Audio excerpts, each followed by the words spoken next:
Warning. Cargo transportation incoming.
There we go.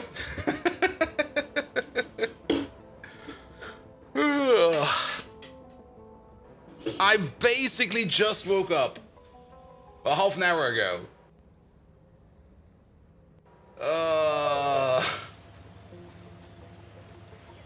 I took another nap of doom. Like after lunch, I was like, all right, I'm really, really tired right now.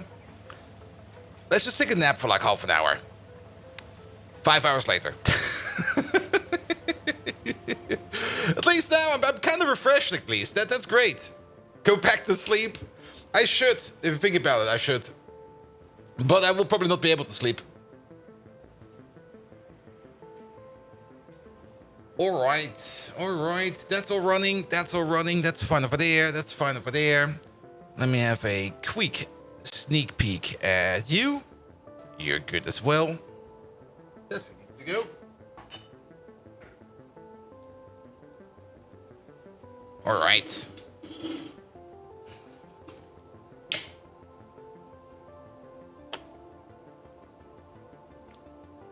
Greltor, welcome, welcome, welcome. How you doing?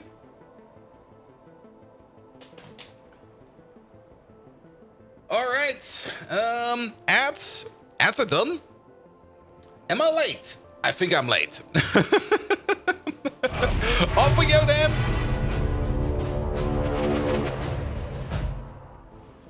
Good evening, Twitch, and welcome back to Factorio. I definitely did not wake up like half an hour ago because, damn, naps can be dangerous, man. There are no updates. There is an update to Factorio. I have not updated yet. I actually have not even looked at what the update is. Can we see the change logs over here? Ooh. But that is for 1.109. I want to see the change log for the new version. Ow. Let's see. Well, what did they actually change? I usually tend to wait for like a couple days with Factorio base updates in case anything breaks. Let's have a look.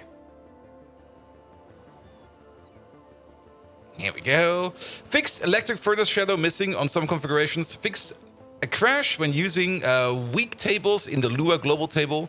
Fixed the bonus productivity exploit when crafting machine ingredients when force returned. Ah, I know that one.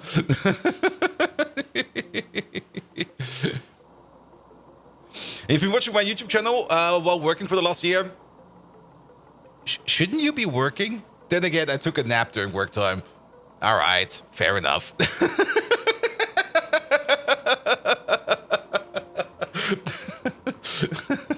Like right after the daily, I was like, all right, everything seems fine. That one ticket that got assigned to me, I just assigned it back because we don't need to do anything over there. And then I was like, I'm just gonna lay down for like half an hour or something like that. Put the alarm on like half an hour later, and then just have a quick nap. And then that quick nap turned into like me sleeping for 5 hours with the alarm going off, and I'm like, okay. I'm not quite sure if I've been like constantly sleep snoozing it or if I actually was just ignoring it, but well, at least sleep is back in. You work when it keeps your brain going. I can fully understand it. I mean, when I am actually working, I also usually have something on in the background. Palatine, welcome, welcome, welcome. How you doing? We also make sure that YouTube chat over there is available. There we go. Perfect. All right. The game has been running, I think, for more than 24 hours since last time we streamed. Since at the end of the last stream, we did kind of a big pickup job, and that pickup job is finally done. Like the old foundry over there, that's gone. There is a bit of fun we can have over here. So let's maybe go over there real quick. Because I think we can also get rid of that by doing a certain thing, and I also always wanted to try it out. And now that there's nothing more important over there, we can definitely take care of that as well. But yeah, the old foundry has been picked up. There are a couple things, at least 2 things we need to rebuild, and we're going to do that right away. One of them is, well, not technically a rebuild. We could just rehook up the station for that, but I think I want to rebuild it because we still need new ceramics, and ceramics are currently not being, well, they are being made, but they're not going into any station or something like that. So we need to do a fix for that as well. But then again, also rebuilding the ceramics machine is also a good idea because the ceramics machine is still like a yellow build, a big yellow build from like way back when. And turning that into a beaconized red build is definitely a good idea. Are the landfill makers working? Some of them are. I definitely also made sure that those are done. There is a bit of an issue with these landfill makers, and you might notice that we are kind of out of train stations. We are out of green circuits. Which is also the reason why we should probably work on some of these ceramics, because without ceramics, we're not making any green circuits over here. There are some parts missing over here. There was also a bit of a bug over here, which we also need to fix. This line over here was not connected. It's now connected again. So that's fine. But yeah, we need to fix this over here as well. We do have a couple of green circuits. We actually have 15,000 over here, which is a great number. But we do need a couple more, so let's fix that as well. There was, also, of course, also a power issue at some point in time, but that got fixed as well. And power is... It's still kind of looking a bit sketchy over here with the amount of fuel oil being this low, but it is going up. So that is fine. And we're also occasionally making gasoline over here. But overall, power is a bit sketch. I think it will be better the moment that we just get this in. And also, it will probably also be better the moment that we get oil power in over here. Because once we get oil power in over here, we will get a huge... We will not get a huge power upgrade yet, because we can then make 3000 degree hot molten salt, but we can't use it yet, because to use 3000 degree hot molten salt, we would need to make this thing over there, and to make this thing over there, yeah, blue chips, more or less blue chips. These are so expensive, but this over here will be our significant power upgrade. All right.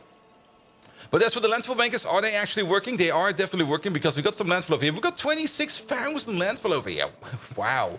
That's kind of impressive. And then, of course, this guy over there has been working all this time. Over here, we got like 106,000 landfill. That's also pretty darn impressive. This one over here, I think, is not yet really working. No, he is working. Never mind. It seems there was at least one train station available over here, so this one can work over there as well. But yeah, we need some train stations over here. But overall, yeah, landfill's being made and stone is being sunk. So maybe the stone is still pretty high. Stone is still very, very, very high. And I guess the main reason for that is because these stations over here do not exist yet. 3,000 special small parts. Yeah, those turbines, expensive. Very, very, very expensive. But getting into next tier power will be great. I mean, for the oil refinery or for the oil power plant, the only thing we need to do is to upgrade the recipe for each and every one of those machines out there. For the coal power plant, did we actually put coal in over here already? No, we did not. Wait a minute, why not? Yeah, I'll put that in there as well. Biomass power. Biomass power is maybe also a thing we could improve. For that, we would need... Oh, renewables, I see. Yeah, let's get all the power tech in. Why not? So then we're back over there. Then we're back over here with material components. Good. That is microwave energy. We can't do that one yet. And then we got renewables over there, which is in the queue, yes. And then geothermal stage 3. Ooh, is this any good? Maybe. I mean, we do get like 2,000 degree steam out of that. You know what? Let's put it in. There we go. You never know if you might actually be doing this. The one that I'm really not really a big fan about is like wind power over here and hydropower over there. And tidal power, that is just all a bit like... Also, of course, we could do even better solar over here if we want to. We can get all the way up to solar panels Mark III. I'm just not a big fan of solar. Screw the sun. And actually, we can't even research this one because what the hell this is pi science for? Never mind. Screw the sun. You think Bolt is being replaced by an AI clone of Megatron? I could do that at some point in time. Alright, let's get the flamer out. Where is that thing? Can we see it on the map? I think we can see it on the map. If we get close enough to it. Ah, there it is. So you just broke 4,000 hours of playtime in total in Factorio, and then lived to say the factory must grow. Yep. Alright, we had a bit of a pollution spill over here. And if I remember correctly, this stuff is flammable. So if we put some fire to it, will that spread?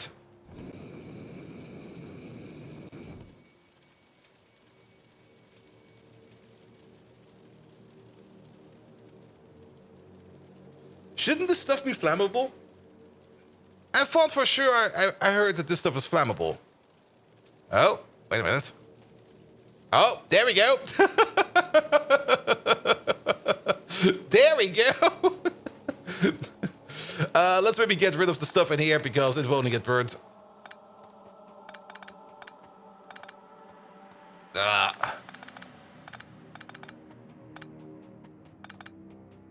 It still leaves pollution behind. Yeah, but if we can get rid of the sticky land, it'll be fine. Oh. It doesn't spread? Oh.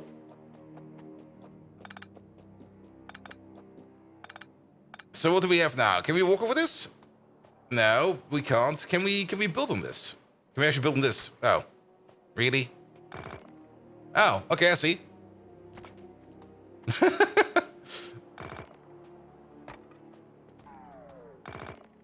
So it doesn't really change anything. It's for always contaminated. Concrete is what you want? No. Well, since we're already over here, we might as well just give it all a good burn.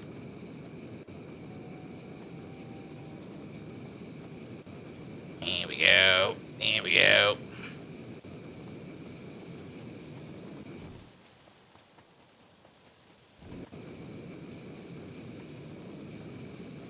Alright, alright.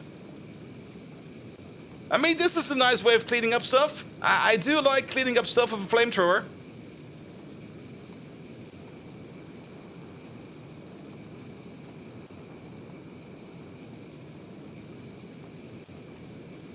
Ah, we missed a spot or two.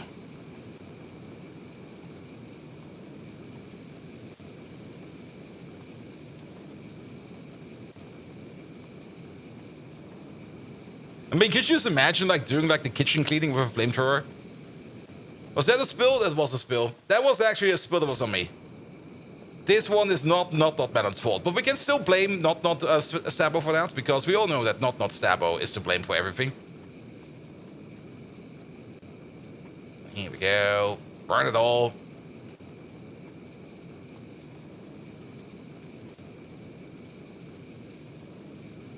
It's a little bit sad to see that this stuff over here is not really spreading. I was kind of hoping it would be spreading. Like, if we put fire to it, then it will just start to spread. But that doesn't seem to be a thing either. Oh, there we go. Just add more fire to it.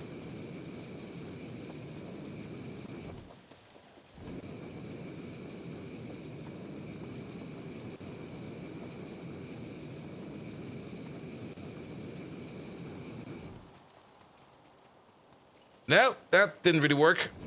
Come on. Ah!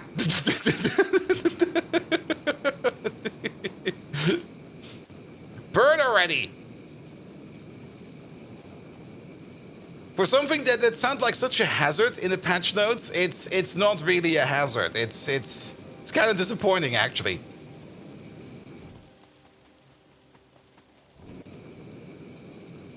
And fire has a way to cleansing for a long time. Example for witches and stuff like that. Yep. I mean, do keep in mind that some cooking appliances do have cleaning by fire as an option, or actually cleaning by heat. But let's just imagine it's fire. Been flammable the whole time, but I guess sure it wasn't changed. Yeah, this doesn't really feel flammable. I was kind of thinking more of like catastrophically being flammable, but this is kind of boring.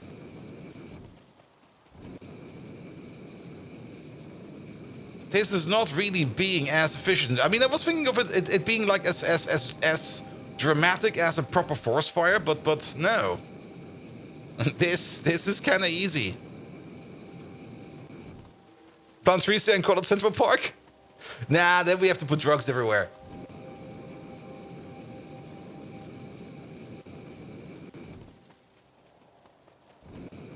Yeah, even these patches of radius don't burn consistently. Come on, burn already! Ah! Can we reburn patches? Or can we just... Here.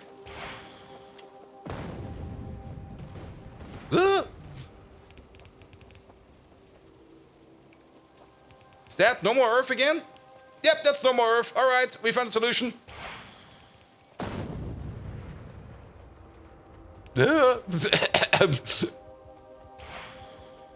Wait.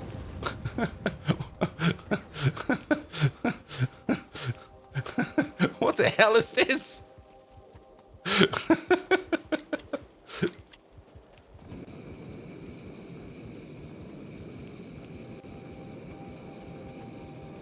There you go. Also, did this get worse somehow? Must be a Path of Exile fault? Ah, maybe. I'm running out of flame over here.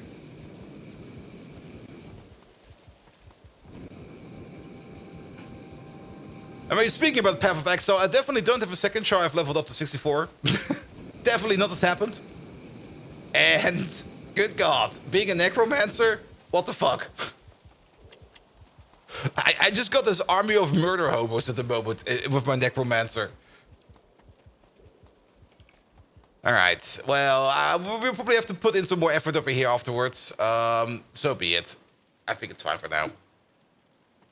Number of us relative, you might feel tickling. Trust me, it's fine. Yeah, it should be fine. Maybe we can fix it somewhere later. Good. Nevertheless, that was that. But yes, well, over here, ceramics. There it is. We do have a ceramics build over here, but you can already see over here. It's an old build. We can definitely improve the ceramics build over here by condensing it down. The station used to be over here. It technically is still over here, but I kind of want to get rid of these stations over here as well, and maybe just move them around somehow. So that's something we have to work on. We also have this old thing over there, which will need to be taken apart. So let's just start off with ceramics real quick. Good. You finally have fiber at home, and you notice that your power line adapters only can carry 40 Mbit. Oof. 40 Mbit is not a lot, and also power line adapters. Oof. I mean, power line can carry quite a bit. What is the maximum that power line can carry? I mean, there is a limit, right? Never really used power line too much, but I do know it's useful in certain cases. But you also have to be kind of careful in how you set it up, and you can't put it in everywhere. Sadly, it just doesn't magically work as expected, which I guess is fine.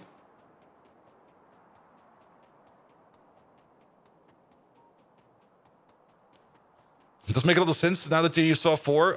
Show you the Path of Exile skill tree. The Path of Exile skill tree is a lot of fun. There's so much stuff in there. And you know what I really, really enjoy the most about it? That is that you just can go through that skill tree. Oh. I only got 2 bots left. Did that nuke all my pocket bots? Oh, poor little fuckers. Good.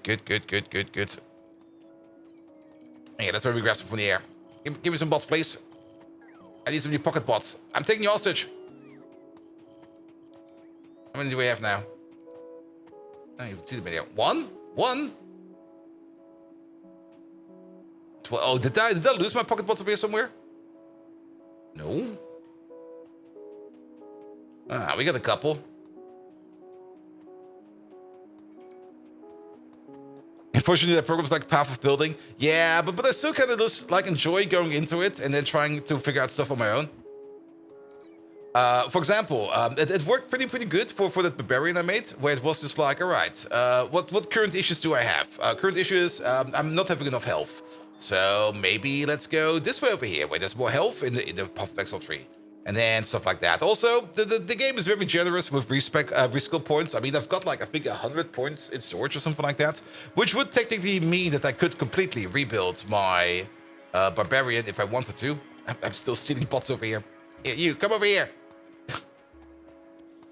But I don't think I'm gonna do that. I mean, if I want to redo a character, I will probably just start him from scratch. Then again, you probably only need like 1 of each, if you can think about it. And once you got 1 of each, you don't really need to make more. And then you could respec him accordingly every damn time. Current issue is you die fast. Yep, I mean, but that's part of the fun as well. I mean, you just sit there and you go like, all right, I got an issue. What is the issue? That is the issue. All right, what do I need to fix that issue? And then you just go through the tree and go like, okay, that's where we go over there. It's more or less an exercise in planning and identifying. Because of course, I do know, and that's also currently the problem I'm currently running into with my necromancer, that health is a bit of an issue.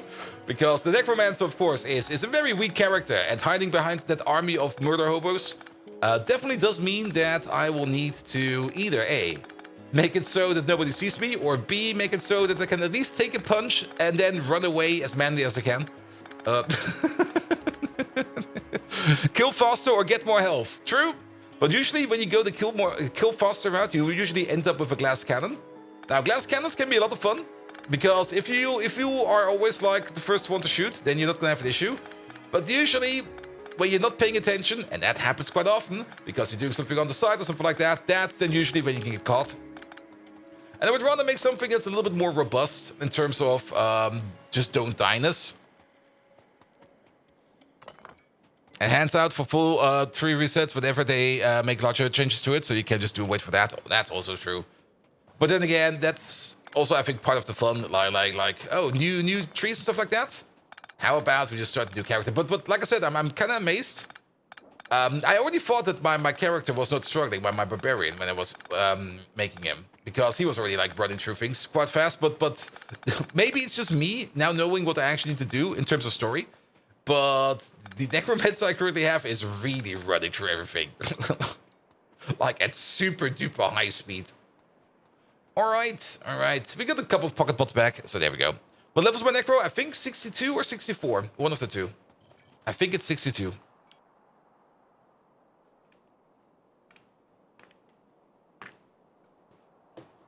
And I'm currently close to the end of Act 7. Good. All right. Then, this thing over there. We're probably going to be rebuilding it over here. This thing over here does need picking up. But again, that's going to be something we're going to do... Oh, actually, this is not too bad. And I think we can just do this intermittently. There's going to be a whole bunch of clay in here. I would rather pick this up by hand, and then let things be picked up, like things on the belt, stuff like that, be picked up by the bots. Still Raging Spirit build. Raging Spirit is still in there. Because it goes well with my Flaming Skulls. But then I also got like 8 zombies, 4 golems, 3 specters. At some point in time I had like that what you call it again? That scythe killer in there, but he was snacking too much on my minions, so I took him out again.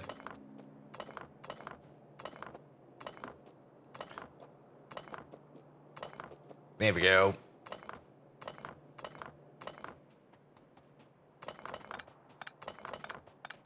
Which golem? I got the Chaos Golem. I saw the Carrying Golem as well, but I went with the Chaos Golem because I can have 4 of them. Because I got the special Chaos Golem gem, which was also something I didn't knew was a thing. I mean, if you do the Ascension thingamajigs, it seems you can upgrade like a gem, and I was like, oh, I just get a gem, another gem from like the same category, maybe just like a later one. I didn't know you get the special gem, and I was like, oh, what do you mean special gem?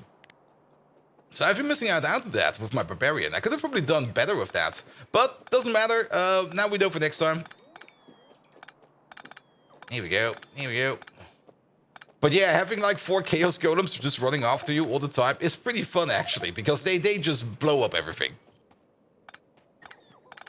They just do AoE damage, which is really, really good.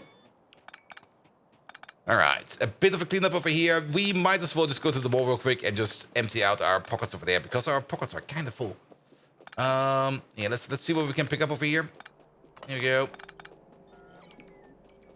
Good. And I'm still finding skill gems. I'm still kind of amazed that things are still somehow kind of hidden from me. Now, this is a bit of an issue. Yeah, how about we do the following? Put down a chest. Have these in there. Somebody pick them up, not me. Oh, you fuckers.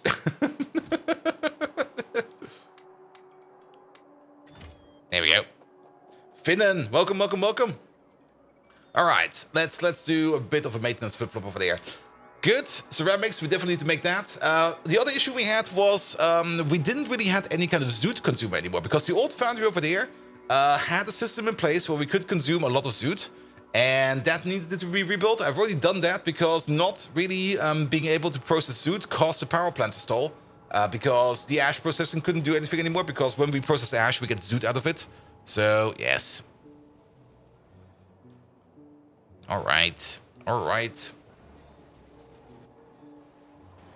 It's not too far away, at least. I also did punch and push the nuclear power plant around a bit every now and then, but I think it's stuck again. Yeah, it's super stuck. Why are we stuck this time around? I did put in some more buffer space for these over there, but now we're kind of stuck because we are backed up on...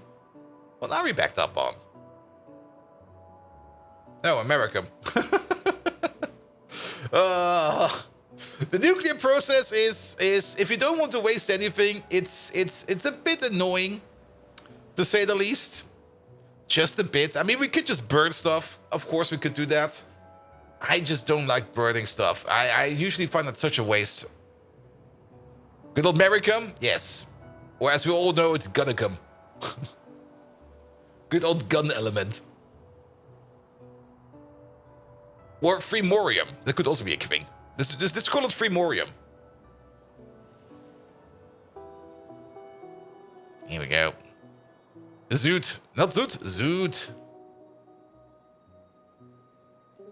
Alright. Alright. Another small thing I did over here is, you will see it in a second. I did kind of extend the storage bin over there. By just a bit. I just made a copy paste of this thing over there, so we have a little bit more storage.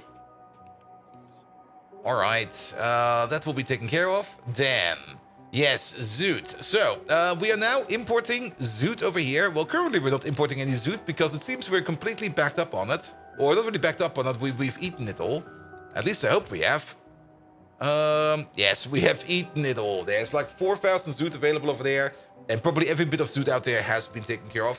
It's just being turned over here into lead. I thought lead is a good idea because this seems like a place where we are constantly consuming like metric tons of lead ore. So that is fine. Speaking of lead ore, of course, the lead ore processing has been going like in those 24 hours the game has been running. Actually, technically the 12 hours the game has been running. So we've been making silver all this time. And I think we're still making silver. Yes, we're still making silver. That silver has still been exported all the way over to here. Currently, there's no silver over here. And by the way, do notice this plant over here worked out perfectly. The top row is running on kerosene. The bottom row over here is running on gasoline. And we're currently out of gasoline. So half of this machine is not working. Instead of the entire machine not working, only half of this machine is not working, which is great. But nevertheless, we got like 54,000 silver zinc alloy over here. So we're good for this over there if we want to start using that. So that is good as well. All right.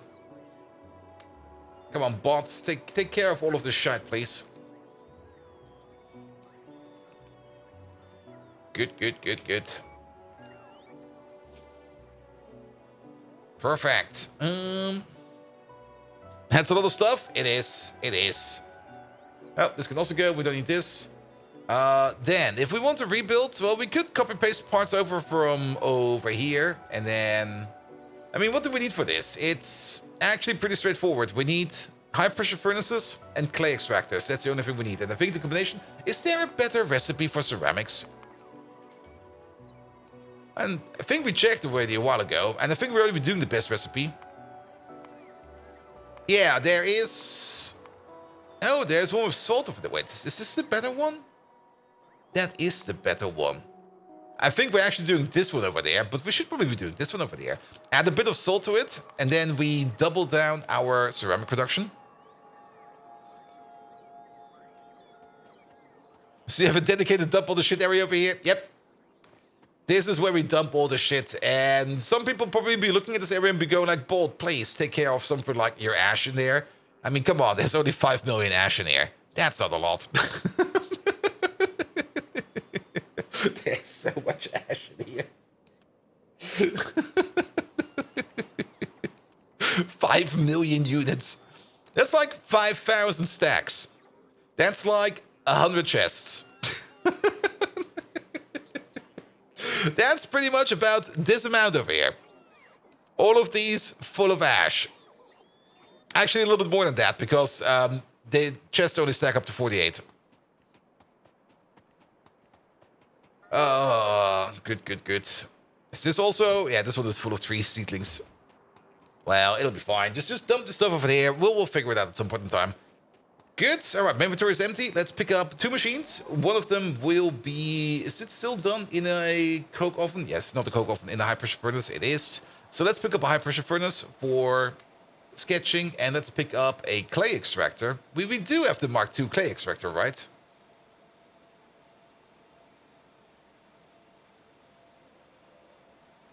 We do have the Mark II clay extractor, right? Do we? How does it look again? Wait a minute. Must be around here somewhere.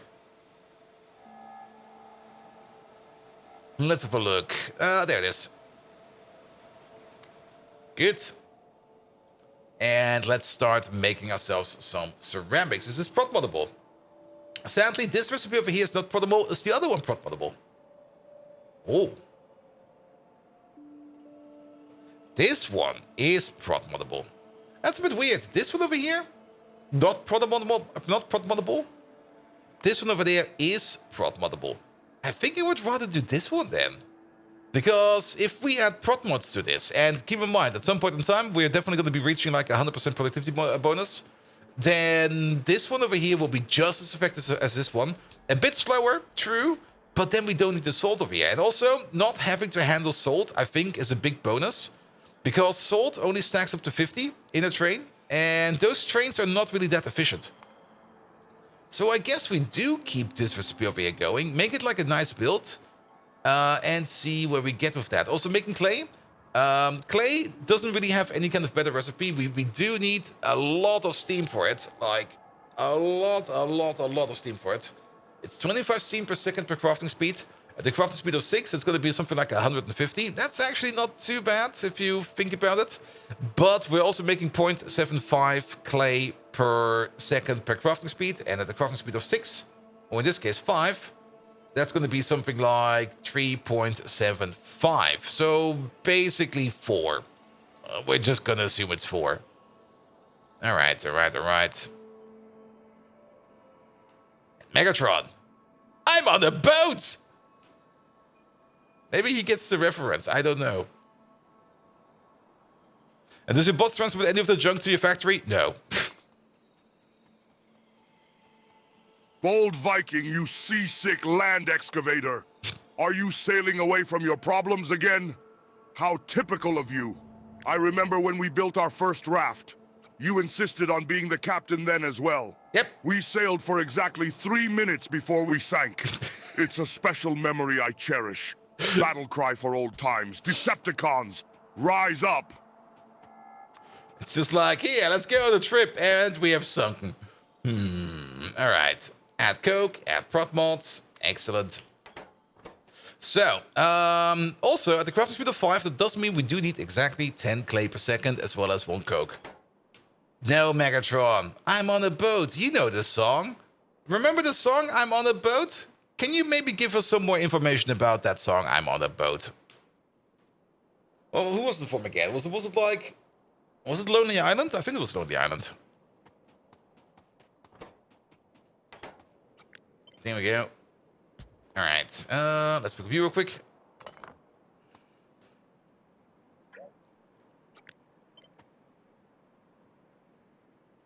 Good, alright. Oh, spare me your musical sewage, Bold Viking. You're as tone-deaf as a rock golem in a violin recital. That song is a terrible video of stranded humans screaming about their predicament. It's as tasteless as pineapples on pizza, which I detest, by the way. It brings me back to the first time I heard it. An annoying cacophony during the historical event of an online karaoke party. It's as funny as a transformer trying to teach a human how to plug in a USB correctly the first time. The memory of it makes me feel even older. Boy, I feel like a Model T Ford in a world of Teslas. Oh, the agony. Now, if you'll excuse me, I have some underwater basket weaving to do. Stay in your lane, Bold Viking. Stay in your lane. Okay, he's pissed.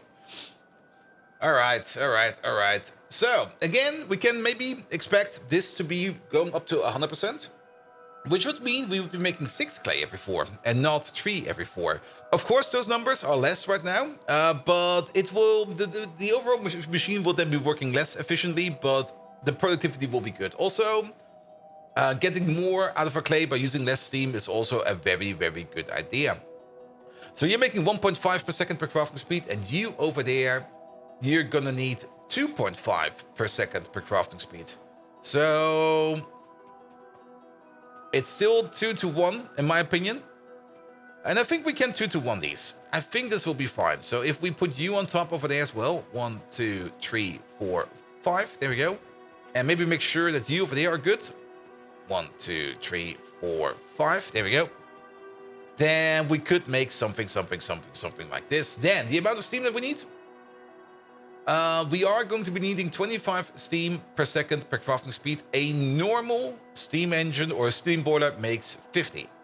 Now, the steam boilers don't really scale as well as the machines. There's no upgraded steam machine or boiler machine, so we will have some issues with that. At this moment in time, this machine over there will be consuming 125 steam per second. If we put down a boiler over here,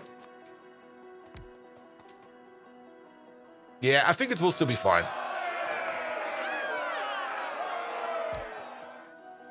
Huh, there was a button to push. Did the factory explode? Fain enough.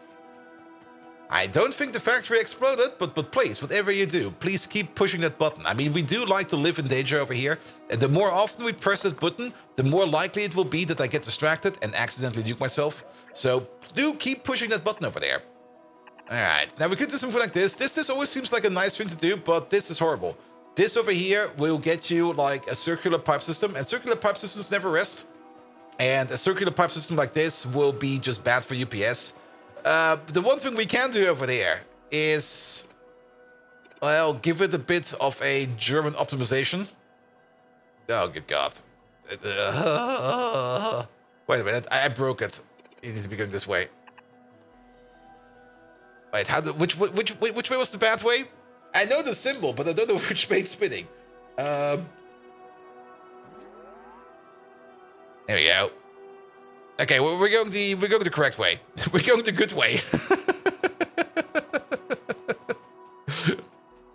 What about your question? Oh, does Megatron still like his train set and play with it? Maybe. Megatron, I found this old train set over there. Do you still like it? Are you still playing with it? Alright, this seems to be fine then. Just add water, and for the water, the same thing. Don't really want to make this a circular water input. And the water input that we put in over there will be matching the steam input that we put in over there. So... Oh, you vile curry stain on a white shirt. Oh, the contempt I harbor for you, bold Viking. Oh, he's very pissed. Every time I see a train set, I'm reminded of the horrible derailment incident that occurred while optimizing my weapons for range and explosive potential. It's a dreadful memory, but also a special one. I may be as old as prehistoric petroleum, but I still know how to enjoy crushing a model train under my foot once in a while. It's like listening to Nickelback. It's painful, but I still do it. Battle cry for the glory of the traffic cone party. What?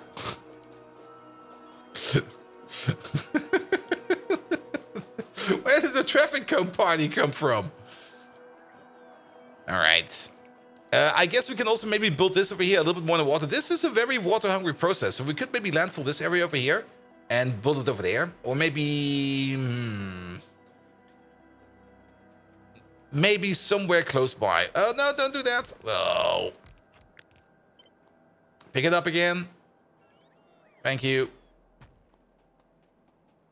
All right. Then you over there. Perfect. So... you make clay, you add coke, you put out ceramics. If this machine will be running at full speed, we're not doing this recipe, we're doing this recipe. We will be making 2 ceramics per second per crafting speed. That's the total crafting speed over here of 24.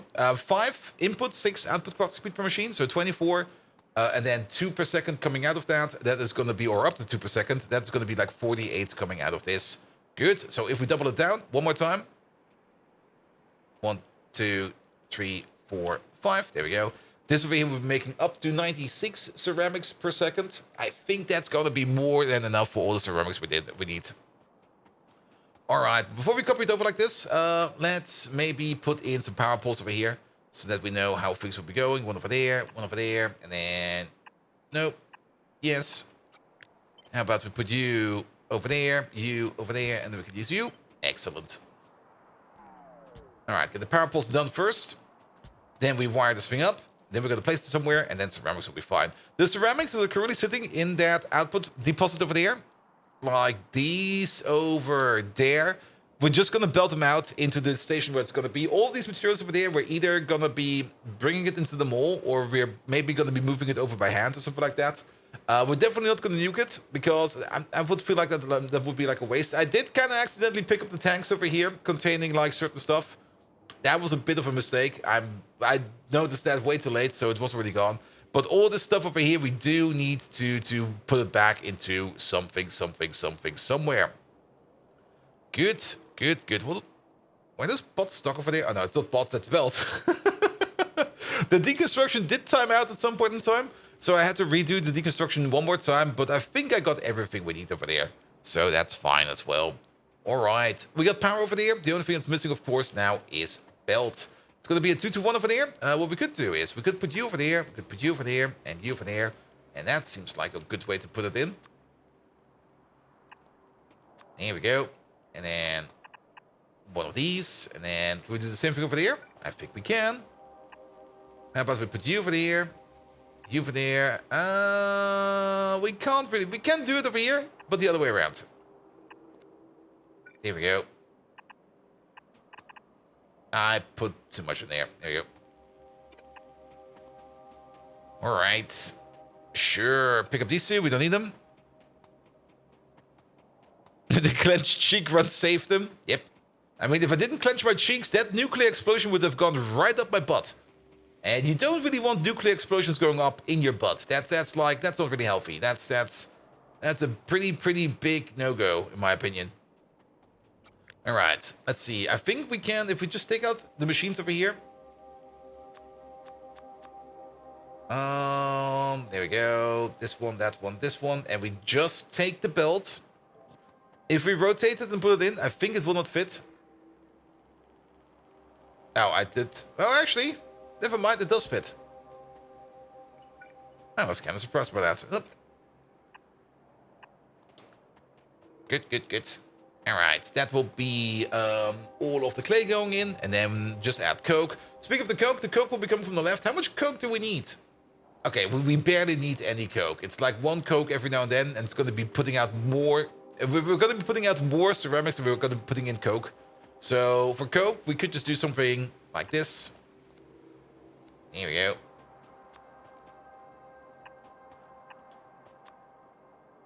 Do know that we are going to be making another over there, so we're going to build it like you. Like this one over there, so that we can copy paste it over to the other side. And then you get one over there, you get one over there. In. Normally distinct. Hello there. Welcome, welcome, welcome. How you doing? Alright, alright. But he doesn't have vector thrust cheek tech. That's way up in there. Yeah, that's when you kind of try to move around by just adding momentum to your own body by passing gas as expertly as possible. I mean, astronauts can do it. I mean, the whole reason why astronauts can move in space like that is because they constantly have gas. And they just have learned this. They've got like this 1-year training program where they learn how to tactically fart correctly to move to propel them around in the ISS.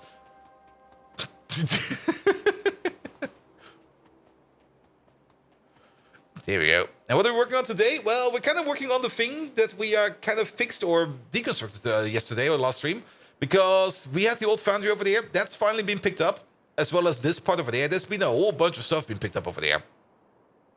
And some parts need to be rebuilt because we kind of so I've seen that we picked up a little bit too much. But I kind of wanted this project over here to be done, and we can still rebuild it in place if you kind of think about it. But yeah, we are actually going to be working on this real quick. Once we got the parts rebuilt over here that are missing, or that we kind of destroyed, or deconstructed in this case, then we're going to be focusing on a little bit more on making blue circuits. We already have the cooling systems, and speaking of the cooling systems, there they are.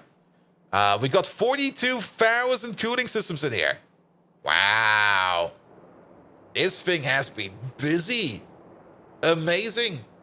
So we already got like a whole bunch of those. We kind of want to get into superconducting wire as well as, what's the other thing called? Okay, my washing machine is also running. So occasionally I will be picking up the noise over there and hoping that it will not be jumping away. Usually it doesn't jump away, but every now and then, and I'm not quite sure why, every now and then I got like a washing load configuration where it just starts jumping.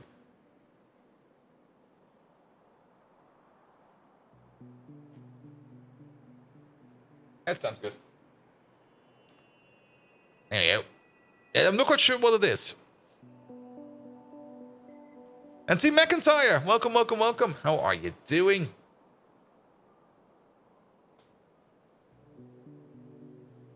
Sounds fine.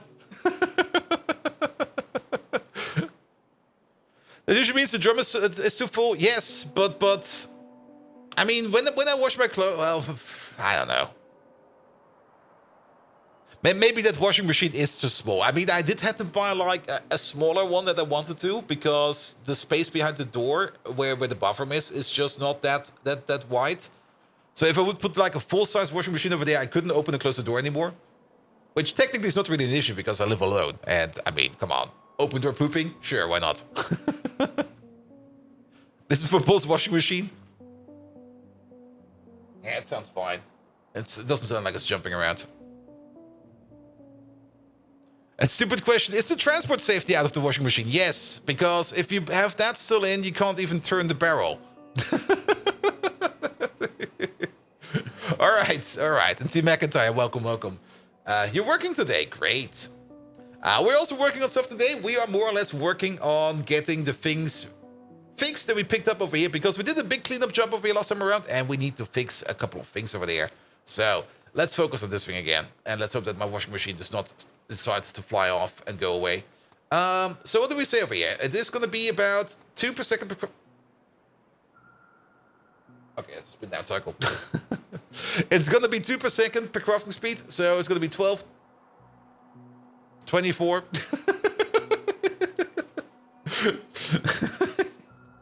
The occasional distraction, man. If we dedicate a belt for this, we're gonna be fine. We could still do it like this. If we just combine two of this like this over here. If we do end up needing more belts over here, we can just add like another belt over here on the output, so it will be fine. Will you wear your own shirt on Gamescom? Sadly, my shirt is currently not in the washer. I'm putting in like another shirt in the washer.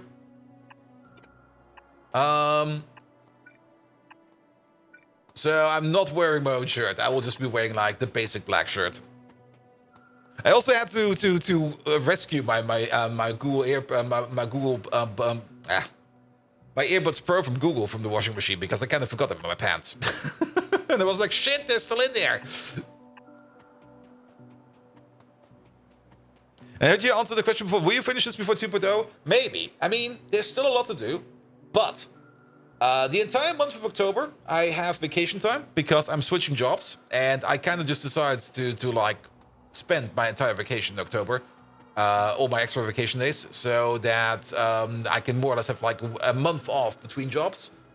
And in that month, we were probably going to be playing this excessively. Also, if, and that's a big if I manage to put in enough time over the weekends, in the next couple of weekends, then there's a good chance that we will make enough progress over here to 1, 2, 3. Let's put it over there. To get this done. We will probably not make it entirely until like the 2.0 release, but we will most likely make it close enough. Also, is this an input over there? There. So you over there, and then you over there. Worst case scenario, we're just gonna have to put Factorio a little bit on hold while 2.0 comes out. Also, what happened over here? Did I just not do this? I just did not do that. There you go. We also don't really need this. And actually, if you're gonna think about it, what the hell? That's like all wrong over here. I've not been paying attention whatsoever. There we go.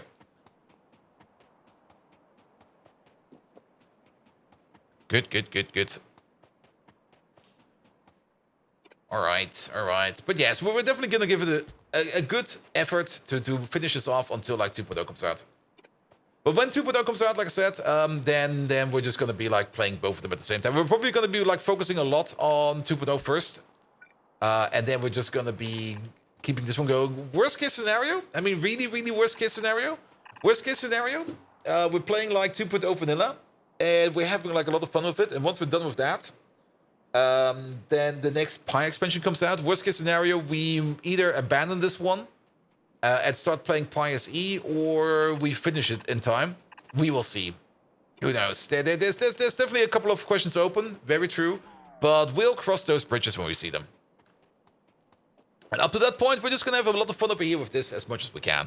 I do want to, if possibly, finish this before 2.0 comes out. Or at least before the next Pi expansion comes out. Good. Good, good, good. So, this thingamajig over there, where we're going to be placing it, I do kind of want it a little bit closer to water. Because we do need a lot of water. We could place it over here. It's close enough to water. Putting it entirely inside the water would be great, if possible. And we could put the train stations over there. You could refactor the base with the better union-level rail crossings. That is, if we can update to that. I mean, there might be still some other issues over there. I mean, keep in mind, upgrading from 1.1 to 2.0 might also break things in the Pymod pack. So we might not be able to do that. We can definitely experiment with that and see what we can do and how we can improve that. Let's see. Or we just put it over there. How much water do we actually need? We do need a bit. I mean, these train stations over here, I guess we could get rid of them. And we just dig for water. I think we'll just end up digging for water. So let's turn you around then. And let's put you right over there. Here's good. And once lived just a stone's throw away from a family that died of mysterious head injuries. Yeah, be careful of mysterious stones flying around. I mean, have you ever driven like on the road? There's stones flying everywhere. Be careful, man. There might be some shifty people out there throwing stones around all day. Alright, alright. Yeah, we can keep this. And car windows can be expensive. They sure can be. Let's see if we can improve this a bit a little bit as well. Because can't we just do... Yeah, we can. What the hell? Alright, that's a bit better. Then let's pick up these real quick. What is this? There's 68,000 coal dust over there. Wow. You're a requester. No. You're gonna be a provider. Get that stuff out of here. And do you think your train tomorrow will show up or be cancelled? Yeah, you said something about that. I'm not really up to date with Deutsche Bahn stuff, but then again, Deutsche Bahn is always a bit like, eh. I mean, if the train gets cancelled, then at least I will get like an unbound ticket, and then I can use whatever the fuck I want. For the train going to Cologne, I don't really care too much, to be perfectly honest. It's more about the train going back from Cologne that I care about more, because that train, if that train is not going, then I'll have some other issues. But then again, if that train doesn't go, and I need to stay somewhere, I can at least book a hotel and just let the Deutsche Bahn pay for it.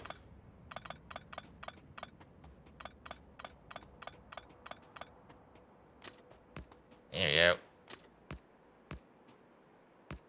They just canceled trains that they consider underbooked now. That's a bit weird. Alright, game blueprints, there we go. Provider, please. Now, will we have some other coal dust available over here? Maybe, maybe not. I don't know yet. But let's maybe start over here with a coal dust provider. There might be a case over here to put down another provider. And if the train doesn't come, you can go by bike and cycle home. Ugh. I mean, how far is Cologne from here? Like 300 kilometers? 400?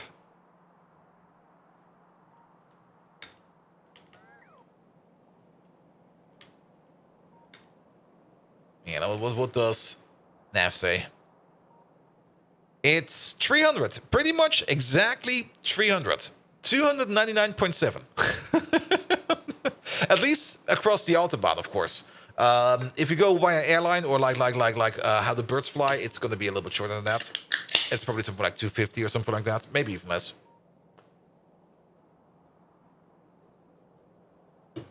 19 hours per bike? Yes. No.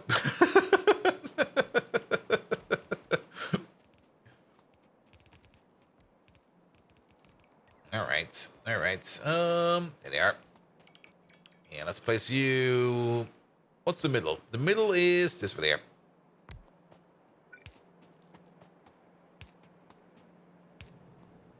Put them on the road back. That saves us like 8 hours. Just go like straight line with your bicycle. Just cross everything. It'll be fine.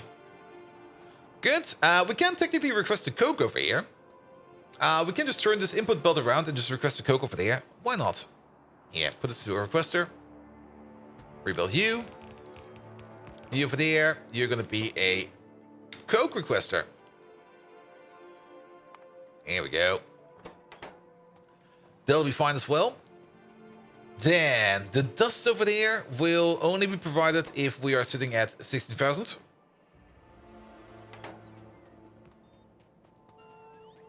Did you study with that from Madrid to Cologne each weekend by bicycle? I mean, wait a minute. I know a dude like that as well. Then again, there's probably more than one crazy guy out there. What was his name again? Not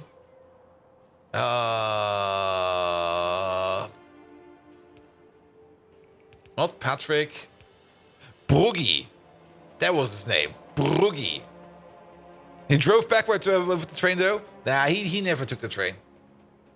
But that was also a guy that was like an absolute bicycle maniac. And I think he used in like during college, where we had like this mandatory semester of like working at a company somewhere. He was working like at a company 100 kilometers away, and he was doing that by bicycle every damn day. Or was that 100 is a little bit much? I think it was 50. But still, it was I think 100 round trip. But it was like 50 both way, 50 one way and 50 back. And he did that every damn day. And by the way, that guy was completely ripped afterwards. Like you just looked at him and was like, dude, what the fuck, man?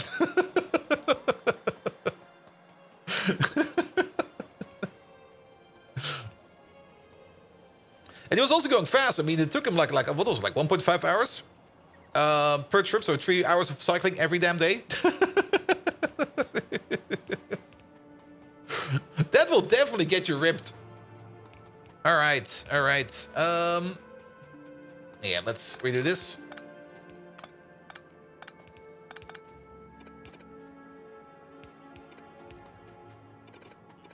But he was also that one guy that was crazy enough to go all the way to Slovenia on his bicycle to go to the Metal Days Festival. I met him on the Metal Days Festival. I was like, hey, dude, oh, you're here? Yes, I'm here. How did you get here? By bike. And I'm like, what? Yeah, I cycled all the way from Germany over here. I'm like, you crazy fucker.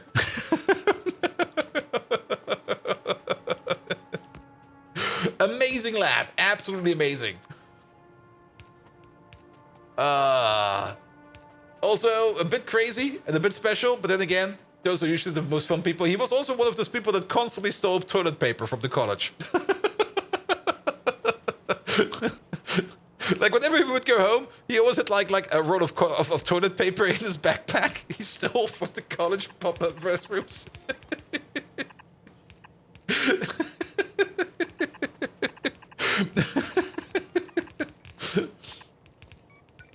When I asked him why, he was like, yeah, it's cheap. I'm like, all right, suit yourself.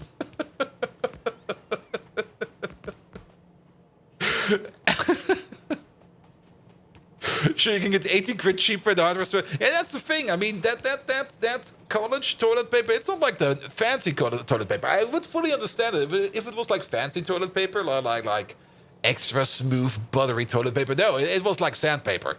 That stuff. It was the cheapest out there. So you really... Then again, I mean, if he's riding his bicycle as much as I've told you, I guess his butt just doesn't care no more. And he's just like, yeah, this butt over here has seen so much bicycle action. Yeah, everything goes. There we go. Yeah, you guys there. And you go in over there. Wait. Here you go. You get colleagues doing that, but why do the companies provide the same paper? Because people go home or just go home early to poop with proper TP.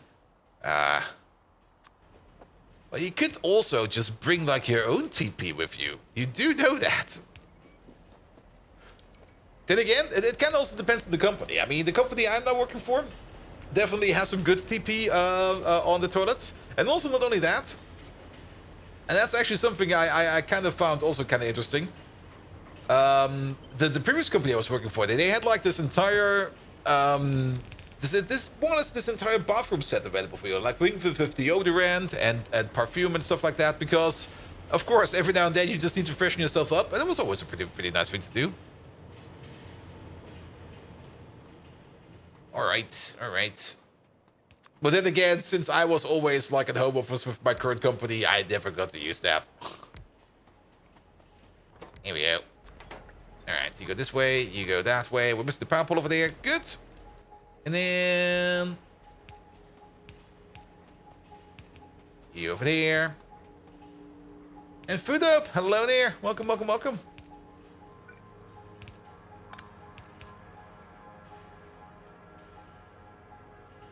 Sounds good.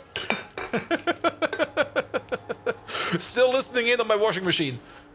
Hoping it does not jump away. Was that one roll on deodorant to share between everyone? Nah, that was like this basket with like a bit of everything in it.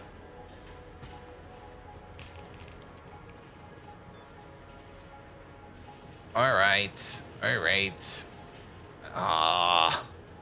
So this thing over there is going to be replacing that thing over there. Let's compare them real quick, because now over here we got like an output crafting speed of up to 48. Which will not be fully met at this moment in time, because our clay machines over there will not be able to fully produce. But if we just check output belts over there, this thing over there is going to have been pushing out like 4 yellow belts, probably full ones. You are doing the salt recipe. Oh, really? Okay. But yeah, we were not doing the salt recipe over here anymore. Yeah, that definitely does make more, but yeah, the salt recipe over here is not pot moddable. At least it doesn't say over here. Let's double check. Let's make sure it's definitely not pot moddable. Yeah, let's check here real quick. Not saying that there's any bugs. No, it's not pot moddable. There you go. So put you back in there. Have these. Good. Perfect. And yeah, with frog mods over here, it's gonna be a bit slower, but we are gonna be making more stuff for free. And making more stuff for free is definitely the way we want to do it over here. Good. Alright, 4 belts will be coming out. The train station will be down here somewhere. For this, we do need some landfill. And we got 1,000 in here. That should be fine.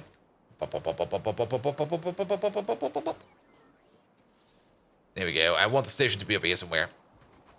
I don't think that this amount of landfill will be enough, though, because I'm pretty sure we're going to be running... Yeah. Damn it. And the Necromancer almost looks like an actual build. Well, again, for the Necromancer, I was more or less just going with, like, all right, I found all this fun minion stuff in my unique drawer. So I was like, okay, maybe make something that works with minions. And to be perfectly honest, I'm doing the exact same thing again as with the Barbarian. I was like, all right, what can we do over here to power up the minions? All these nodes. All right, get all those nodes. All right, now that that's done, what's the next big issue? The next big issue is life. So let's get the defenses up a bit, put that on top of that, and I think we're going to be fine. You're wearing all uniques? Yep. Because I'm not at the point yet where I'm looking for Necromancer or for minion stuff directly like that. I mean, that's also something I kind of noticed. I mean, when I played like Path of Exile for the first time, I took it very slow because I had to like look for equipment and stuff like that and make comparisons between equipment and just get through that. But on my second run through, like having that drawer full of stuff, like that armory of stuff, more or less, I just did not look at any piece of equipment that has been dropped while I was running through the chapters, because everything that's going to be dropped over there is going to be lower level of stuff I can already find with the Barbarian. So I was just like, yeah, you know what? Just run it. We're going to run, and we're just going to ignore everything, except if it's unique. If it's unique, I'm going to pick it up. And that got me through the chapters so freaking fast. I guess you're not getting face punch very much with that many minions. Not really. I do know that there are still some support gems that allow me to control my minions a bit better. I'm not using any of those yet. And because at the moment, those minions, well, the zombies are usually staying with me and trying to help me out when I get punched in the face. And the skeletons are usually like being spawned on top of the enemies. in making sure that they hit stuff. But what I kind of found amazing is the amount of DPS I get with all those minions is like insane. Is it actually, Simrock, do you know, is it possible to skip like a phase of a boss if you manage to bring him down to like 0 health while he's doing like something? Because there were moments where I almost like completely emptied out his health bar before he switched over to the next phase. Where I was just like, okay, they're going at it. Oh. There you go.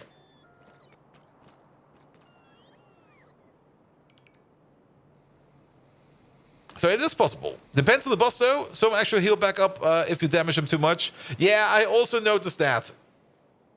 But that Murder Hopper squad I have over there of minions is definitely pushing like a lot of damage. Like a lot of it. Which is also a lot of fun. And I'm also kind of hoping that might help me going along a little bit better on the maps. Because currently the Barbarian has this issue that I think I know what I need to respec in him to make him better. Don't spoil it for me. I want to figure it out on my own. But I was kind of thinking like before I go into respecing and into experimenting, let's maybe try another character to see if we can get stuff better done. Because the main issue the Barbarian has is that his health is, I think, way too low, and he just gets taken out way too fast. So my idea was like, all right, if I don't want to be taken out all the time, maybe just get like a whole bunch of people between me and the enemies that will sponge up stuff for me. So more or less a summoner or a necromancer or something like that was the idea to go with. And that was the whole intention behind that thing. Making a necromancer that just more or less sits on the back line and just lets his minions do their stuff. And those minions are definitely already getting very powerful. I'm pretty sure I can still do better. But that's probably for me to find out later on. Here we go. And best of the boss though. Alright, yeah. Getting people between you and the enemy like a general hiding behind his troops? Yep, pretty much. Pretty much. Because the Barbarian usually was like... The Barbarian usually charges into like the middle of like a big blob of enemies. And then he just needs to punch one of them once. And then everything explodes. The problem is, sometimes when you charge like into the middle of the enemy like that, sometimes they're just a little bit faster than you. And then everything explodes. Or not everything explodes, I explode. Which is usually not the best. And then he just dies, exactly. Aramesu, Path of Exile. We're talking about Path of Exile. Which I might have gotten addicted to over the last 2 weeks. I mean, again, over the last 2 weeks. 175 hours. Good God. Well, a week has 168 hours. I've been playing this for 12 hours the last 2 weeks. Ah!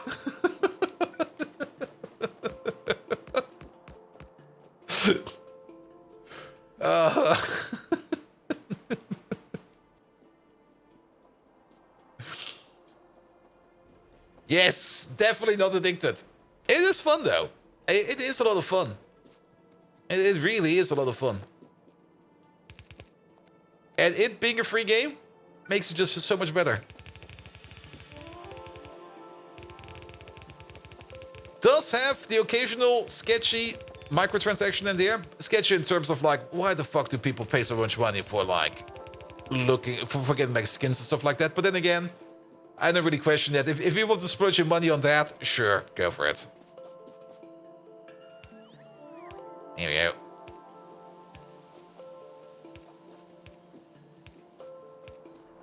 All right.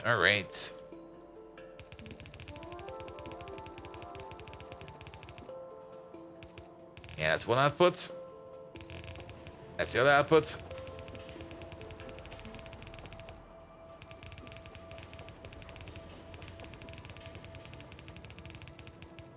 Then how about you over there? And you over there.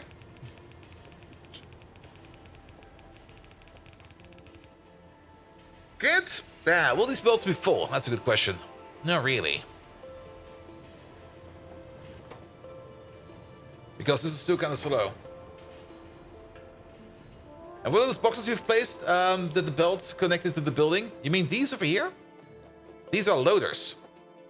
These are the fast compact loaders. We also, of course, got them in terms of yellow belt for the compact loader. And of course, we got them for blue as well. These are just the generic vanilla enabled. Because loaders are technically in vanilla. But the recipe is not available. Because I think they usually use it for debugging and stuff like that. But the entity does exist in the vanilla game. And what these mods usually do is they take that entity, just skin it. And this time around, we got like the deadlock, stacking belt boxes, and compact loaders. I can probably recommend the AAI loaders more because they seem more balanced than these over here. But overall, they all do the same. They all have the same entity behind it, which is, of course, not you. Here we go. Loader. Entity. Here we go. It should be this one over there. Is this the basic loader? I think it is. And then if we go for the loader 1x1, that should be then an extension of... Is it an extension? Oh. Yeah, of the loader prototype over there. There we go.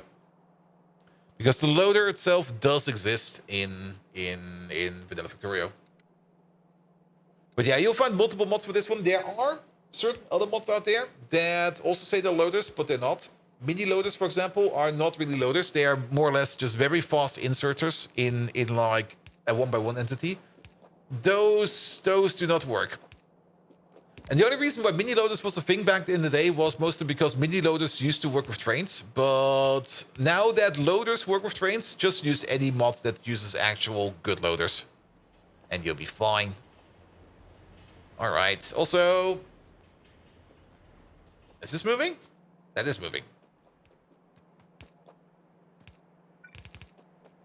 Here we go. Let's help these spots out real quick. There we go. There we go.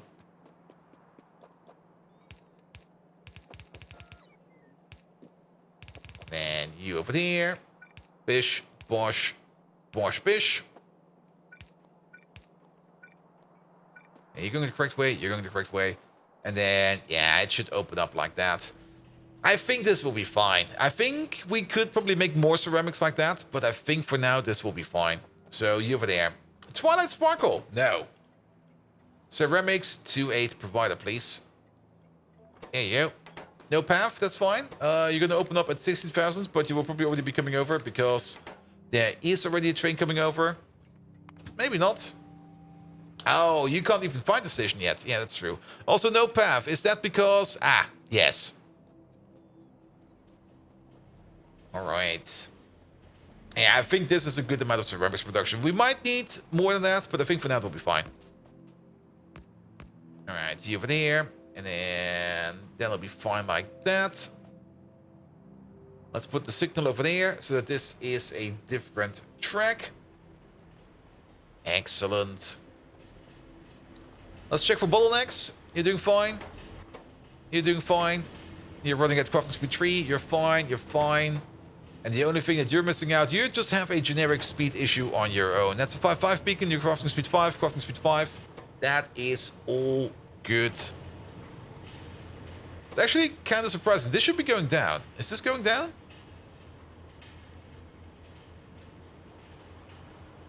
I think it is.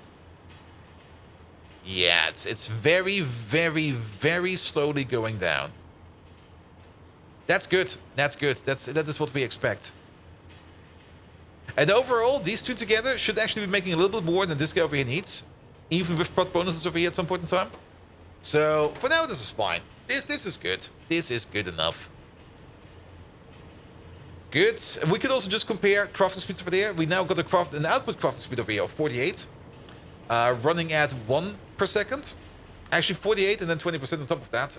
Which is going to be... 48. Let's just say... If it's 50 and 20% on top of that, that's going to be 60. Actually, no, wait a minute. That's already in there. 48 already has 20% in there. 48 crafting output speed compared to the old build we have over here, which is a 24 going at 2 per second. 48. We exactly match this build over here. Excellent. All right, while we're here, let's pick up at least this part over there.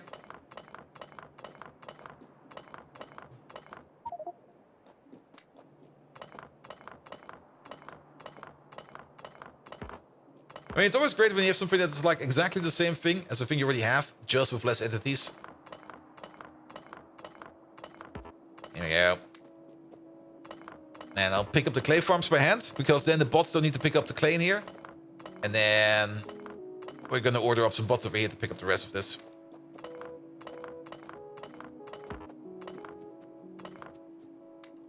There we go. And turn your pocket bots off.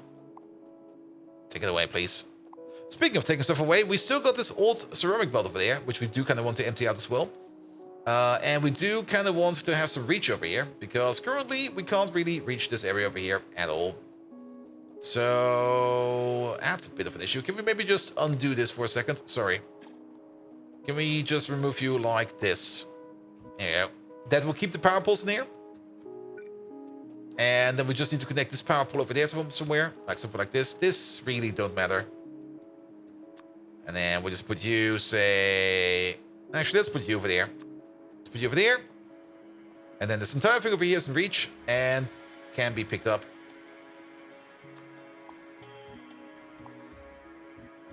Alright, alright. Now, the old ceramics machine over there. I'll just run a simple, small belt from over there to over there to start exporting this ceramics over here. This will then, at some point in time, run empty or run out. So, yeah.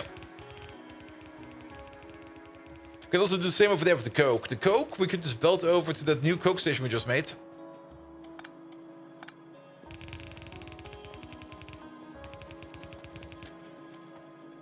Yeah, something like this. Let's pick up all of these. Just to clean up the old stuff in here. Yeah, get rid of this. Can we get rid of that? You also need some power. Wait a minute. Ah, you also are missing power. I was like, wait, did we not connect you over there? You should be fine, right? Nope. Nope. There's also power missing over there. Let me guess, there's also power missing over here. Oh, there's a lot of power missing over here. Here we go. We can just hook you over there.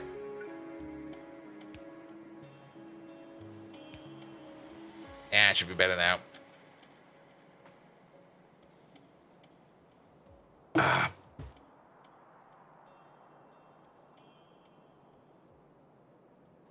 Might need to check out my washing machine. I don't hear it anymore. Either means it has stopped, which can't be the case because it's been in there for like, well, it's been in there for 90 minutes. That should be done, right? Let me check up on that. Also, yeah, let me just check up on it real quick. I'll be right back.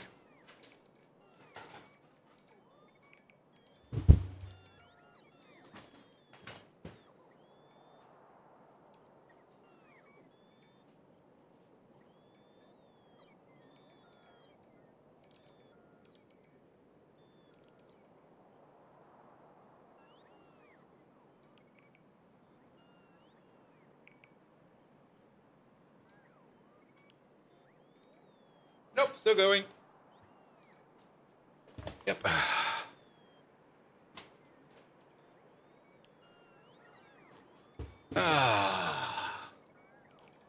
There we go. All right, all right, all right. Good, that's ceramic belt over there. You there. And let's push it down. I don't really care about how this belt looks and how it behaves.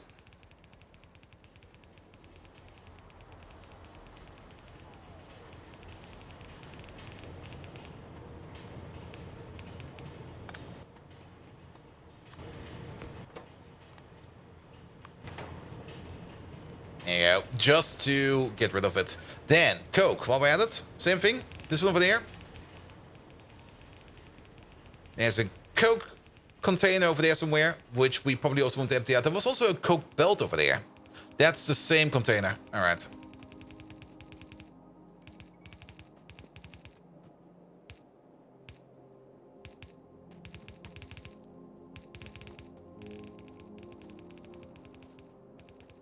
Well, that doesn't work like that. Boop. Ooh. Hello there, train. How you doing, train?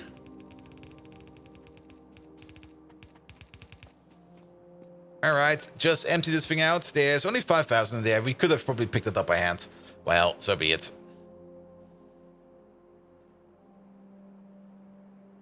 All right, all right. Perfect.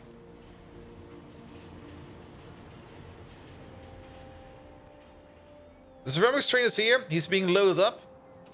Good, good, good, good, good. The ceramics train probably wants to go all the way over here first, because ceramics is what's missing over here. Yeah, right over there. Ceramics is what's missing over there to make more circuit parts. Speaking of the circuit parts, let's go down over there real quick, because there was also a bit of an issue over there. So let's fix that as well. So that we have that under our control. Then, niobium titanium alloy is a thing we need to rebuild. And small parts. The small parts machine is definitely going to be more important than that. Because small parts is definitely something we're going to be needing pretty much everywhere. So rebuilding and remaking a small parts machine is definitely on the priority. Sadly, we don't have the good small parts recipe yet. The good small parts recipe is the one where we cast small parts by just using liquid metals, which is a absolutely superior recipe. I think it is. Well, let's check up on that, because maybe we can see some other things we can work around with. We could maybe also do some partial casting. We do have the ability to make casts now, and we haven't really looked into that. The one thing that we're kind of backing off about making like casts like that is mostly because we didn't have any kind of good supply of wax. But now that we got a good supply of wax, we could do things like casting iron gear wheels, sticks, bolts, and stuff like that. Can we cast bolts? Is bolt a thing we can do? Yeah, we can cast bolts. By just using the liquid metals. That could maybe give us some more. Sounds fine.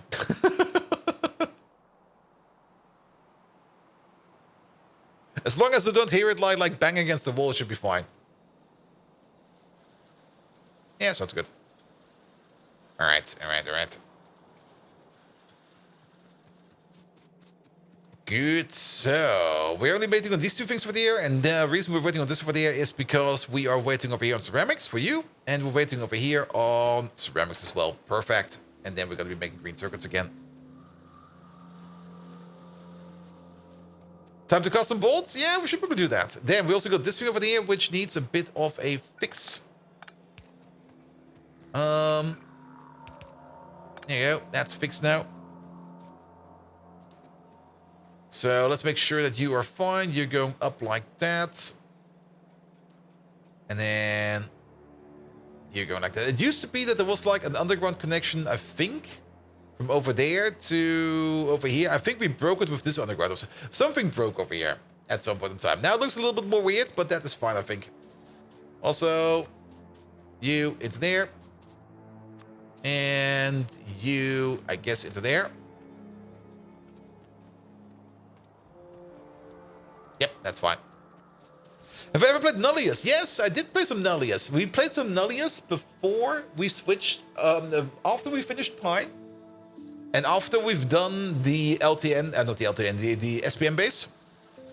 We did some Nullius. Nullius was a lot of fun. But at some point in time, we kind of abandoned it because the new Pi expansion was coming out, and I kind of wanted to do more Pi than Nullius. But I did enjoy it. And after we finished Pi, before we started Pi, we played some Nullius, yes. But that sadly got abandoned. Had some fun concepts in it. I do remember there was some fun stuff to do in there, but it was also, again, like one of those mod packs where you just go like, oh, this is gonna take forever, man. This is gonna take forever. All right, that is fixed as well. So nothing to worry about over there. Just wait for more ceramics. Good. Bots are doing the stuff over there. That's fine as well.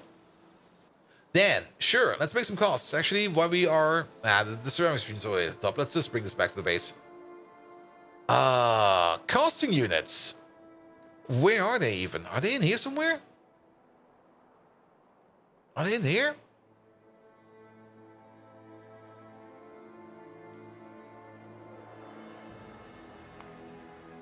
Oh, there they are. Advanced castings. We need some silicon, we need some clay, we need some wax, and we need some green stick. This one is sadly not prot moddable. That's fine. Two things we could do. We could either make the advanced castings on site, or we could make a dedicated machine somewhere where we do this. Since I don't think we got a wax train. Yeah, we do have a wax train, I think. No, we do have a wax train. We could, of course, import the wax and do it somewhere. We could put this next to the silicon machine and do it over there. We could maybe put it next to the green stick machine and do it over there. Because I think green stick is the one common denominator over there that is currently not having any kind of other covert action going on for it.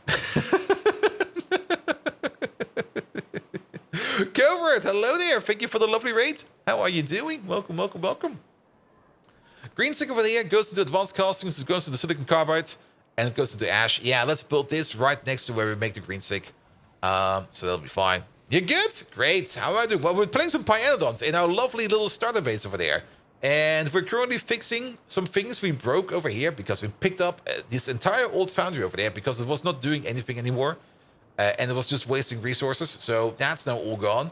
And we're still missing a couple parts we need to fix for that. And we're currently working on that. One thing for that, also we're going to be improving stuff while we update it. So that's even better. For the small parts, there they are. The basic crafting recipe is, this is the casting recipe. This gets hot air, and with hot air, you do make quite a lot of small parts in quite a short amount of time, 44 per second. This is a recipe that you make it from scratch. This one over there makes 10 per second. However, it's not prot moddable. All right, so the casting recipe is definitely the superior one, which makes a lot of sense.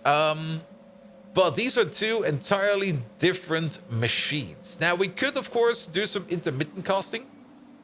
And if you kind of think about it, it kind of makes sense. If we want to make a build for this, we should set it up using casts over here for the iron gear wheels and the bolts, as well for the copper cable. Because if we then switch over to this machine over there, or this recipe over here, we already have everything in place that we need to do to make small parts, with the exception of the rubber. Rubber is not required over here, which is fine, but we do need rubber over here. You're very new to the game, so it's a lot further than where you are right now. Very new in Factorio, or very new in Pyanodons? Those are two different questions, because we are definitely playing Pyanodons over here, and Pyanodons definitely makes things a little bit more complicated. Just a tiny bit. Is that a blinking Pepsi commercial? Yes, it is. There it is. We had this Pepsi sign in the old base, and at some point in time, sadly I don't know who it was anymore, but at some point in time, a viewer came over and was like, "Hey, remember that Pepsi sign? Can we get it back?" And I'm like, "Sure. Let me just boot up the old base real quick," and then we stole it from over there. You drink Pepsi? Pepsi is the superior cola. I'm sorry, but nah, Coca-Cola is not good, even though I do have a cola over here. I would rather prefer Pepsi. Good, but nevertheless, Megatron, we just got raided by Covert. You know Covert, right? That amazing Twitch streamer out there? Can you give Covert a proper shout out, but make it covert, like make it sneaky, make it silent, put some code language in there and some spy stuff. Make it like absolutely just go completely over the top of the cryptic spy stuff in there. There you go. Pepsi has too much vanilla. Well, if you take the vanilla Coke or the vanilla Pepsi,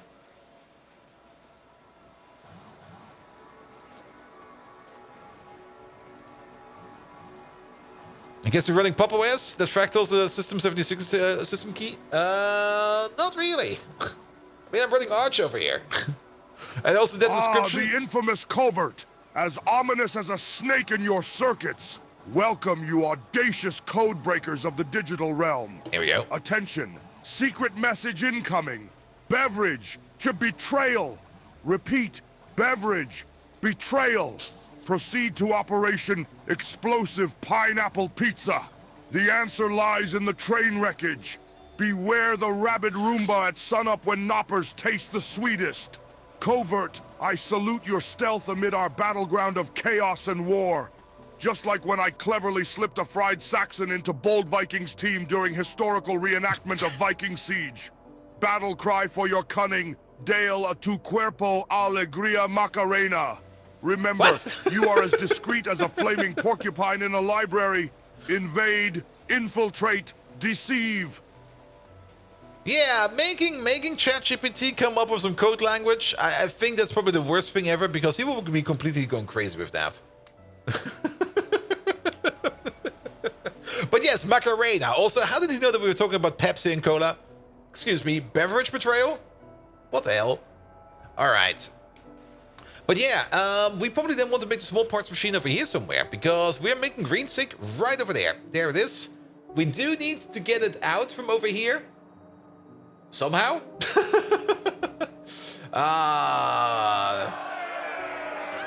Then again, we could maybe just put out... Maybe we just don't get everything. That'll be fine as well. If Vanilla Coke was so over vanilla, you would rather prefer to drink a quart of Pepsi than a mouthful of Vanilla Coke. Vanilla Coke is like the worst thing ever. I'm sorry. There's probably some people out there that really enjoy it. But Coca-Cola with vanilla, or any kind of cola with vanilla, is like, ugh. Ugh. Also, Cherry Coke can die in the corner. But more because I don't really like cherries.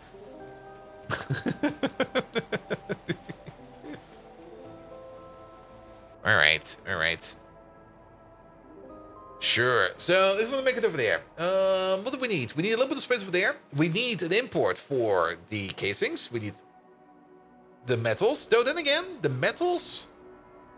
We should have those metals around here somewhere. Because, well, what do we need? We need copper and iron, right? That's steel, and stainless steel, and super steel. That's all we want. But we do got molten iron over there. Let's go. We do got molten iron over there. So molten iron is available over here. And then we need molten copper. I don't think we got molten copper over here. Alright, how about just copper?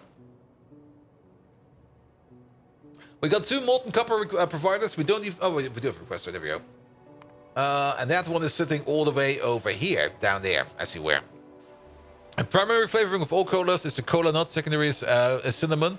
Secondary is Pepsi. And for Pepsi is vanilla. Oh, really? So they do taste different then.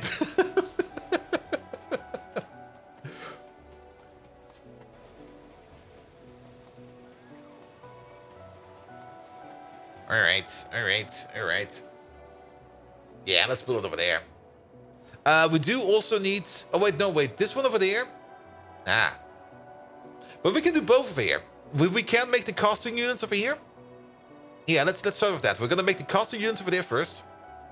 And then next to the casting unit machine, we're just going to put down the small parts machine. I think that will be fine. Let's cover both of them. Good, we do need some landfill for that, so let's pick up some landfill, because there is a bit of stuff we need to fill in there. Let's also get rid of some of this pocket stuff over there. We don't need any of these. We don't need that. We can keep all of this. We don't need these pots over there. They can go away. Anything else in here that's kind of sneaking in here that we currently don't need? Seems to be fine to me. We're still kind of missing some bots over there. Oh, you know why we're missing bots? Because we're still injecting bots into the system. We're currently sitting at 6,486 construction bots, but yes. The Dutch vanilla Coke tastes better than German one? Really? But then again, I never really get the vanilla stuff. I just, nah. Alright. Let's do some landfilling first. Now, we definitely do want to make some of these advanced castings. Mostly because they do allow us later on to make some absolutely amazing recipes. All this pipe to ground stuff over there we don't really care about, but the shaft recipe we do care about. The crucible recipe over here we do care about. Small parts, of course, drill heads over here. Once we can cast drill heads like this, we're never going to have any issue with drill heads anymore.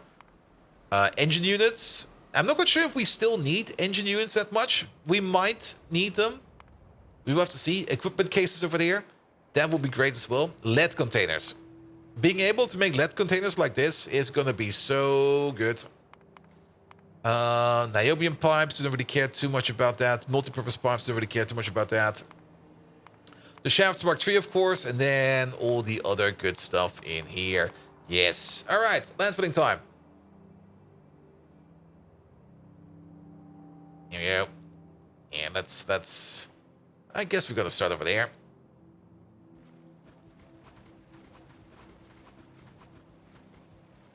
Yep. We might need to pick up some more landfill, and we're definitely gonna go a little bit bigger for this one. There we go. And then we go down.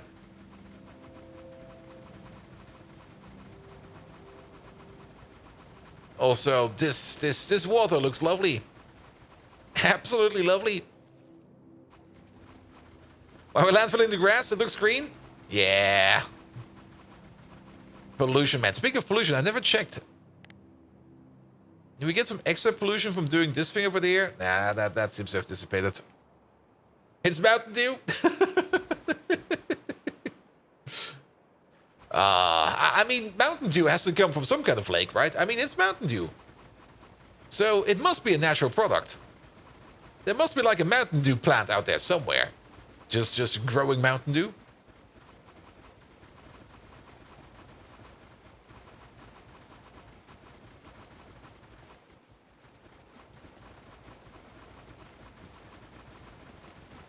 All right, fill it in. We might have to pick up some more landfill because this is a lot of landfill.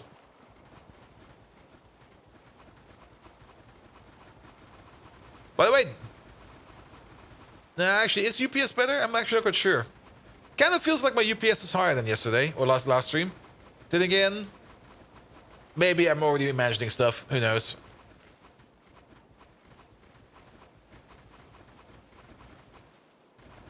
Harvest from the mountains in the early morning and then filled up with chemicals before being bottled. Ah, I see.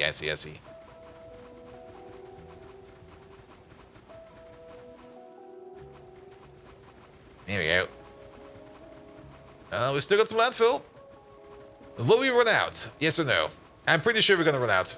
I'm pretty sure at some point in time, my inventory will say like, no more landfill over here. And I'm like, oh. Auto save.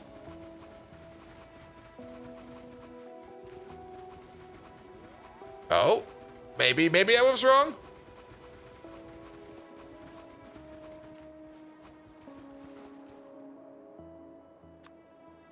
Close, very close. We got like 2,000 left. Perfect, excellent. I like that.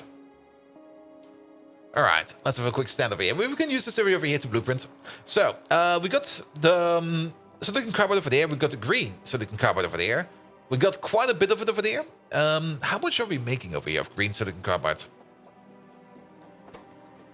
This over here goes at the rate of 0.4 per second. We can't plot it. So 0.4 per second per crafting speed. That's going to be like 1.2, 2.4, 4.8 in total per crafting speed. Crafting speed is 6.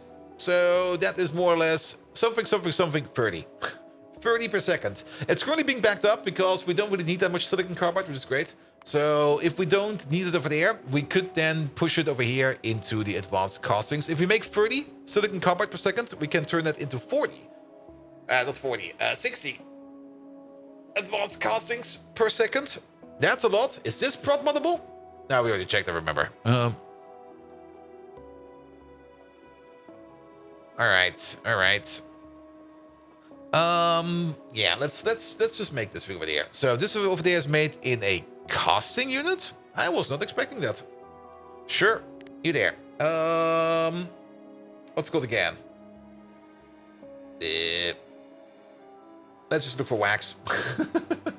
Not over there. Okay, what's it called again? It's called an advanced casting. There you go.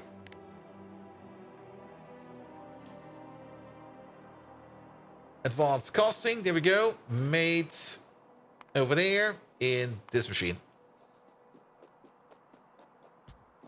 All right. So how many of these do we need? Hey there, Mike, how you doing? Each of these makes 1 per second, and eats it at the rate of 0.5 per second per crafting speed. So if we make a normal double block like we used to,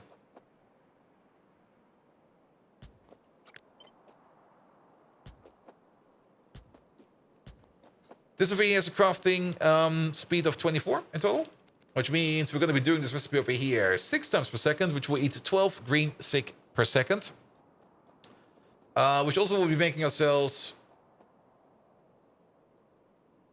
6 times per second. Yes, this over there is already making 24. We double it up, and then we get 48. And I think doubling it up will be fine. I don't think we need more than this. Have a great stream. It's nearly 3 a.m. over there. Wow, you need sleep? Absolutely, my man. Sleep is important because I kind of, sleep is very important. I kind of broke my sleep this week way too much. And I do hope that my sleep will be fine by tomorrow, because tomorrow I will be going to Gamescom. And I don't really want to be super duper tired at the Gamescom. But nevertheless, Covert, thank you so much for the lovely raid, guys. Be sure to check out Covert. And Covert, have a good one. This week. Yeah, last week doesn't count. This week is what counts. All right, let's put you over here somewhere. That'll be fine. Good. So what else do we need over here? Green stick is coming from the right. We do need some clay. We need some silicon. And we need some wax. So let's maybe start with the obvious stations first. Hope you sort out your sleep cycle. Probably not. Probably not. The sleep cycle is one of those things where you just like look at it and you go like, yeah, I should work on this. And it no.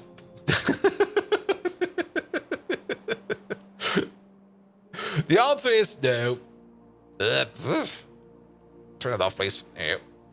We should have some silicon over here, actually, because don't we have silicon over here for our steel? There it is. Sounds fine. And that's coming from all the way over there. Do we need that silicon? We do need that silicon. Yeah, I guess we can route the belt over there. I mean, there needs to be a belt from over there to over there. Sure, that'll be fine. And gamers don't seem to be liking riding a sleep cycle, much like exercise. Yeah, pretty much. Though, to be perfectly honest, it's been a while since I played a game that completely encapsulated me like that. Like whenever I play things like Factorio or even DragTech, I do notice at some point in time, like, all right, I'm good. I'll just go to bed. I'll pick up more tomorrow. But Path of Exile, it's just like, all right, one more map. Come on, one more map. Just one more. And then at some point in time, I look at the clock and it's going to be like, oh shit, it's like 5 a.m. already. I'm like, I need to be in a meeting in like 5 hours. I'm like, excuse me. Also, we put down the wrong request over there. We need this one over there. Yep. All right. Liquid requested for the wax. The silicon is coming from top. The green stick is coming from the right. And then the clay we're going to be making on site. We don't really need that much clay. We only need like 1 clay every 4 seconds. We already said that we're going to be doing this recipe over here 12 times per second in total. So we're going to need 12 clay per second. Again, clay, we already looked at that. At the crafting speed of... Oh, we can prop on it even. Don't forget that. So we're making 1.5 clay per second per crafting speed. At the crafting speed of 6, we're already going to be making like something like 9 clay per second. Yeah, we're just going to put down... It might even be fine if we just put down 4 clay machines over here that are not even beaconized. Because if we put down 4 clay machines over here that are not beaconized, so we're making 3 per second. Yeah, 3 is not good enough. We need more than that. Because we need 12 per second. Okay, 3 is too slow. 3 is definitely too slow. Yeah, if we need 12 per second and we're making it at the rate of 1.5, then we need to make it at the rate of 8 per second. To make it at the rate of 8 per second, each one of them makes 1.5 per second. At crafting speed 1, that's going to be 2, 4. That's going to be 5 machines? 6 machines, more or less. 6 machines making clay at crafting speed 1. We have crafting speed 2. You know what? We can one-to-one these with some clay machines. It'll be fine. And Path of Exile equivalent to Civilization is 1 more turn. Yep. But I've also been there with Civilizations. Especially Civ 5. I've played Civ 5 so fucking much. Very enjoyable game, Civ 5. Civ 6, I never really warmed up to it. I mean, Civ 6 has some very nice concepts. Some things I really did enjoy as well. Also, is this? Looks awfully familiar. 1, 2, 3, 4, 5. There you go. Civ 6 had some very fine concepts I did kind of enjoy. But overall, I don't know. I never really warmed up to Civ 6. You played too much Civ 1? If I had Civ 1 when I was a little kid, I would probably drop out of school, like before I even entered it. And Civ 6 is one of the most hilarious any percent speedruns of all times. Yeah, Civ 6 also kind of felt a bit broken, to be perfectly honest. I mean, some of those civs you could get kind of felt always like a bit like, here, just get this guy, and then you just beat up everybody. And I'm like, Though, to be perfectly honest, that's also something I do kind of enjoy about Civ 6. Because in Civ 5, if you kind of think about it, every Civ was more or less the same. They had like their own unique unit or something like that, and then they had their own unique building, some of them, and some of them had their own unique something else. But the main difference between civilizations in Civ 5 was only minor. It was very, very minor. Like Gandhi the Warmonger is by far the best ever. But overall, like the difference in civilizations in 5 was definitely less impressive than in 6. It starts at the first frame of the map, ends at the first frame of the victory pop-up. Wait, what? 18 seconds. From the first stirrings of life beneath water to the great beasts of the Stone Age. From our humble beginnings ages ago, how you forged a... Were there like no enemies? No Cleopatra was on the map. What happened? Did you get eaten by a bear? I mean, that does happen sometimes. Sometimes you start like next to like a barbarian unit or something like that, and then you just lose your thing. No enemies, you win. There were enemies. Cleopatra was on the map. At least I saw on the score screen.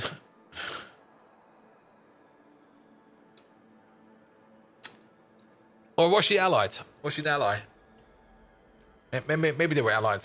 But there was definitely a second Civ on the score screen.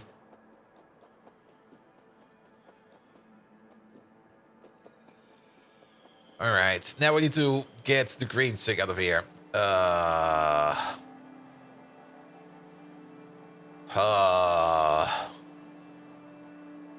Actually, if we do this a bit smarter... Oh, wait a minute. Oh, never mind. Actually, if we do this a bit smarter... Power pull over there.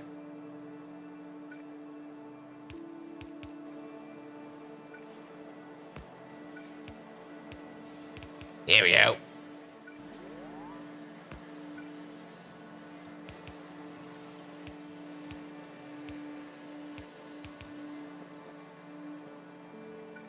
Horrendous. Absolutely horrendous.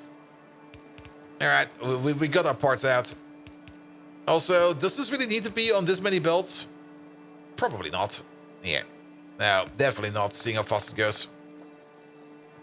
And actually, if you're gonna think about it then...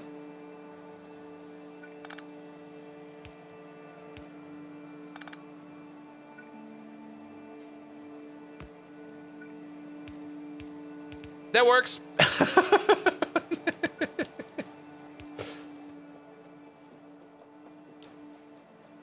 Yeah, or Cleopatra did pop up next to barbarians and got instant pummeled. That can happen. If you're very unlucky, that can happen.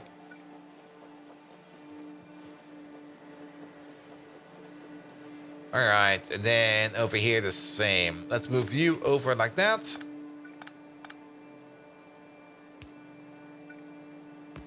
You get... No. Yes.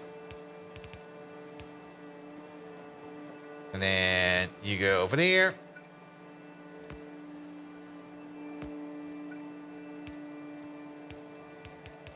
You go like that. And then we need you over there.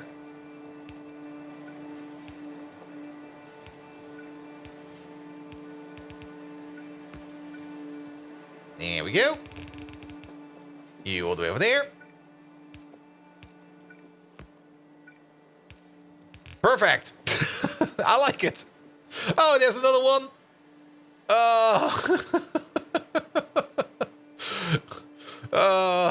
Okay. You over there. You over there.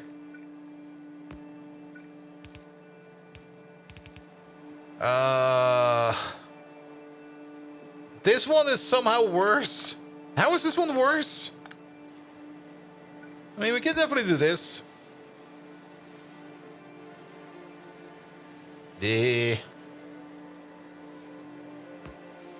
All right, it's this. Prepare yourself.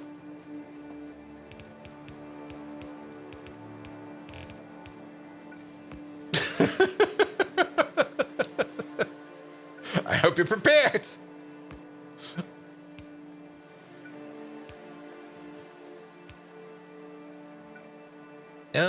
And then both go up.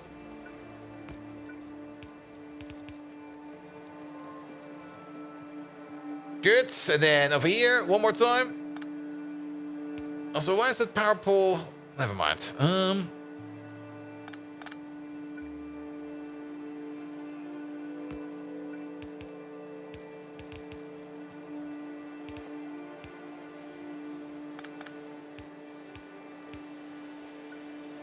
That works.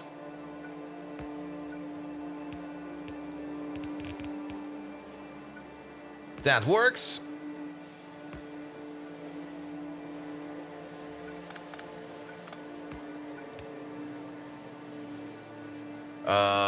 Pull you back a bit.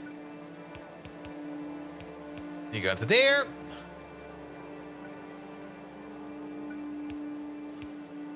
You go into there.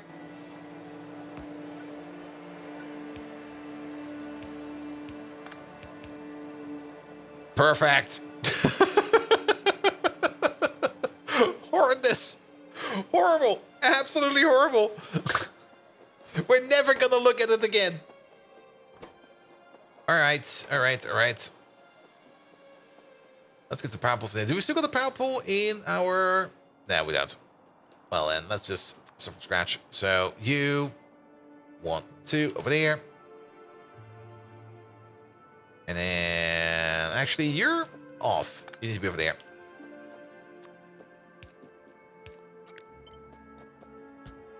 Absolutely.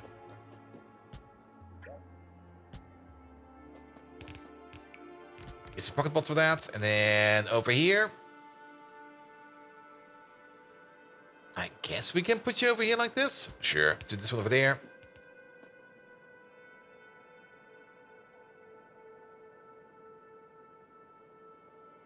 And do that one over there. Alright, that should power everything we need. Yeah, that powers everything we need. We still need the water pump over here somewhere. That'll be fine. We'll figure out the place for a water pump. Nothing much to worry about. Actually, we actually don't even need a water pump. We are in the middle of landfill area over here. We can just dig for water. If we need water, then how about this? Here. We can pick up landfill again.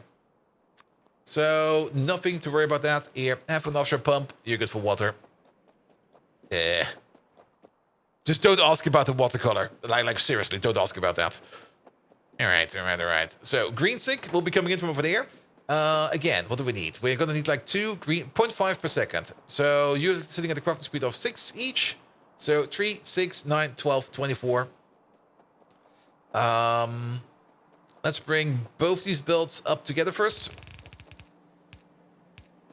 We could be really silly again, balance it one more time, and then we're just going to be feeding them over here. If it's going to be 3 per second, we can use an inserter for that. What else do we need over here? We also need silicon. We definitely need more silicon than we need green stick. So sure, just to make sure that we have enough space over here to get our green stick in, we're going to be using... Oh, there's one more. We're going to be using 2 inserters over there. And then there's going to be like 1 belt like this. Then for the silicones, 1 splitter over there, and then 1 splitter over there. That's actually going to be a lot of input, actually. Actually, that's going to be a lot of silicon. It's a 1 1/4 silicon per crafting speed. Crafting speed of 6. That's going to be 7.5 per second. 15, 30. At crafting speed 2 at least. This is going to be 30. 16 total. That's already 2 belts. So we definitely do want to have 4 belts of silicon coming in from over here. That might be a bit too much to wriggle out from all the way over there. So, congratulations, you're getting your own silicon station at the bottom over here. So let's pick up you. Because bringing in 4 belts of silicon is definitely a very impressive amount of silicon. In you go, in you go. In you go, and in you go. All the way around. Let's see. You go like that. And you go like that. All the way around, please. So, 2 belts coming in over here for silicon. 1 belt over here coming in for green stick. The clay will be coming from the left side over there. And then we got everything we need. And then you will connect in like that. All right, let's pick up all the belt over there. And the inserters, take the machines out. We don't need them real quick. Flip you around, and then let's put you down. Just like this. There we go. And that will be the input for you over there. All right. And then just add wax. For the wax, we're going to go with the very simple approach of putting in the wax at the bottom over there, and then we're just going to be pushing it through. I do kind of like this, that we can just use pumps over here on outputs. That is such a fun mechanic. I do hope that we can still do that in Factorio 2.0. Because that definitely gives you some more interesting builds. All right. And if you kind of think about it, we can even do it better. There you go. Then we only need to hook up like one of these. Which I guess will be the other one around. Well, we will see about that. Output pumps and inputs? Yep. That works. That works pretty good as well. Alright, you over there. You're going to be a semi-nemean. No, you're going to be a wax requester. There you go. It'll be coming over soon.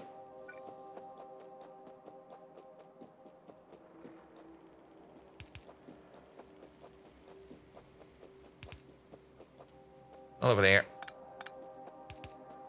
I mean, the reason why this works over here. No, actually. I guess we're going to do it like this then. This works as well. Here, the inputs over here. If you want to get any liquid out of this input over there, you can't really do the thing we do in RegTech, where you just like take a barrel or something like that, click on it, and then you have that liquid in the barrel. If you want to get this liquid out for whatever reason, you have to use a pump. However, we can exploit that by just pumping out from the input over there and then pushing it forward to the next machine. So technically, we're stealing it from over here and pushing it along. Wait, wax is a gas at 50 degrees Celsius? Is it a gas? Really? Technically, it's a fluid. It also has a max temperature of 100. Yeah, don't really look too much into temperatures for in pi. Some things just don't make sense. All right. And then the only thing we're missing over here is the output over there. Yeah, how about we do the following? You, in. 50-50 split. There you go. Then copy paste this. There we go. Lovely.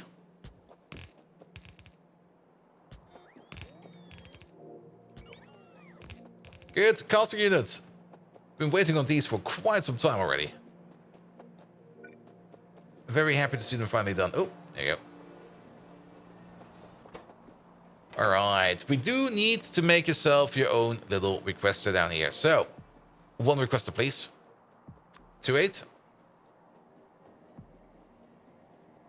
The wax is already there. Excellent. Let's put you over there. Yeah, I thought as much. Oh, really? Okay, that connects at least. Good. Put you in over there. Excellent. This is where we're going to be ordering in more silicon. Pom. You are fully connected as well. That's fine.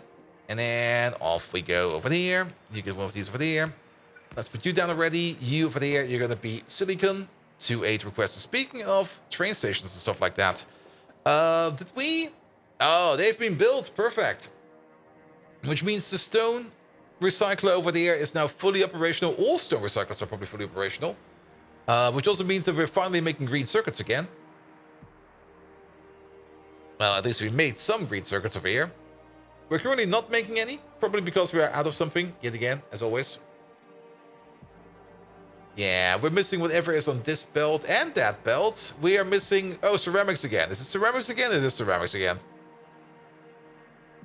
That is fine. Ceramics will probably be coming over very soon. Let's have a quick peek at the ceramics machine. Ceramic. Ha! What the hell? How did this happen? Well, there's your problem. Good thing we checked up on that. All right.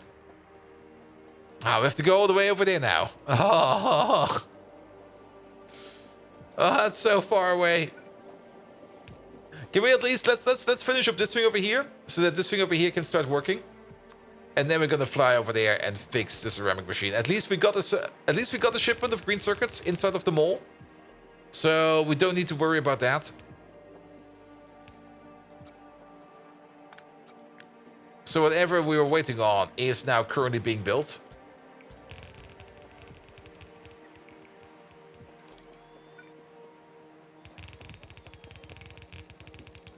Here we go. There must have been like either something on the ground or something like that, or there must have been maybe a belt contamination when we pulled down the belt for getting like the old stuff, the old ceramics in there. Something must have happened. All right, but ceramic will be coming in like this, and that's ceramic silicon. And then together with the clay over there, which we are still waiting on some more clay pits. Probably because, yeah, it's out of range. That's why we're waiting on stuff over there. There you go. Then these will be made over there. We got the steam available over here. You will make the clay, and then you over there will make the advanced casting units. Again, 1 per second per crafting speed, 24, 48 output crafting speed over here in total. That will be at least 2 belts. Probably 4 would be better, but I think 2 would be fine, because I don't really think we need to make casting units that often. We definitely do want to export them. Here we go. So let's put the export station down first, but we also do want to use them over here on site to make the small parts, because we definitely do need to make small parts. So let's get that in over here as well. But before we make the small parts machine, or the rebuild small parts machine, we are going to be fixing that ceramics train real quick, because actually, you know what we could do? I got a great idea. Where is he? Here you go. You. Hey, you obviously have something wrong. Could you come over to me, please? There we go.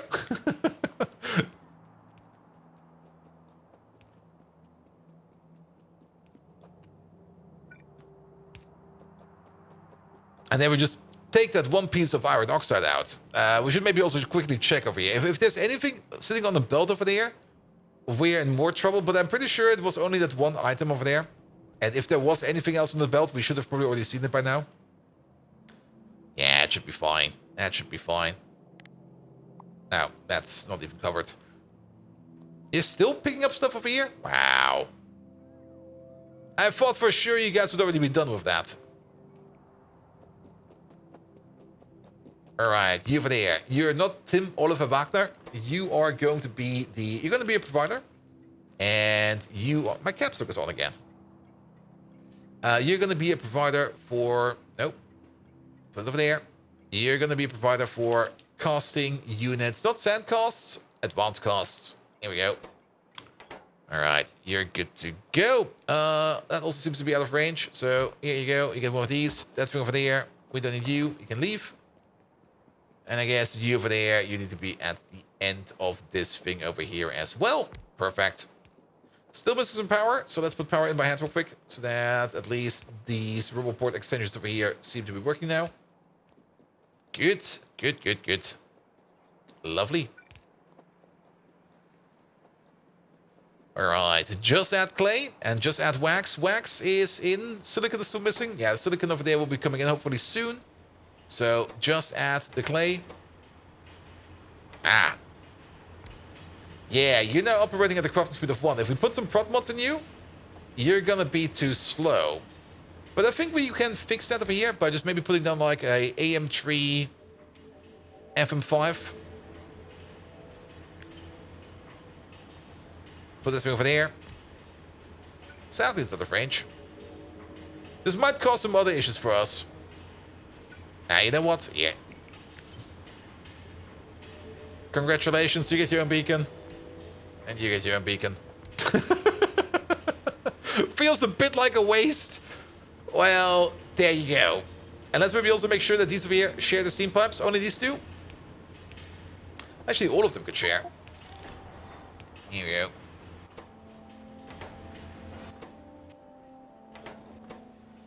Yeah, that'll be fine.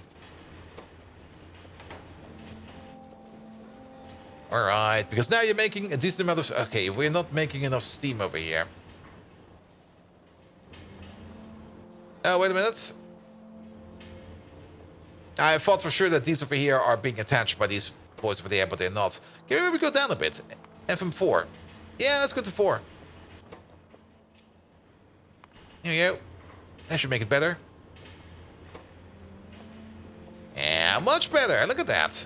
And just to make sure that we have enough water over there, how about we put another water pump all the way at the top over there? Let's see, that is where you are. So 1, 2, 3, and then 1 on top. There we go. Perfectly hidden. Perfectly hidden. There we go. Now we should definitely have enough water going into this system over here, enough steam going to this system over there. There we go.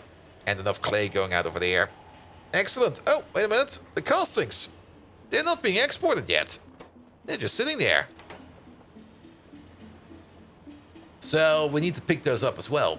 Sure. Here we go.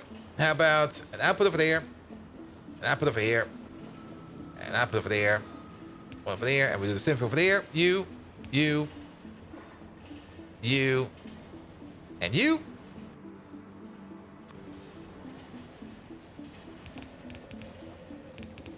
That's gonna be a bit... Okay, that lamp needs to go. I'm sorry about that lamp. Actually, all of these lamps need to go. I was kind of hoping we could maybe save the lamp. We have to replace the lamp. Okay. You'll be over there. You'll be over there. You do like this. You do like that. You go over there. There we go. And then you over there. We do want some lamps over here. I guess we put the lamps on the inside. That was kind of stupid. There we go. Put them over there.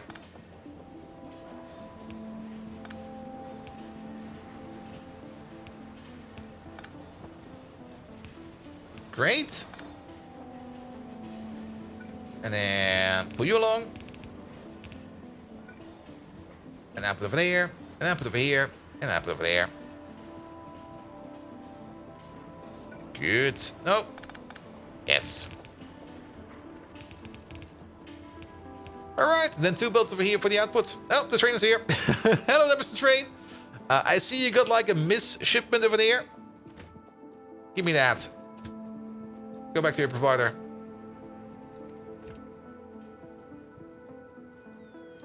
Alright, that's also fixed. And then the only thing we need to do over here is to put the stuff into a train station over there. So how about we put you over there?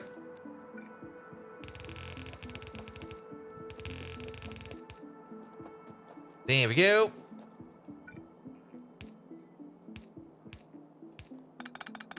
That was a bit too much.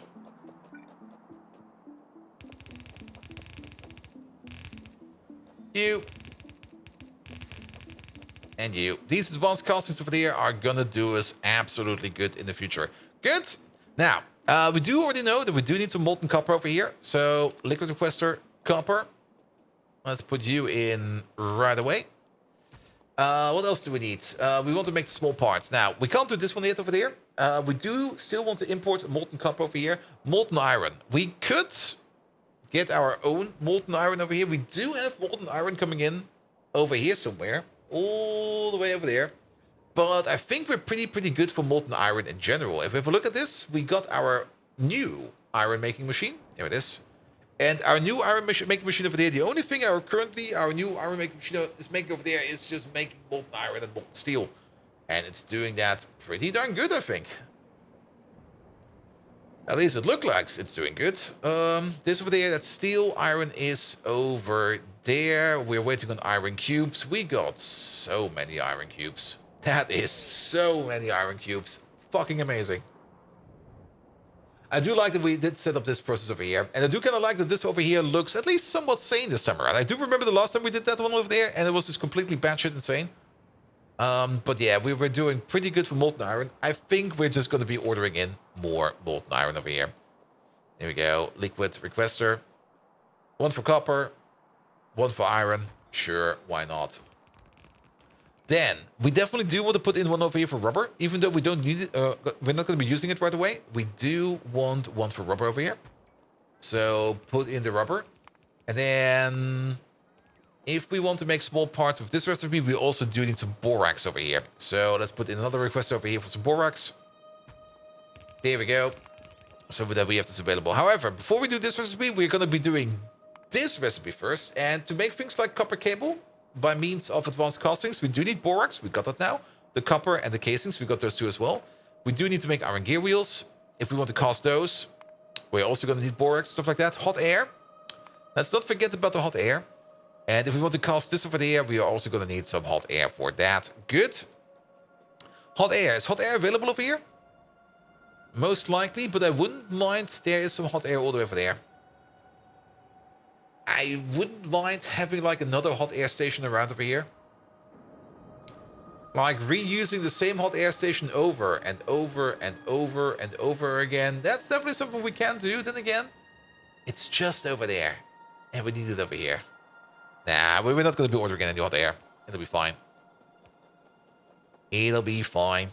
Oh, look at all these casting units. Freaking amazing. Now, while we're looking at casting units for there, I am kind of curious about the one thing. I mean, we can make engines with it. What's the biggest usage for engines? Okay, it's mostly in buildings, I guess. So is there anything special out there where we need, like, a lot of engines? Even for cars, of course. I mean, it's not like we I mean, I don't really see the reason to make like a casting facility to make like motors. It used to be that I think it used to be that we needed to make motors to make the electrical engines, but since that recipe is more or less out and has been replaced by a completely different recipe, I don't really think we need to make that many engines anymore. Okay, I'm going to click through this a little bit faster. And we need for the Mark II trains, but that's also only 5. 5 is not a lot. Like everything, as long as it's not like something like 5 per second or something like that, then I'm not really going to care too much. Portable gasoline engine, we don't really care about that either. Pumps. Yeah, pumps would probably be the only reason to maybe do it, but we can still just use our existing recipe for that. And we don't need to resort to casting. Then again, I mean, we might as well cast it. Oh. Okay, that's a yaw drive. But the yaw drive is for wind farms. We don't really care about wind farms. Like we really don't care. Artillery wagons. Oh, okay. Now that could be an argument to make like a lot of engines. Wally, hello there.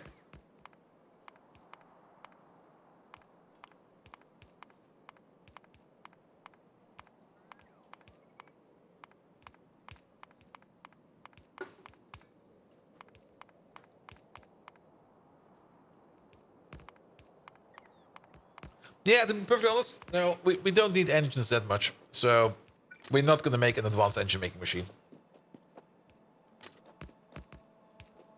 All right. Wally, welcome.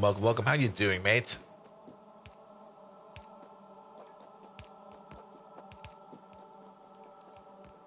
Good. All right, we're going like 10,000 of these. Excellent. Glad it's Friday? Yes. You do know that tomorrow is Friday, right? Well, it's probably going to be Friday soon. I mean, depending on your time zone, it's just Thursday. You might be in Australia. Yeah, if you're in Australia, it's already Friday. Very true. All right. Now, Wally, there's like another day of work in front of you. Sorry, you can't go into the weekend yet. You have to wake up again tomorrow.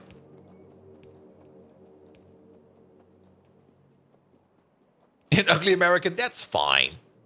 There's many of you out there.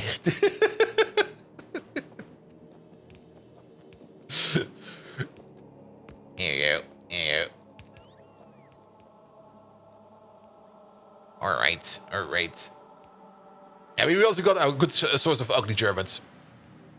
It's also probably good to wake up in the weekend. Yep, it is.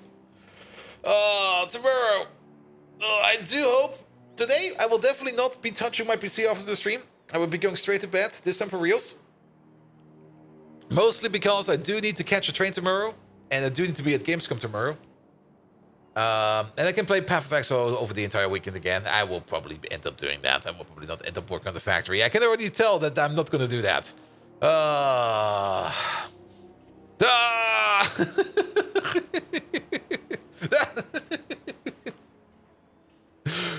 Alright, alright.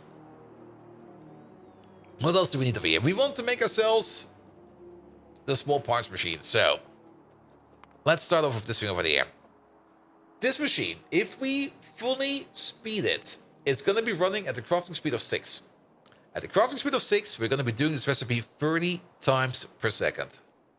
That will mean we're going to need about 90 copper cable per second. Also, if we do this recipe 30 times per second, we're going to be pushing out 60 small parts per second. That's a lot of small parts. That is so many small parts. Let's get some ratios in. Here. Look for small. Small parts. There we go. Product of small parts. Copper cable. This one over there. Put you over. Turn you off. Put you over there.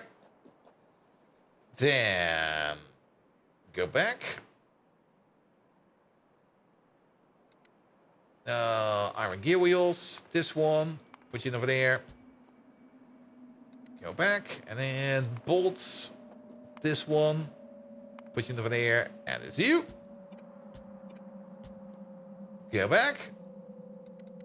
And then small parts. In an assembly machine. There we go. Alright, now we got everything we need over here.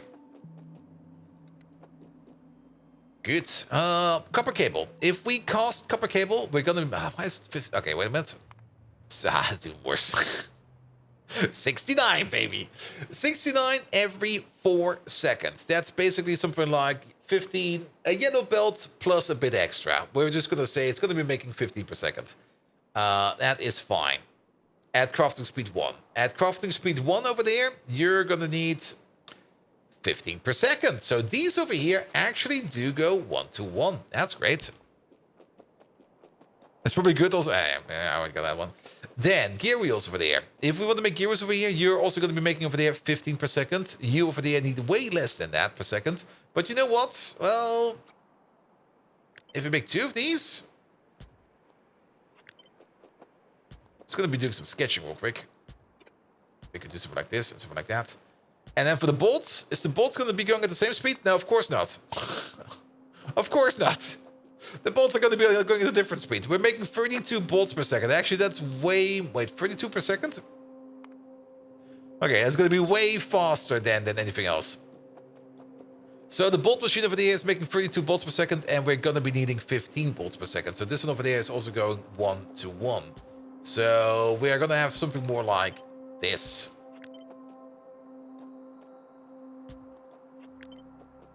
That's going to be the machine we're going to be looking at, give or take a little. And I think this is going to be perfectly fine. This thing over here is going to be pushing out 120 small parts per second, give or take a little. Yeah, I'll be fine. It's good enough statement to read it twice. It can definitely be a good enough statement to read it twice. There you go. Yeah, sadly, I don't got like an internal have already read this statement notifier in my own eyelids. Would be great if I had something like that. But sadly, that don't exist, no. Alright, then how about we put you over there? Put you Over there.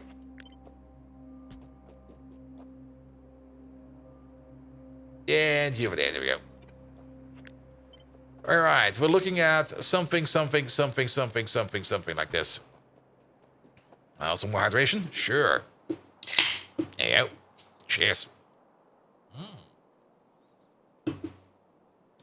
Should drink some water, though, and not sodas all the time. But, yeah. Today is a soda day. All right, we can at least connect the view. Hot air, that's done. Nothing to worry about that.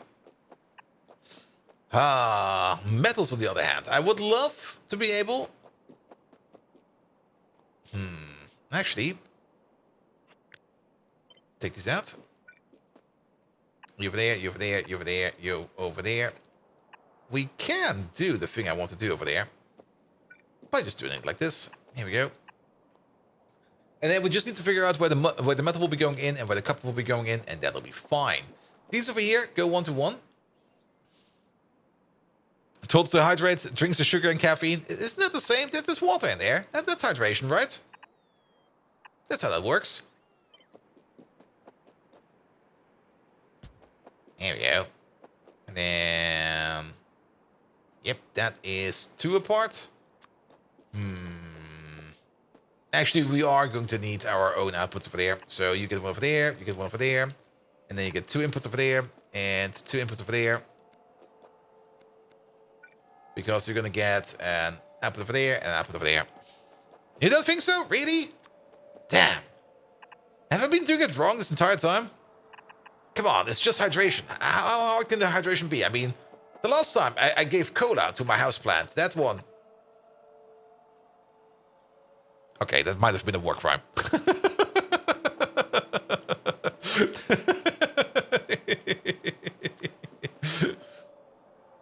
All right, you over there. You over there. It's what plants crave. It got electrolytes. Exactly. And I mean, electrolytes is good for you, so it must be good for the plants as well. All right, let's turn you around like this. Oh, there's the silicon coming in. Perfect. Yeah, this is a bit of an odd ratio machine. Let's put you over there.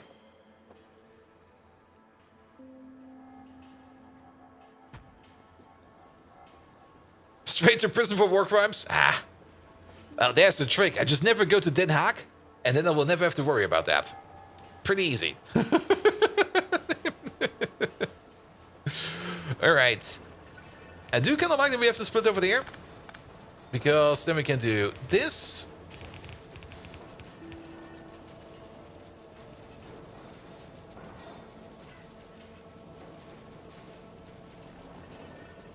Ha! Well, that kind of sucks. There you go. Nobody will notice. The biggest of different settings because they overlap in the middle. They do overlap in the middle. Actually, do they overlap in the middle? They don't overlap in the middle. I paid attention on that one. They don't overlap at all right now. Wait a minute. I did want to make it so that... Wait a minute. I somehow managed to completely exclude you over there now. No, actually it's fine. Yeah, these over here connect. This one over there does not connect with this one over there. This one is standing alone. That's also why this entire thing is a bit off. Alright. Casting units and borax. We don't really need that many casting units. We can actually just do something like this. We also need some metals in the air and some liquids in the air. So there's going to be a pump going this way, and there's going to be a pump going that way. You connect up over there. You connect up over there. There we go. And then just add metals over there. That'll be fine. We're going to get 2 outputs over here. And we're going to get another 2 outputs over there. That's where the small parts will be coming from. Awesome, awesome. Then Are we in range? We are in range. Things are coming over, so we just have to wait on them. Power, you should be fine for power over there. You're also fine for power over there. Good. Then, what do we need in terms of input? We need borax and advanced castings over there. We do need 1 advanced casting per second. We actually do need 6 per second over here for you over there. As for you, we're going to be needing 1 every 4 seconds. That's fine. And you, we're going to need 1 every 4. So it's not as many as I thought it would be. All right. So, how about... You're the odd one out. That's the annoying part.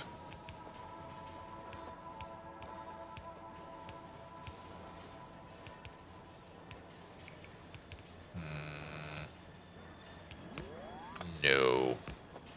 Let's just do it like this. It'll be fine. You go like this, you go like that, you go like this. Again, the lamp is in the way. Because I make the same build mistake again, but that's fine.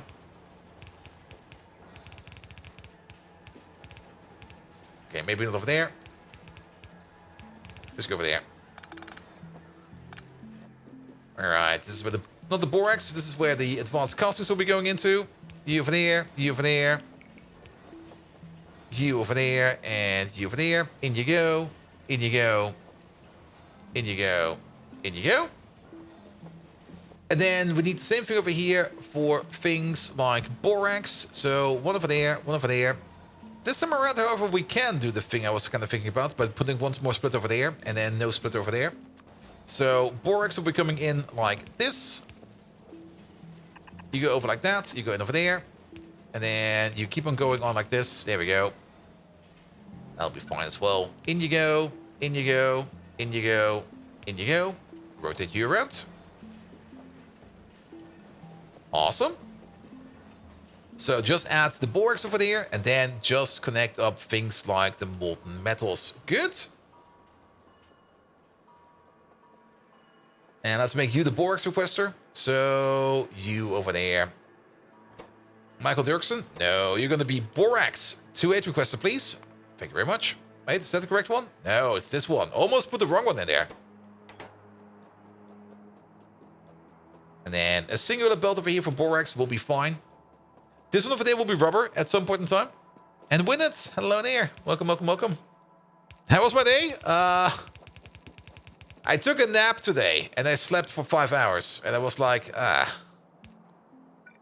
right. That happened. It's one of those days where you go like, I wanted to be productive today. And I was like, oh, I didn't do shit today.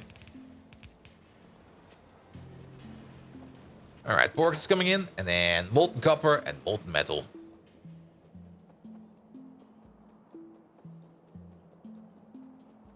Which would probably also be the issue for tonight when I need to sleep, and I'd be like, nah, I'm not tired yet, because I've been sleeping all day.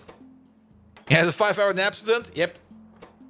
Not only that, I put like my alarm on, like I was like, okay, I'm just gonna like sleep for half an hour, maybe an hour at most. So I put the phone alarm on, and the phone alarm usually does wake me up, but this time around I was just completely out, it seems. And I've just been sleeping through my phone alarm for like 5 hours straight.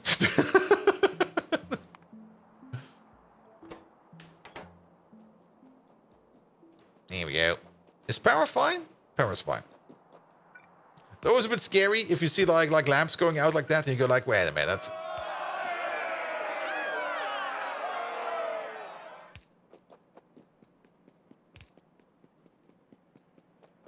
There we go. And phone alarm probably something like you puff extra dreams? Maybe. Who knows? But then again, to be perfectly honest, I also didn't really sleep much this last day, so maybe my body was just like, no, fucker. I'm not gonna wake you up, you're gonna sleep. And I'm like, alright. Fine. Sleepy time it is. Alright, this is VSC iron, so we can connect up the iron straight over there.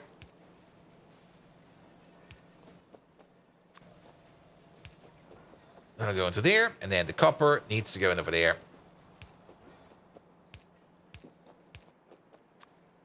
Bum, bum, bum. Good. Just wait for Borax. Ah, the hot air's missing. Ah, the hot air. And if Factorio building destroying the alarm would be a great alarm. Factorio was definitely off. I mean, as you know, I let Factorio run over the weekend. Not over the weekend, over the last day. To get that pickup job done over there. And while it was running, I was playing some Path of Exile, of course, in the background. Okay, there's a hot air pipe right over there. And everything was fine for like those multiple hours where I was playing Path of Exile. And then the moment, like about 20 minutes after I go to bed, the factory immediately breaks and everything turns off. And I was just like, god dang it. Been babysitting this thing over here the entire 6 hours and nothing happened. And then the moment I go to sleep, it just breaks. All right, hot air's in. Just add metals over there and we're gonna be good. Are we good for signals over here? Yes, we are. And speaking of power, let's check up on power real quick. Because that's what I want to see. This thing over here filling up like that is exactly what I want to see. And you over there slowly filling up. That also means that, oh yes, gasoline. Which probably means, did we get some more stuff in over here? No, we did. We got something over here. Did we get some condensates over here? Oh, we got some condensates over here. That's why you're running. Yeah, there's a bit of an issue. Like if we run out of gasoline, the gas power plants, which are funnily enough not running on gasoline, but they do need gasoline to process their raw natural gas, do tend to shut down as well, which is not good. This power plant over there is more crucial than we might think. Like, this is our main power plant. And currently, we're more or less waiting over here on getting in more kerosene burning. And once we get to the next level of tech, which is going to be 2 techs, and once we are able to make like the tier 3 turbines, then power is probably not going to be an issue for quite some time. Until, of course, it will be an issue again. You like how Mountain Dew is banned in Germany? It is. I can definitely get it from the store. So when your German friend came over, he tried it because it was banned, and it got them to try every flavor it could get your hands on. In one sitting, he would probably be dead after that. I'm pretty sure you can get Mountain Dew over here. I saw it. Wait. I'm pretty sure it's no longer banned over here.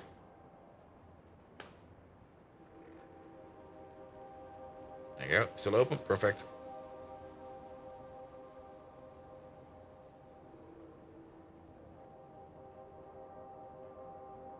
Yeah, it's over here.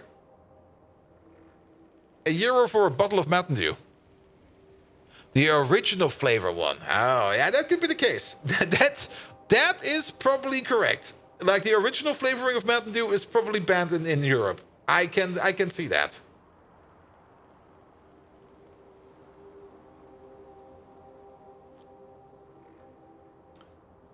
But then again, it's probably banned for a reason. That reason is that probably Mountain Dew is probably one of the most unhealthy things that do exist.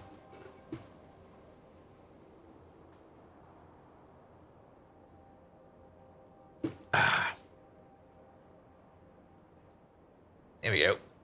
I always like the South Park bit on that. Like, it's double Dew diet. It got double the calories, but half the calories because it's diet again. So it's Mountain Dew, right? No, it's double Dew, Kyle. Come on. Absolutely unhealthy, but not as bad as the Jolt times 2. Yeah, probably. So it was like Pepsi, but twice the caffeine. That's what we got over here. It's called either Afri-Cola or Fritz-Cola. All right. The only thing we're waiting on over there is copper. And that copper is probably coming in from all the way downtown. We do need one provider over there. Here we go. And let's put you over there. Have you ever tried the s'more? No. Now, isn't the s'more just a marshmallow, or is that something different? Chocolate marshmallow and graham crackers and a campfire sandwich. Yeah, something like that. Though, to be perfectly honest, I was never really into the marshmallows.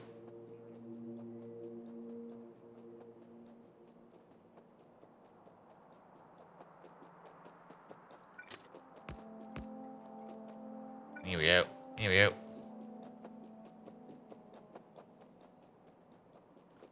Alright, and then we need 4 inputs over there. We can just copy paste over this build. There you go. And pick one of this. We do need you.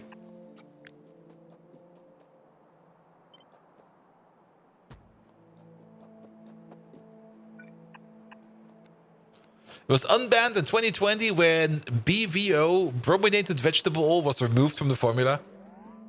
Brominated vegetable oil sounds absolutely insane. I'm sorry, what's in there?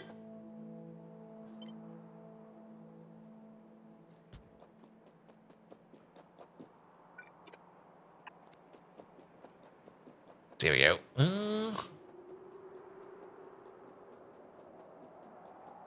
It's apparently a fire retardant chemical. Yeah, you definitely want that in your Mountain Dew. Absolutely. Oh god, there's a fire going on. Quick, get the Mountain Dew. Actually, if you use Mountain Dew to... Wait, if it's fire retardant and you use it as a liquid to, like, suppress a fire, will that actually work?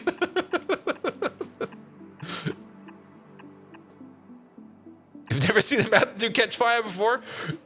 Lucky you.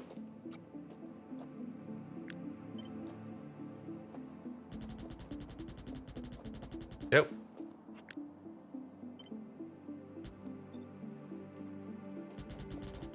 Wait.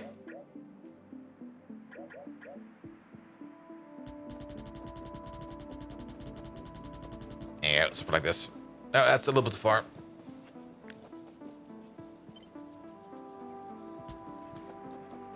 There you go. Sounds like you're just trying to feed a campground full of 8-year-olds at night before bed. Just give them like all the energy. And they're gonna be sleepy the next day. Alright. Molten copper. It's... Oh, wait a minute. Wait a minute. No. You're available.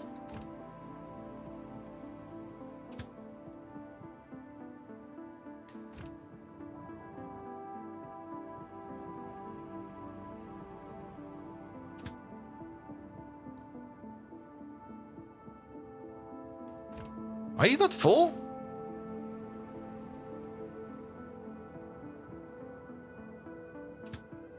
You're automatic, that's fine. Oh, wait. No. What's going on over here? The station is... ready? Station is waiting for you to come over. You're waiting on... How are you... Power's fine. Oh, you're empty. You are empty. And the reason for that is because we probably messed up the train station over there. There you go.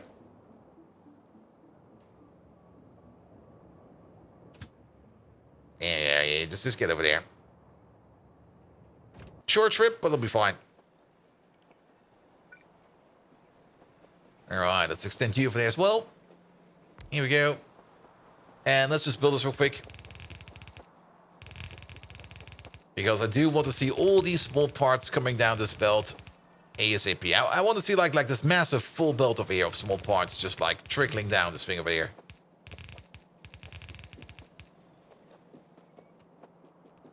The only time you got into trouble in class was in high school with 3 Mountain Dews, 2 volt times 2, and about half a 100 pack of pixie sticks. Like little paper cylinder tubes with crushed sugar in them. Oh, those, yes. I got kicked out of class because I never said a word. And vibrated my desk about 3 meters across the room, just shaking.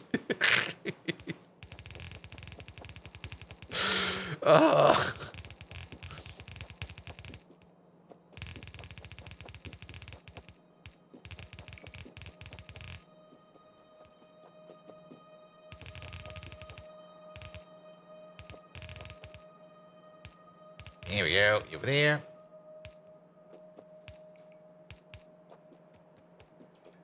right, all right. Kind of also reminds me from like my masterpieces when I was writing that one. And I was so caffeine dependent when I was writing my masterpieces that I needed like an energy drink to go to bed. Like I was right, all right, time for bed. Let's drink an energy drink. Good night.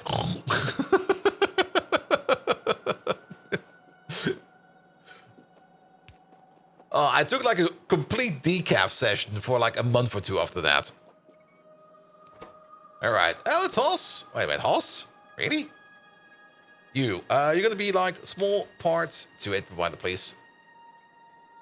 And I think small parts stack up to 200.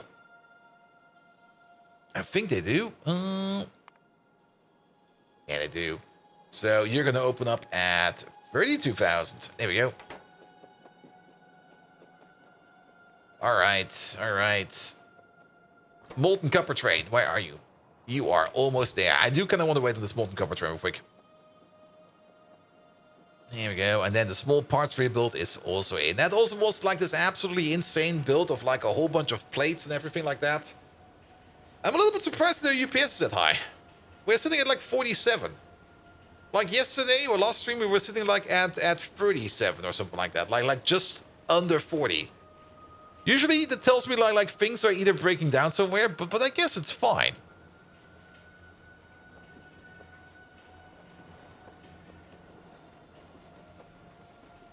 You have increased brightness in the settings? I do. I usually do set the brightness up, the brightness up as much as I can, so that people can see better. Because if you play this like on the default brightness setting and you stream it, and people look at your stream, it might be too dark. And sometimes I'm a little bit lazy about my lamps. Actually, I'm not really that lazy about lamps, but sometimes I am. So I usually crank the brightness up as much as I can. Especially if like the encoder is like making it a bit darker, and then other parts of the video pipeline is making it a bit darker. It's doing look a little bit different. Well, we also got like different belt colors over here, and some other small optimizations here and there, but nothing too crazy. All right, where's that train? It should be here any second. We should maybe also put some signals on this line over here, because if a train is traveling on this line over there, that is basically dead. You know what? Let's start doing that real quick. We don't need many signals over here, like just one like every now and then, like one over there. It also does not really need to be super duper accurate. Like one over here.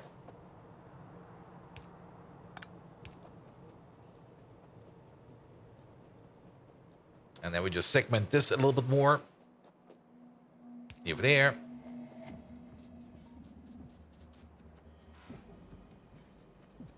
I guess over here?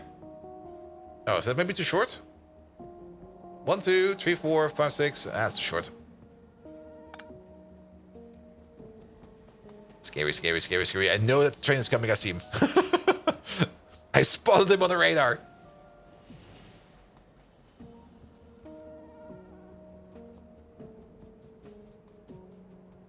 And I guess one over here. Alright. Liquids move fast, so let's have a peek. Ah! No radar coverage! I want to see the belt.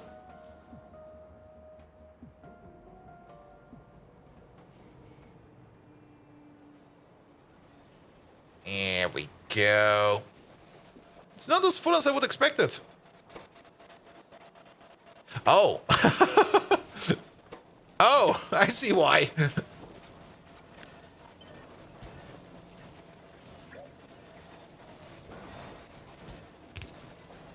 We need more stuff. There we go. There we go. That's what I want to see.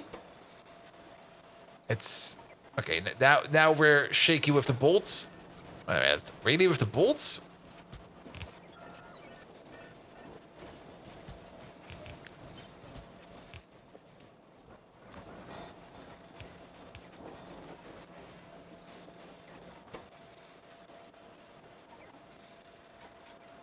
Damn.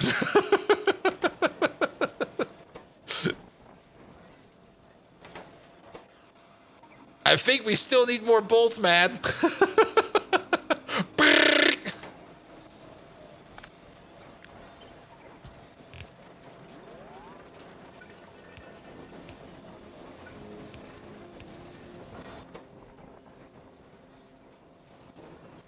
How much bolts are we making per second over here?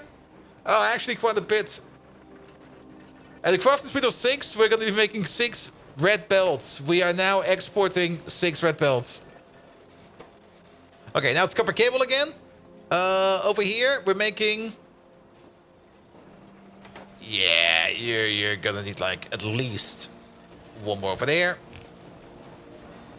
And at least 1 more over there. Here we go. Ah, here we go.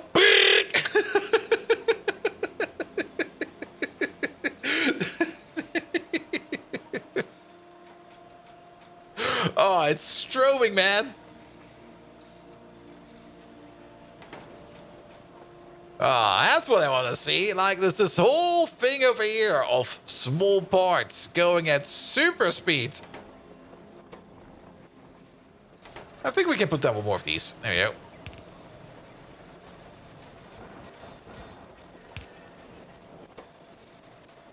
You're still complaining about bolts? Alright,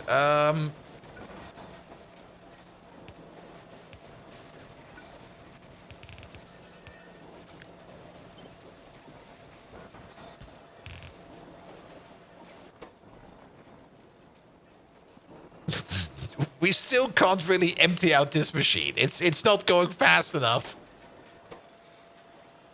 Ah, there we go. Full speed ahead. There are prot mods. Sadly, we can't put prot mods in here. But yeah, we're making exactly 30 per second over here. That's great. We're making like... actually, no, we're making less than 30. Wait a minute. Oh, can we make more? I mean, we're making 10 per second over here at crafting speed 1. No, we're making exactly 60 over here. Yeah, we got crafting speed 6. We're making exactly 60. We're filling this belt up exactly with the stuff that we need.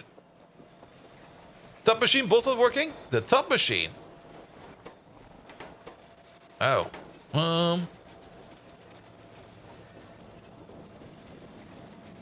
Oh, you know why? There's some small parts in here. There you go.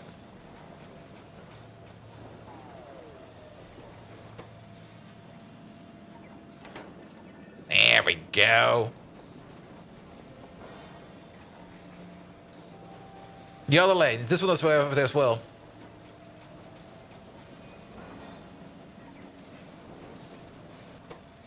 Yeah, now we're going at full speed. And now we're eating these bolts.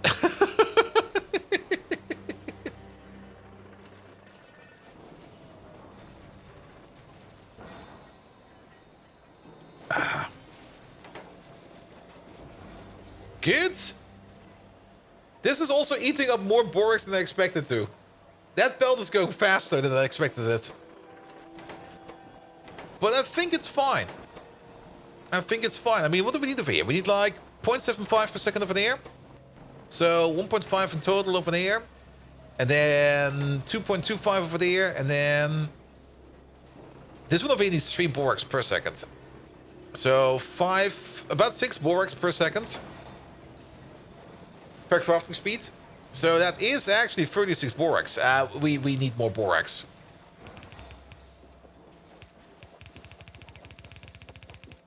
More borax is required.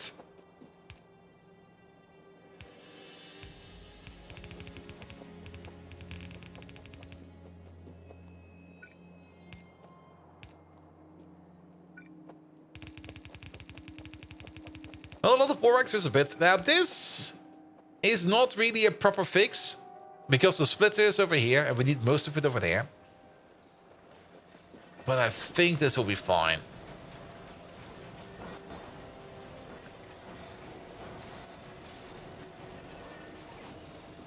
We just need like a tad more. Like mostly for this machine over there. Ah, this is lovely. All the small parts. And we're still making enough sand costs of, not really sand costs, advanced costs of it that we can still export them. So that's fine over here as well. Alright. And now this belt over here should back up.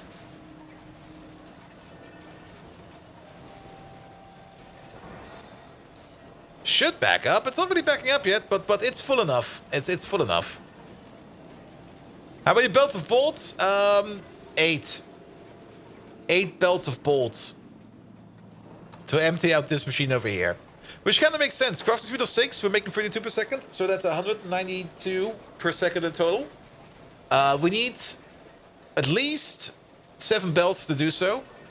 But this belt over there, I mean, we can probably see that the bolts over here will probably be backing up every now and then, like a little bit. It's so fast that you probably don't even notice it, that it's backing up every now and then. But yeah, it's going brrr. It definitely goes brrr. There we go. Small parts, yeah, this will be fine for a while. We don't need to worry about this anymore. And with that, we've rebuilt a small parts machine, which was sitting over here at some point. And I think we still got like a small part station right over there. Yeah, not quite sure what we're going to be doing with this one. Maybe I'll just go over there, pick it up by hand. Maybe I'll put it into a train. Don't know. We still got the iron, not the iron niobium, the niobium titanium alloy we need to make over here. But the train over there is just idling over there, and nobody's really requesting this right now. So we could maybe skip on that. Did the simplified recipe? Well, we don't really have the other recipe available yet. I want to do this one over there, which is going to be making even more per second. I mean, this one over there is making like, this over here makes basically a blue belt per second. If we put on a casting machine over here with all of this stuff over there, at crafting speed 6, we're going to be making 6 blue belts over here of small parts, just going like, burp. Oh, we ran out of something. I guess we ran out of copper. Which is fine. But this recipe over here is also going to eat way less borax and way less advanced castings for the amount of small parts we could be making over here. But sadly, we don't have this one yet. We are going to get it very soon. Well, actually, not really that soon. You meant the assembly recipe? You still has copper plate and sticks in it? Yeah, we used to have that one. But now we're doing this one over there. And it's such a significant upgrade. Alright, I'm also a little bit concerned that science is kind of stuck for a while. So, who's currently not making... let's maybe check over here, the science machine. Who are we waiting on right now? We are waiting on... basic science? What? What? What? Why you don't work? Because you're missing whatever is coming from over here. And that is... oh, small parts. Yeah, we just fixed that. We just fixed that. That will be coming in over here soon. Alright. So science is also fixed. Nothing to worry about that. Then, I guess we're going to be working on the superconductors. The one thing we're still waiting on is the glass cores over there. This thing over there. Oh, we made some. We got 11,000. Nice. But it's still not enough. We probably are still waiting on the shipment of silver for that. Here we go. That's good. Yeah, silver is going to be the important part over here. Glass paints over here could probably also get an improvement over here. For now, I think we're fine. But I think this over here does deserve a bit of an upgrade over there in terms of making glass. But so be that for now. You're also doing fine over there. You're doing fine over there. All of this is looking mighty fine. I did switch over here from gasoline back to kerosene because we currently have a gasoline issue and us not making glass was not good. So now we're using gasoline, kerosene over here to process all of this. So that is fine as well. That should also mean that you are working on kerosene. Yes, you are. All right. Power plant again. Yeah, it sometimes looks a bit sketchy over here. As long as this tank over here is full, that's fine. This tank over here is also more or less giving us the priority when we make gasoline or not. Gasoline is being made. It's slowly being exported, so we're fine over there as well. And this place over here is also still working like a charm. Good. I guess there's nothing to worry about over here right now. Then, bum, bum, bum, bum, bum, bum, bum. Let's have a quick peek at silver. Currently not doing anything because we're waiting on silver lead dust, which is coming over. There we are. Let's have a quick peek at our entire base. Any traffic jams popping up? There's a bit of a traffic jam over here. But that's mostly because this is all one lane. That needs a bit of work. But traffic seems fine at the moment. Alright. Well then, if we're waiting on glass cores over here, and we're also missing the radar over there, let's go over here. Also, why are you off?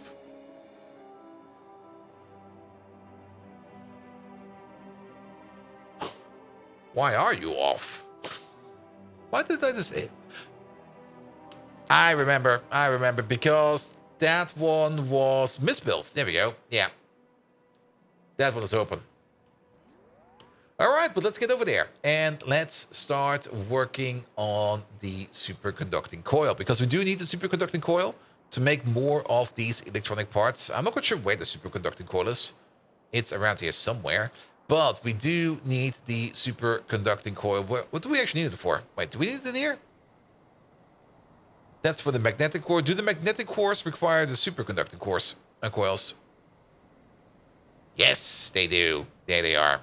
Yeah, to make the magnetic cores, we need the cladded cores, we need some Kevlar, we need some superconducting coils, some epoxy, some neodymium ferroboron alloy, and some batteries.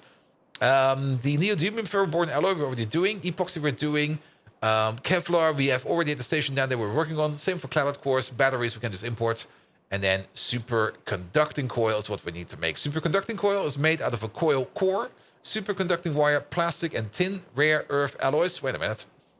I remember that. Did we... Wait.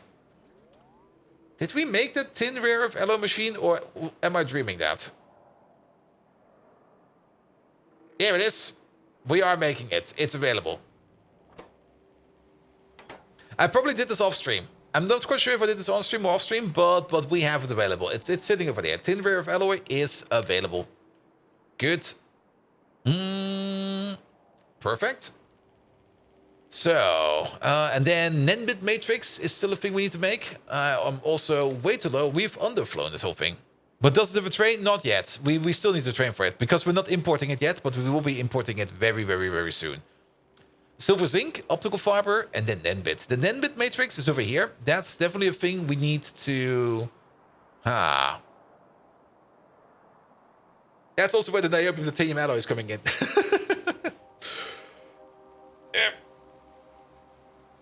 We got that old, weird little machine out there making nextlet matrices.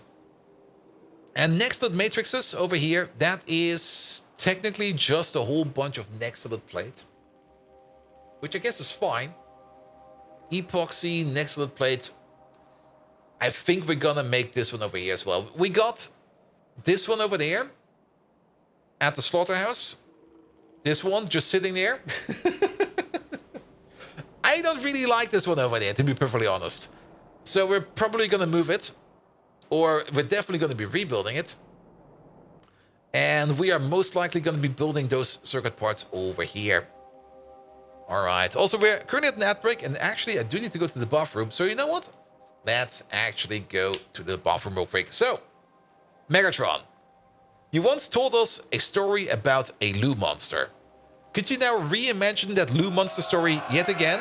But this time around, make sure that there's a code red alarm going off all the time. Yes. Have fun at And Gamescom. also make sure that there's some person in there, like some kind of murder hobo with a shotgun. And on top of that, make sure that the Queen of England is involved. And make the scary story as scary as you can. There we go. Have fun with that. I'll be right back.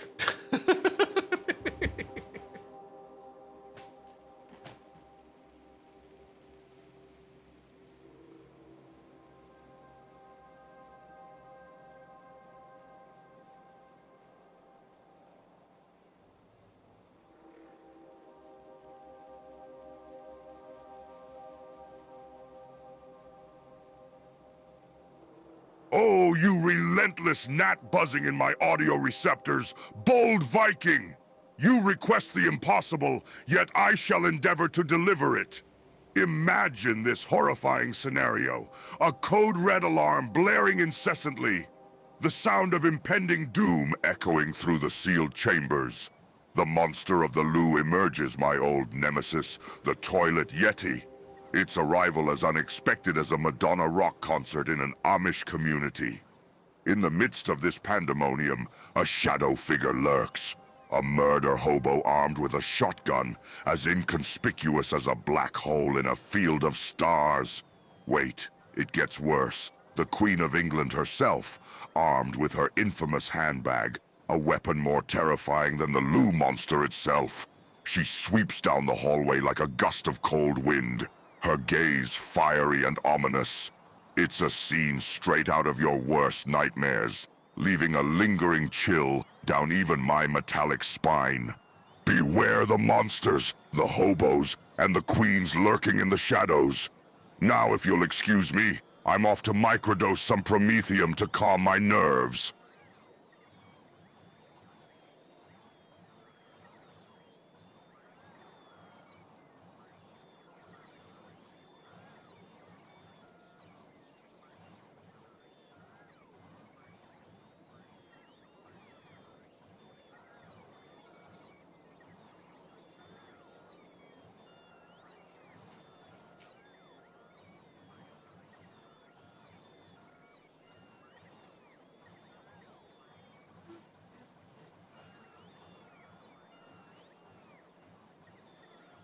Here we go.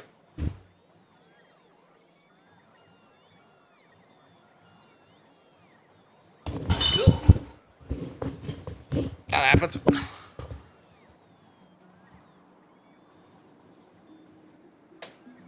There we go. Also, of course, there's always a bottle next to my chair. There you go. Got myself a bottle of water over here. Let's put you over there.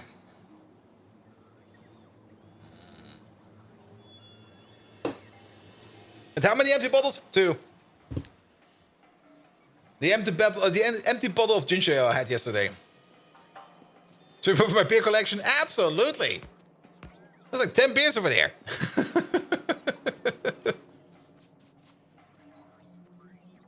Nah, I got this bad habit that when I'm like done with something, I just put it next to me. I should just bring it to the kitchen. Like a terrible habit. Absolutely terrible.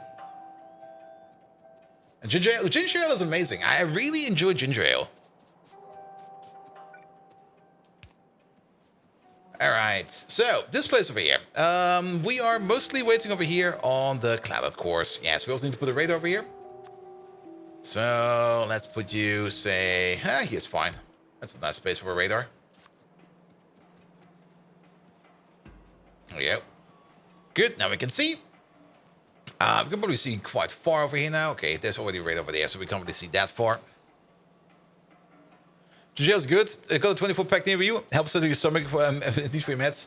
Yes, it's also it's like one of those drinks that is like, how to put it.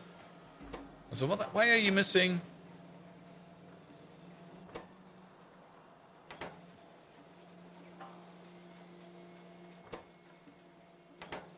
Do you just decide not to put the photo force in?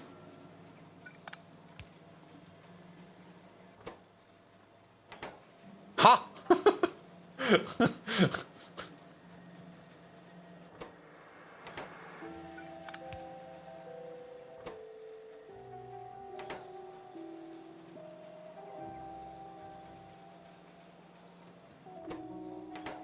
Is this some kind of new age behavior I've never noticed before?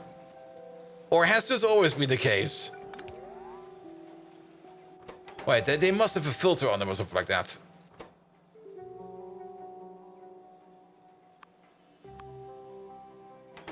Huh?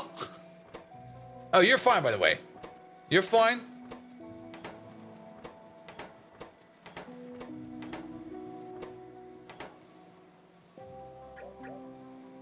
Let me just Control Z that real quick.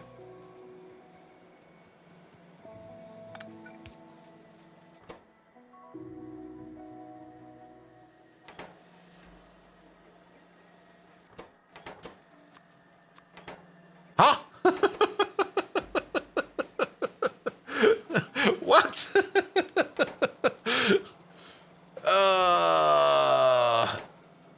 Okay, something was weird over there. Doesn't matter. Doesn't matter. What's the third item? What do we need for them? This over there? That's the iron niobium coating. That's what we're making all the way down here somewhere. That's coming from over here. And this one needs the Kevlar coating. The Kevlar coating is coming from further down below, which is over here. The Kevlar coating is waiting on the copper coating. And the copper coating over here is waiting on the cladded cores. And the cladded cores over there? Oh, we don't even have a train for it yet. Oh, let's get a train for you first. Here we go.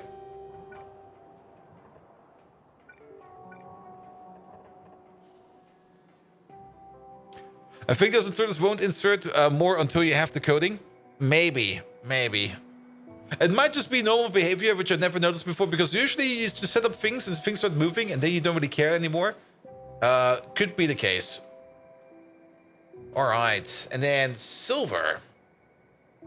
I am kind of hoping that we could prioritize. Okay, you just came over there. I guess that's fine. Also, us not having that much fuel over here. And this one over there running at half capacity. Actually, never mind. You got some gasoline over here. You're running now at full capacity. Alright, it seems we're getting over our gasoline woes slowly again. Yeah, you just got a shipment of gasoline over here. Nice. And you just got a shipment of silver. So you just arrived over there. I see. Nevertheless, making more silver zinc alloy is definitely good. Perfect. But we do want to get ourselves a train over there. So, is this one over there already ready? Where are you? There you are. Cladded cores, 2-8 provider, 2-8 requester, full, empty, leather rip. Wait, you're going? You're going. And the only reason why you're going is most likely because I forgot to set up. Yeah, there's not enough in there. That's fine. That's actually perfectly fine. But we did not set up this one over here correctly. It needs to be set to 16,000. A thing I have forgotten quite often. It's not too bad if the train comes in early. Especially for things where we only got like one provider and one requester somewhere around. But it's not really that recommended. We do technically only want to have a train over here if stuff is ready. But that's fine. He will still be coming over. He will not be like now sitting around over there, sitting in the middle of the boonies. But yes. The only thing that happened or similar is if the insert is holding something already, but it didn't look like there were anything holding yet. Yeah, I don't think it's going to be an issue. It might just be that we need to wait for the other item to come in first. Maybe the combination of loaders and inserters is making the machine behave a bit differently. That's perfectly fine. That's perfectly fine. All right, output-wise, we have not connected the outputs over here yet. So that's still something we need to do. And I think we flipped this entire station over here around because we were like, no, we need an output over there. Well, we got an output. So let's flip you back. Because we need to do some lovely, lovely belt work over here.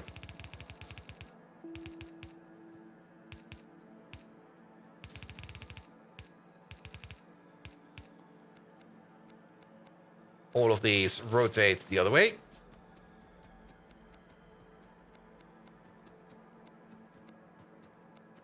All right, and then let's copy paste you over. You over there, you're going to be an optical fiber 2.8 provider. There you go. Sitting at...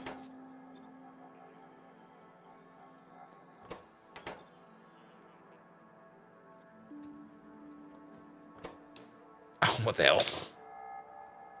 16,000? There you go. Just to make... No, we definitely did that. We saw it close down, so it's fine. All right, and then we can re-enable you. Good. So, all of these. There's not a lot of space over here. This is going to be a bit troublesome. Also, each one of these over here is going to be making up to 1 per second. So, crafting speed is 6. Wait a minute. You're missing some prot modules in here. There's a whole bunch of prot modules missing in here. Okay, you're still set for prot modules? Perfect. Yeah, let's go from the top to the bottom. Yeah, all of these. Make sure they got some prot modules in them, please. There you go. That's the whole shtick about this thing, that everything over here can be prot modded. Nevertheless, 1 per second, crafting speed of output crafting speed of 6, so that's 12. per row, 24, 48, 96. If we get all the way up to the maximum level of prot mods, which we're currently not at, but we are getting there sooner or later. So what do we do over here? I think we need to be a little bit more creative over here with the outputs. I think we can combine two of these together. Even if these over here are running at double speed, and you would be making 2 per second, at a crafting speed of 12, putting them both together, we will be sitting at 24. That is more or less half, less, more actually, that's more or less half a blue belt. So I think we're going to be fine if we combine two of these together. But we should not combine more than two of these together.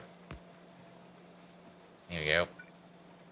And we do need to do this a bit special. So you go for there, you go for there. That lamp is in the way again. Those damn pesky lamps. Wait a minute, why is that lamp in the way? The lamp's in the way over here. Just pull the other way around, you idiot. Here we go. You out over there, you out over there. Alright, it will be then 2 output belts over here. We could try to balance them over here, if we want to. I'm not quite sure if we want to do that yet. We do technically have the space for that. And we could make some kind of elaborate 8x8 balancer. Then again... No, I see exactly how we can do it. We can balance them already all the way at the beginning over here. If we put... one over here. Equal split. You go straight. Ooh, it fits. It fits exactly.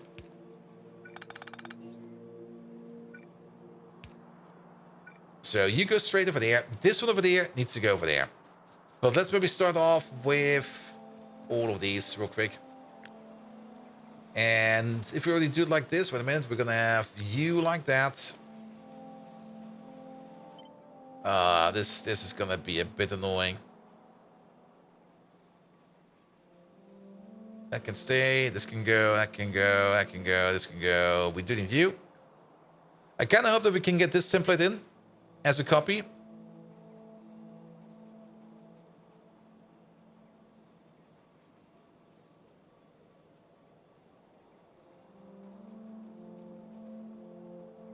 And the beacon. All right. Only belt, underground, and 3 splitters. 1, 2, 3. Yeah, looks good. So, do you fit over there? You do. Do you fit over here? You do not. However, that doesn't really matter too much. There's only a small... Nope, not over there. Only a small issue we need to fix at the top. And then you over there, you definitely fit. Which is going to be you. You're going to be over there. And you're going to be over there.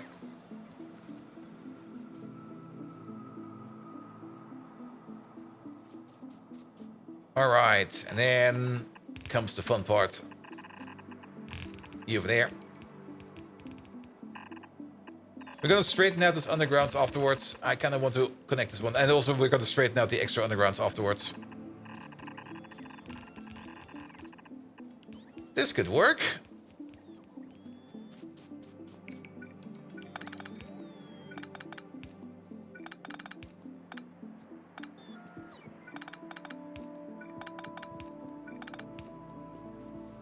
Alright, and then the only sketchy part is going to be this build over here, but I think... Yeah, I see a way how we can do that. Alright, that's the double underground. That's the extra underground. And then you're fine over there. And then we can copy paste over you. You'll be sitting over here somewhere. Yes, fine. Yeah, this part over there, that's going to be the part that's going to be like, ish. That's where the fun stops.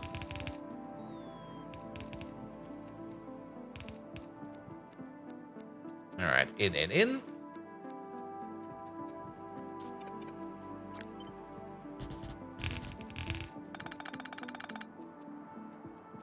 Good, alright. So, you can go over there. Actually, I think it might be fine. because it's going to be pretty much in the middle over here. There. I went too far. Oh, wait, we're already at the bottom. Never mind. I thought we were higher up. Oh, So you need to be going into the air. But it will still be fun, because we still got like 3 inputs over here like this.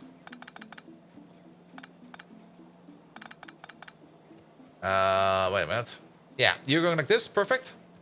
And then... Alright, then we flip you around. You go over there. Sorry about that. There we go. I'm missing one. Who the fuck am I missing? Oh, I'm missing you. There we go. Alright, you go into there. You go into there. You move over by 1.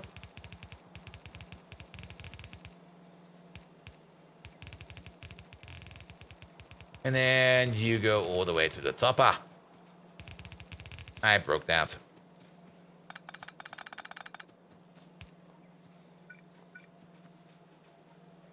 Alright, you over there. And this can go. Actually, all of this can go as well. That's long enough. All of these can go. And then you over there. And you over there. Perfect. Good. And we even got the side-by-side balancing done as well. So every machine over there can always output into both output stations. So that is perfectly fine. Not quite sure if we're going to have a train station over there yet, but this over there will be a placeholder. Alright.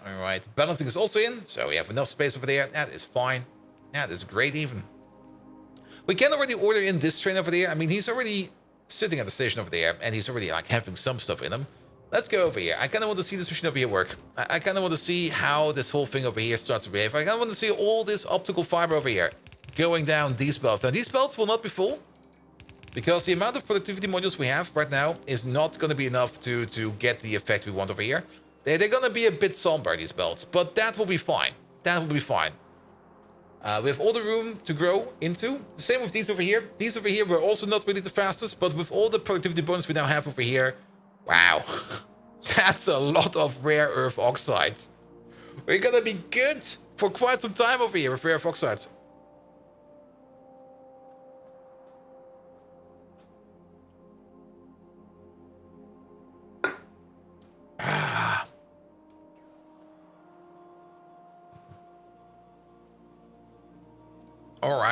Alright, then, next step. Superconducting coils. No, wire first. Optical fiber, silver, zinc, NAND-bit first. Then will be next to the matrix and NAND-bit matrix over there.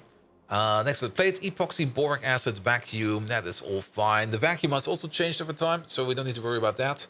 NAND-bit matrix over there, nanocrystalline cellulose, we're making that already somewhere else. Niobium titanium alloy, we already can import that. And then the next matrix on its own. Where do we place this thing? That is a good question. Maybe over here. Maybe we just build it over here. Because this is more or less going to be something like a side build. We can put the train stations over here.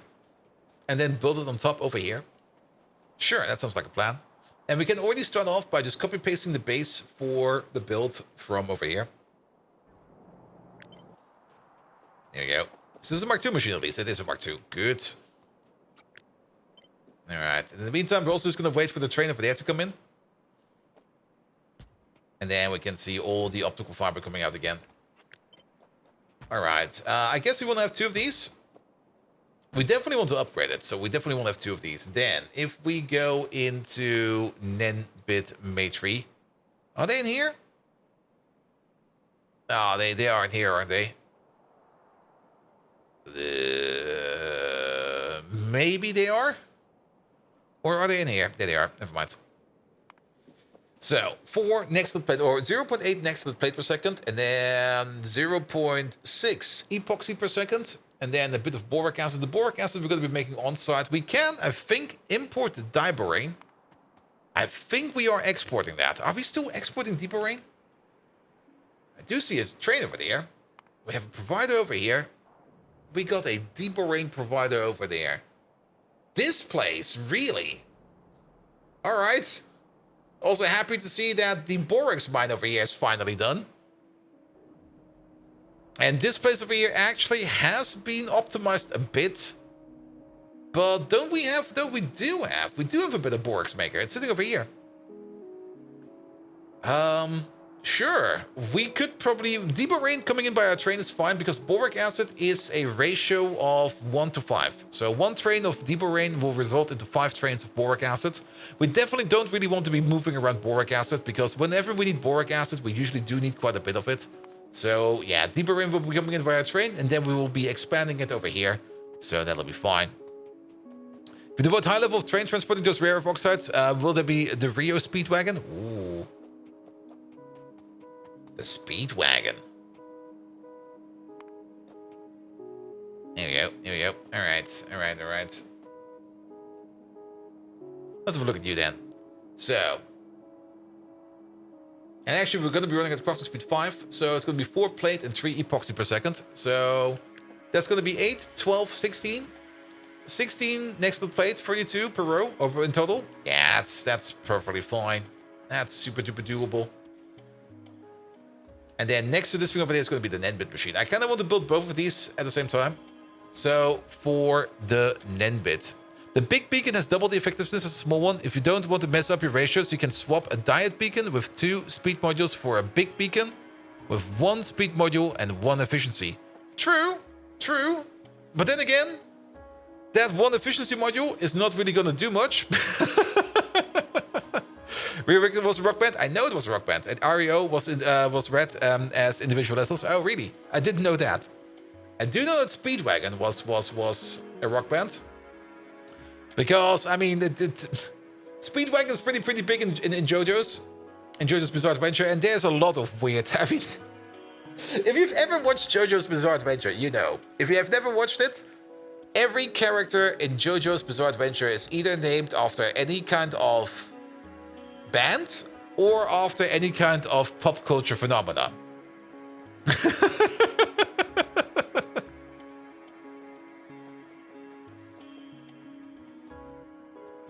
I thought this doesn't account for stronger modules. This one over there? Which JoJo Adventures is like 20? All of them, more or less. I mean, they all still cover the same base materials. Alright, you've arrived. There we go.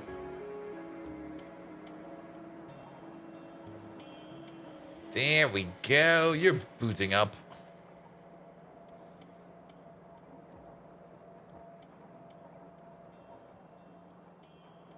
Yeah, it's a fairly slow process. Now imagine all of this over here.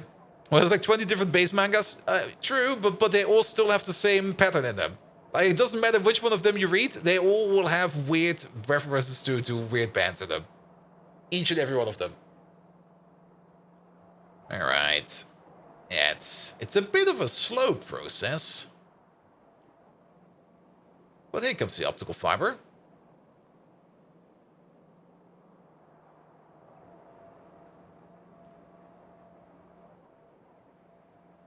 Here we go. I was kind of hoping that these belts would be a bit fuller, to be perfectly honest. But then again, like I said, we will be growing into this at some point in time. So it'll be fine. There we go. Though we did set up this machine over here that all of these machines will be working at an equal pace. So it's not like the bottom machines over here are going to be working more than the top machines. No, these should all be working at an equal pace. So we just need to wait for this whole machine over here to like fill itself up a bit. And then we should be able to see how many of these are coming. I'm a little bit surprised about you over there.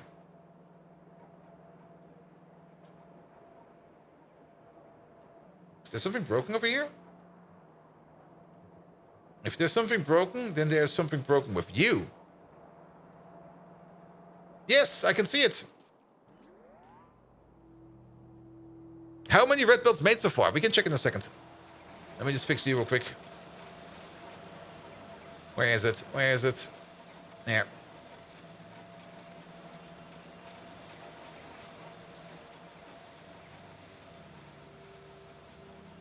There we go. That was actually kind of nice that we kind of were able to spot an issue like that. So overall, it will probably not have affected the amount we make over here because it's completely balanced internally, so it's fine. How many red belt we've put down? That's a good question. That's a very good question. Not that many. We've only put down just over 500,000. We still got more yellow belt in the base than red belt.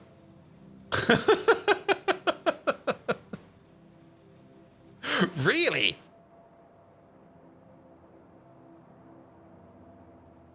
Oh, I guess these over here do count for quite a bit of yellow belt. Yeah, these are kind of expensive. But if you kind of look at it, like this is mostly red. And so a decent amount of red. And there's still a bit of yellow. Red. This has no belt no more, so this is colorless. This is half and half. Mostly red. And still. But no, wait, that's the amount that we have built. Wait a minute. No, we're reading it all wrong. We're reading it all wrong. That's what we have built, and that's what we have picked up. So if we subtract those two numbers, we can immediately see how much we actually have lying around. And then we come to the conclusion that we are sitting at about 600,000 built transport belt on the ground, around here somewhere. And we're sitting about pretty much 600 red belt out there somewhere. So we're more or less equal 50-50. And Avadi, hello there. How you doing? Welcome, welcome, welcome. All right, all right, all right. But yeah, it's not that thick yet over here with the amount of optical fiber coming out over here, but that's pretty decent. Especially if you kind of think about that we have all these steps of productivity modules around here. So even though we're not really getting a lot of these in right now, every bit of productivity over here helps. And I'm kind of curious now, optical fiber. There it is. Brink. It's kind of hard to tell how much we used to make over here. I guess 370 per minute is probably the correct answer. But we are currently running it at a rate of about... Okay, it's kind of jumpy, lumpy. Yeah, about 1,800, I think, is going to be the correct number. Probably something more over, maybe 2,200. And one does seem like, it seems like it's side loading. Wait, what? Really? One pair of fiber optic outputs. Outputs, really?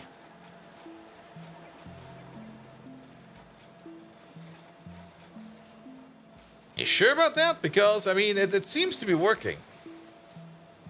I mean, if it would be side loading, we would be noticing over here, like, more items on one side than the other. Well, I don't really see that. That looks pretty balanced.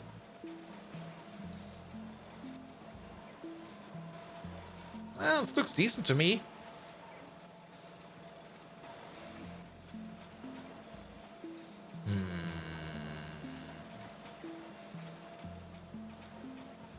I think it's fine. I mean, we don't have any obvious contaminations. My bad, you missed an underground? Ah, Cassie. I mean, we don't have any obvious errors over here in terms of not making stuff. If we do have something where we only sideload on one thing, then we will notice that once stuff over here starts to back up, then it will be absolutely obvious. But yeah, that thing is finally working. I'm very happy with this one. All these productivity steps. Productivity bonus is always so great. All right, get rid of these. We don't need you. None of these, none of that. Put it all out. Good. Then, step number 2. We want to make some NAND matrix. Yes, you. NAND. We're making that... No, product of this. We're making it in a normal assembly machine? Really? Really? Prod moldable? Yes. Prod moldable? Yes. Both of them are prod moldable. NAND matrices over here are a bit slow to be made, though. It takes like 15 seconds to make 2 of them, or 7.5 seconds to make 1 of them. And I think NAND matrices are... Yeah, they do go around. So we probably do want to make this a bit bigger. Or at least, let's see how many of these we can make. So if we have 1 of these going around for NAND matrix, 4 of these, crafting speed, output crafting speed of 24... would make us over here Yeah, about 3 per second, give or take a little. So this over here will be 3 per second. If we double it up, then this over here, yeah, we're gonna quadruple it. Yeah, none over there. Come on. I think this is worth quadrupling. Also, we're not really going to be perfectly matching this output to this input over there, because we are also going to be exporting over here the next matrices over here. But we should at least make sure that we make enough over here to actually be able to supply this place over there. So how does this ratio over here go? And that's probably where the kicker is. We do need 0.66 per second, and one of these over here makes 0.8. And that is without productivity modules in mind. Now, if we do have productivity modules in mind, then we are going to be making 1.6 per second over here. And we need 0.66, so we could do a 1 to 2 over here. And if we do a 1 to 2, then this amount over here will perfectly match this amount over here.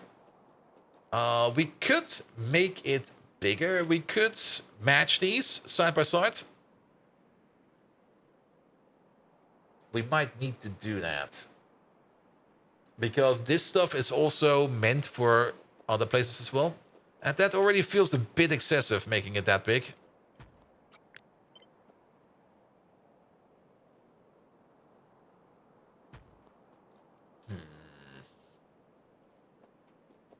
And do beacons have an overload mechanic as in space exploration? Yes, they do. Though it's a bit different in here. I mean, if I take this beacon over here, and I put you over there. A minute. Pocket pots. Then it goes like, I don't work no more. However, if I switch the frequency over to AM4, FM4, it will be like, nah, we're perfectly fine. We got now 2 beacons over here, affecting the same machine over there. And this also gives us, again, another significant speed boost. So the beacons in Pyanodons are definitely more... don't build that. The beacons in Pyanodons are definitely more powerful than in space exploration. And they do allow you for more settings. But then again, that's also Pi, because that's how things are in Pi usually. Alright, so do we want to make it this big? I'm a little bit concerned over here. If we make it this size over here, I mean, this will be fine. We will never, ever, ever, ever, ever, ever have to worry about next-level matrices about anything anymore. Next-level matrices are, however, not in that many things. They are neural processors, quite a bit again. And that's a chip down the line. They are in the micro cavity core. They're in silver next-level matrices. They're in alien enzymes. And they're in the neuromorphic chips. And in the MPPDs. They are in a whole bunch of important products, to say the least. Especially a whole bunch of intermediate products. And we definitely always want to be able to make neural processors. We definitely always want to be making these, probably, because these over here are required for the... we might actually... Do we need to make these for anything? Okay, we do need to make these for the high-tech bots. Damn. And the control panel Mark IV. Oh, that's going to be anything. Alright, so we do need to make them for this as well. And then the NAND bit matrix itself, that is also in special small parts, which is going to be fun. And as well as building upgrades. Yeah, I think we're just going to bite the bullet over here. We're going to make it like this. It'll be fine. It'll be fine. All right. Let's put you over here. And let's make you 1, 2, 3, 4, 5, 6, 7. 1, 2, 3, 4, 5, 6, 7. Yeah, let's put it over here. That seems like a good distance. Alright. And then power poles. Left to right, up to down. Or somewhere completely different.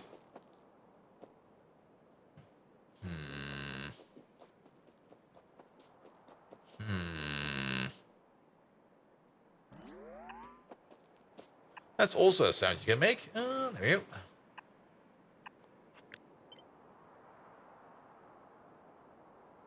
One, two. Yeah, let's put you in. Let's start doing it like this. And then we're gonna figure it out from over here. Alright, and then we take the entire thing, put you over there. And we take the entire thing over there again. This time without the machines. put you over there. And put you over there. And that already tells us exactly what we want to know over there. That is the distance we're going to build it. And that's going to be this distance. All right, so. Sure. What do we need over here for inputs? For the input matrix, we need three train stations. We also need to put the vacuum down. But 3 train stations over here, boric acid, epoxy, and nickel plate. And then for the NAND bit over there, we're going to need nanocrystalline and niobium titanium. And then, of course, on top of that, 2 output stations. So 7 stations in total. We could maybe start off by building 7 stations. And we're definitely going to build these stations over here. So, there we go. One over there. And then, let's just grab one of these over here. That's going to be 3, 4, 5, 6, 7 train stations. With the other one sitting down here. Not like that. There you go. So 1, 2, 3, 4, 5, 6, 7. Which also means that the machine we kind of want to build is going to be sitting more over here. Which kind of makes sense. We do kind of want to push this up a little bit more. Having it down here would not be good, because the NAND bit matrices we do need over here. Or at least further up. Or somewhere over there. So that is fine. So we need a little bit of landfill to landfill the corner. And then we're going to plop it down right over there. Alright. We do have a bit of landfill. And actually, wait a minute. Isn't there like a landfill machine right over there now? There is. And we got like 9,500 over there. That's not really a lot of landfill. Like, we could definitely use some more landfill. But then again, I think the other landfill machine, the really big one, is on top of us. So, yeah. Yeah, I'm just going to be very generous with the landfilling over there. Yeah, we're out. Yeah, the other one is just right over there. We're going for that one because we probably need a little bit more. All right, all right.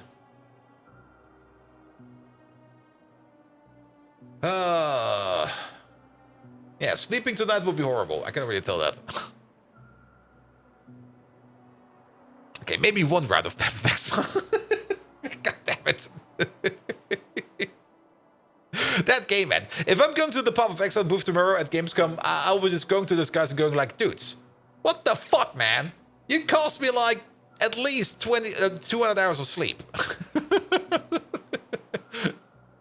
And now you're making a second one of this one? Oh. I'm actually kind of curious well, I'm definitely going to be checking out the Path of Exile booth at Gamescom tomorrow. I'm very curious. Also kind of want to see if they got anything like a content creator program going on or something like that, because we might as well do some streams for that.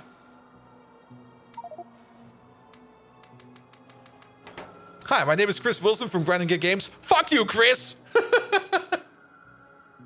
I'm gonna send you a bill for the amount of time I skipped on work.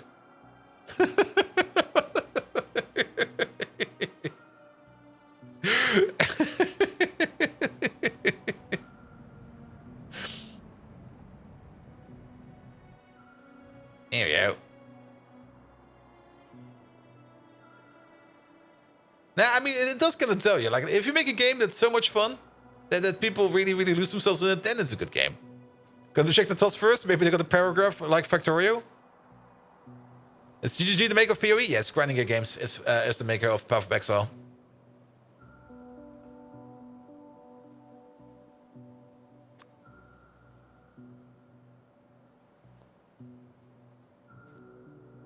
And I'm still mostly blind in it. I did look up some mechanics. I mean, the more you get into it, the more curious, of course, get about certain mechanics. Because I never was really sure how that not the breach one, what is it called? The delivery mechanic works. There's still more stuff behind it, I do know that. But I wasn't quite sure what the criteria was. And then after I noticed how that region spread, I was like, oh, that's how it goes. Alright, now I know for the next time. They make games where you grind gear. Well, yeah, the mirror universe. Because I always wasn't quite sure why I'm sometimes just running out of the region, because I thought I know what I need to be doing, but after I've seen that it basically spreads like a donut, I was like, oh, That's why. Okay, now I know.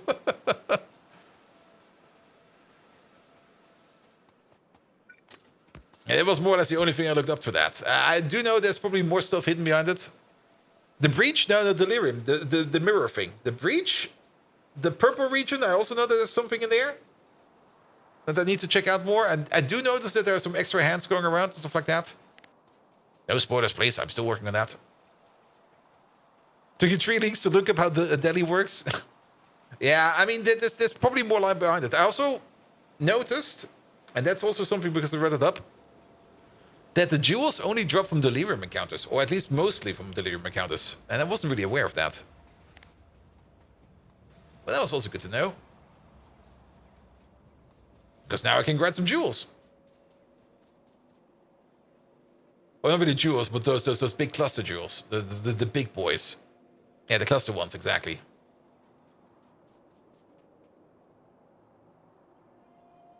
Oh, let's place you right over there, because then you hook up power over there. And actually, wait a minute, that is probably too low. That is too low. We don't have enough space for transition then. There you go. That one better. Good. And I do know that there's also unique ones of those delirium crystals, or those cluster jewels. I think there is, at least. I'm pretty sure there is. There's definitely also unique jewels going around, so I would not be surprised if there would be a unique one of those. But then again, as always, those are probably like super duper rare. All right, what do we need for stations over here? I guess we're gonna put the provider on top. This one will be the provider for the NAND bits. This one will be the provider for this thing over there. Then we're gonna need a bunch of requesters. We're gonna start with the physical ones first. Nexolite, epoxy, nanocrystalline cellulose, niobium titanium, and then at the bottom over here we are going to have the liquid requester, and for that we need to get rid of you. For the deborane, that's the liquid provider. There we go, the liquid requester. There we go, and that's going to be for the deborane. And while we have you over there, we can just take a copy of this thing. Put you over there. Put you over there. All right. All right.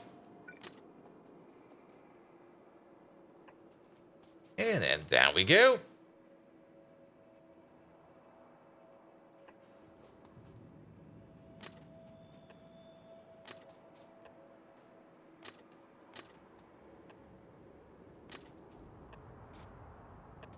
Not like that. There you go.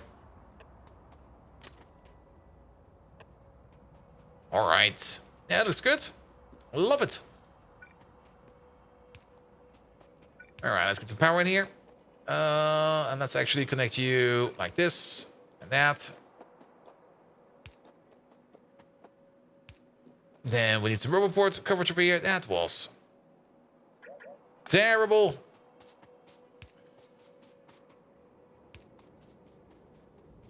Good. And then let's see. I guess over here. Let's put you over there.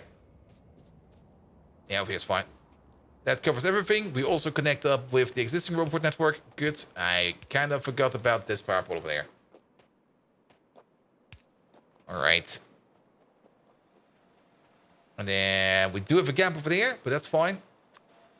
We're just going to put you over there. And now we're good over there as well. I see. All right. All right. Then, trees. Way too many trees over there. Yeah, all of these. Shoo, go away.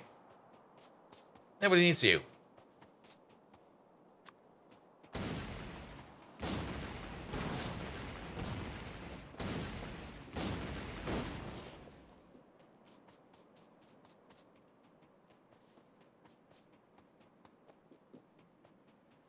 All right, all right, all right. You there. I think over here will be fine. Yeah, put you over there. Let's get some power connected over here. Oh, let's go. Let's go this way. All right. Perfect. And then the bots can do the rest over here for us. Now, time to hook this whole thing up over there. We mostly need Nexalit. Nexalit and, of course, what you call it again, epoxy. And we did the calculation. It's 0.8 going in per second per crafting speed. So at the crafting speed of 6, that's basically going to be 5 per second. 5, 10, 15, 20. I guess for now, each of these is going to have a single belt of Nexalit. Sharing them. That might not be enough in the future. However, if we build it somewhat smart so that we can upgrade it in the future, I think that will be fine. What we could do, I mean, it's going to eat 5 per second. 5 per second is not really that fast. It's a stack inserter should be able to handle 5 per second. Should be.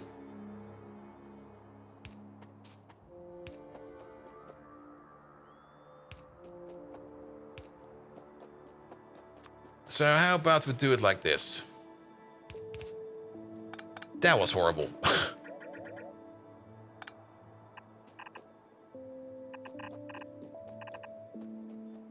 There we go. And then we're only going to connect the bond belt over here, where we will be inputting the next one. If we do want to upgrade this later on, we could then either still... No, actually, if you can think about it. Ooh. Already give it an upgrade for the future. With 2 hands... we're gonna be fine. This might seem a bit silly right now. But if we do upgrade this, and we really want to upgrade this, then we can do so. And actually, you know what? Let's do it like this for now. With that splitter over there, that currently is doing nothing. We're basically telling ourselves that we have like something planned over here for the future. Which I think will be fine. There we go, and let's actually just do it like this. So we're keeping this open as an active placeholder.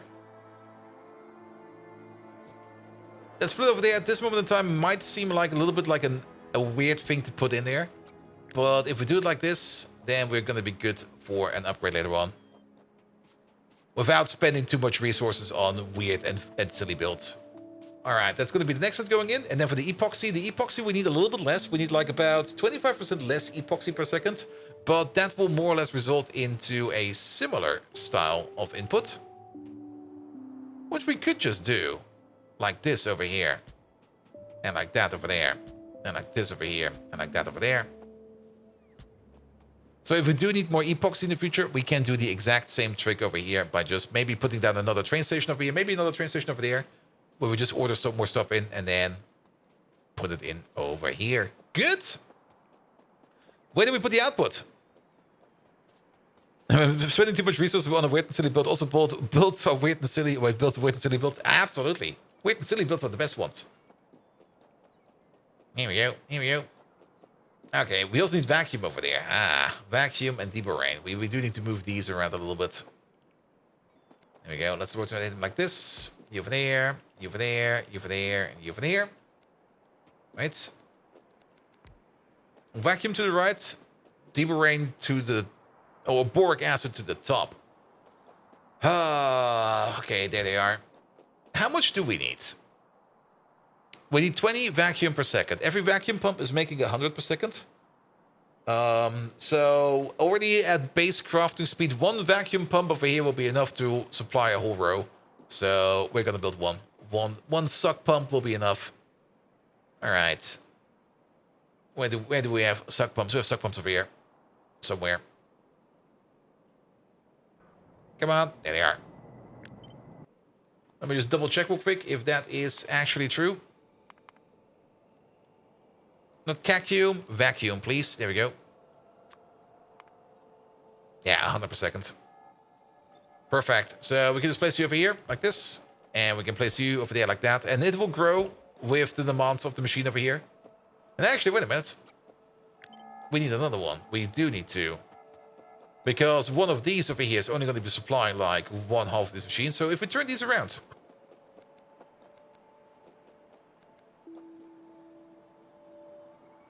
Right? Like this.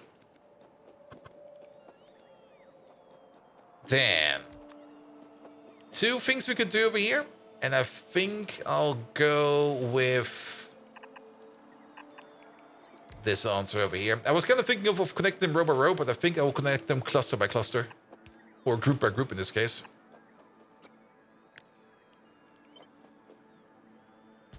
There we go. There we go. And there we go. Because that's less underground. Perfect. All right, that's the vacuum done over there. And then, of course, we're going to need some undergrounds like this.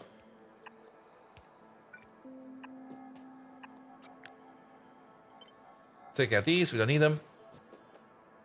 You over there. You over there. You over there. You over here. You over there.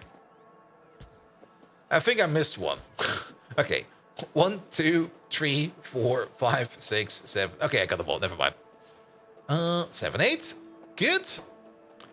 And then your motors are coming in as well. Perfect. And then out comes the output. So the output. Where do we route the output? How much are we making over here? We're making 1.6 per second per crafting speed. So the crafting speed over here, output crafting speed over here at 6. Wait a minute. I have to be careful over here. 0.8 per second at the normal crafting speed. So 1.6 with prot mods in mind. So our output crafting speed over there is 5, because now we have to calculate without the prot mod bonus. So 1.6 times 5, that is about 8 per second, or up to 8 per second. 8, 16, 32 in total. That's a lot. That is a lot. But we do kind of want to digress some of this over there. And I don't really want more than 4 belts coming out of this thing over here. So 4 belts over here going into the export. And then 4 belts split off from over there going over here as an import. So how about we just do the following? We do got a bit of space in here, but that space will be running out quite fast if we are not careful.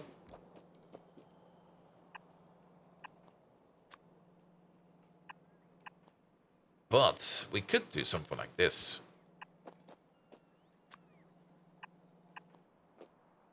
There we go, and then...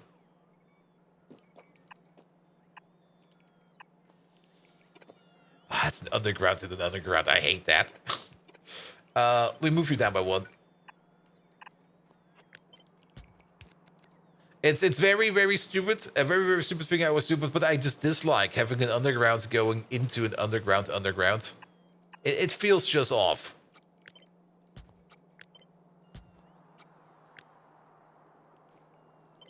Here we go. Now that worked for you, and then over here we need to do this a bit different.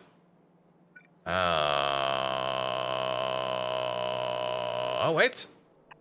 Oh, I see it. Oh, this is gonna be fun. Wait, can't we do that over here? Nah, it'll be fine. It'll be fine.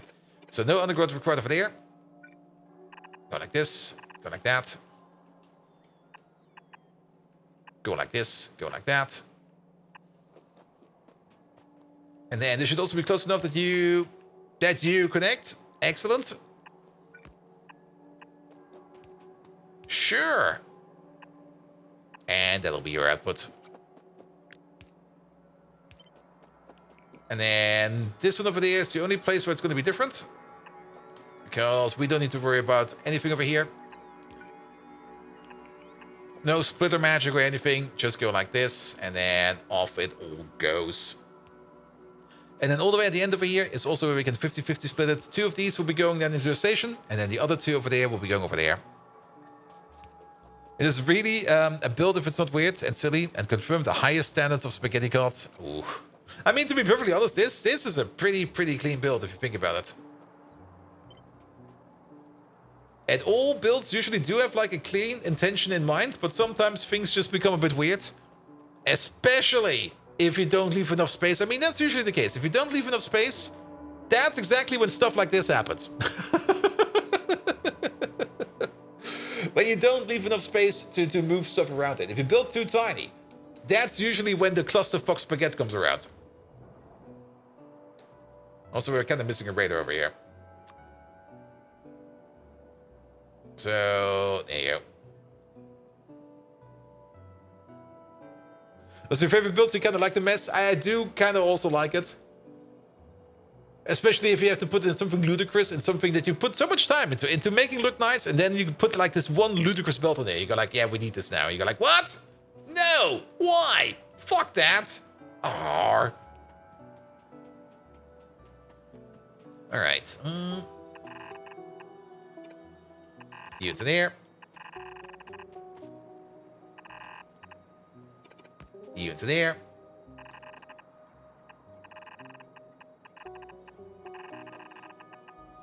Here we go. Not quite sure if there's a belt over there at the bottom. In the corner. Because there's a shrubbery on top of it. There's a belt missing.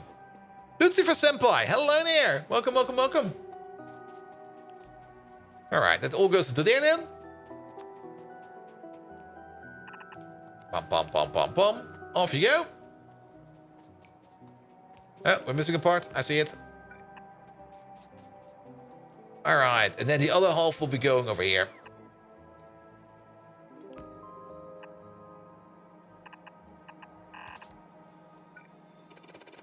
And let's make sure that we have a bit of underground over there. And then the same over there. I will be spending... Oh. I'll be moving some undergrounds in here very soon. Like this over there. That can go. This over there. Can probably all move all the way over there. There we go. And then... Actually...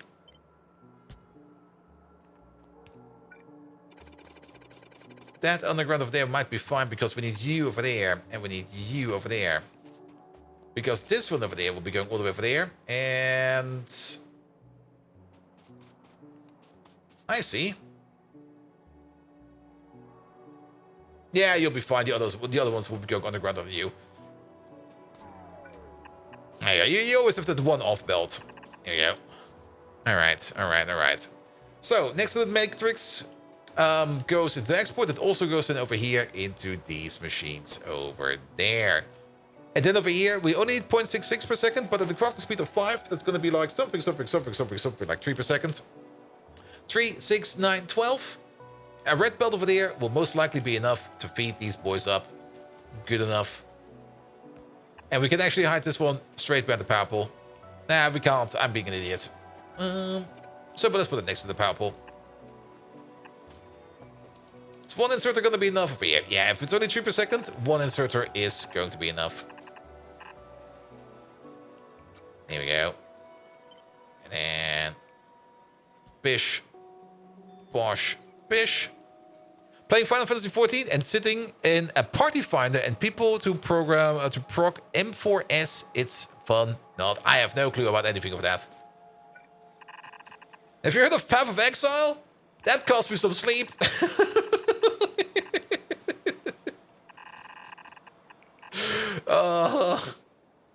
I want my sleep back, man. Alright, let's just blow this cliff up over here.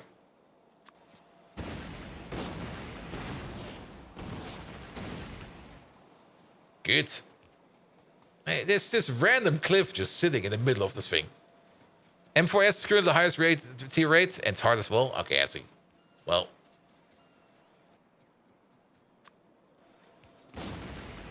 Yeah.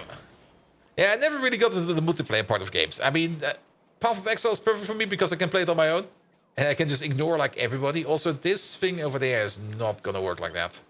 You need to be more over here. And the moment you have to play, like, a multiplayer and you actually have to cooperate and talk with other people, that's usually where you go, like, I'm good.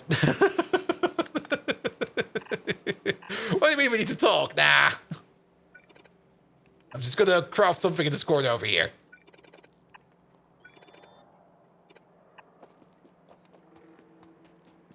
Notice how the Path of Exile? Good, good, good, good, good. All right. So that is the next one matrix over here done. And then you need the nanocrystalline cellulose as well as the niobium titanium. Let's maybe put your output in first because that needs to go in over there. And then we can hook up the rest over there. Actually, wait, let's actually... let's maybe start with your input first, because that will be next lit over here, as well as epoxy over there. So I guess we can just do it like this. There's nothing stopping us doing it like this. 2, 3, 4. Which means we just need to connect to one of these.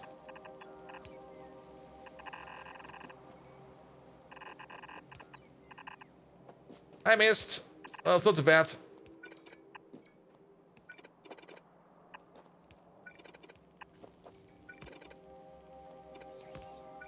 That works.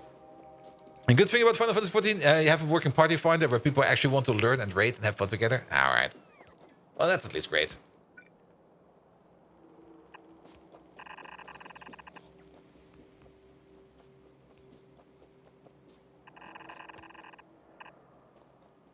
All right, that's hooked up. Well, almost hooked up. And then we need the epoxy, which will be this one over there.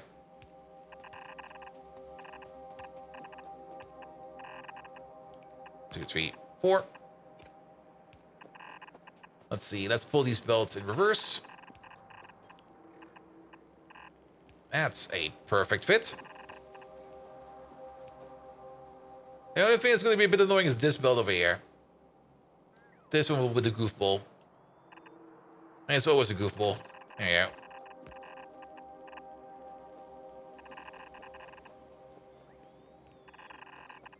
Perfect.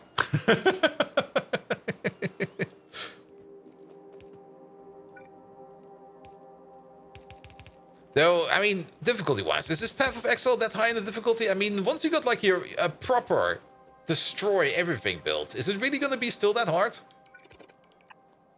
Because, I mean, once you got like a build that just blows up everything, I guess the difficulty would be going down quite fast. Yeah, pick up this thing. Here we go. Then, I guess we can place you over there.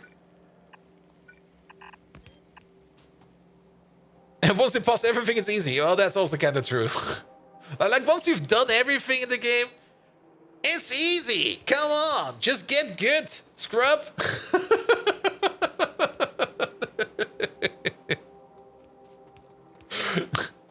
True. Very true. It's like Factorio, yeah? Once you've beaten Pi, like you just need to, like, whack yourself in the face with a hammer every now and then just to get the difficulty up again. It's still not the Final Fantasy 14 Ultimate rate. It's currently the hardest content available in any MMORPG. All right. Yeah, but that's the thing. I'm not that deep into MMORPGs. I do get why people enjoy them. Absolutely. But I'm just like, I'm good. All right. All right. So that's basically hooked up. Then let's maybe start. I mean, output-wise, we can just copy-paste the almost exact thing over here, output-wise. Only thing we're going to skip is going to be the pipes. And maybe the pumps. I'll take the pumps out afterwards.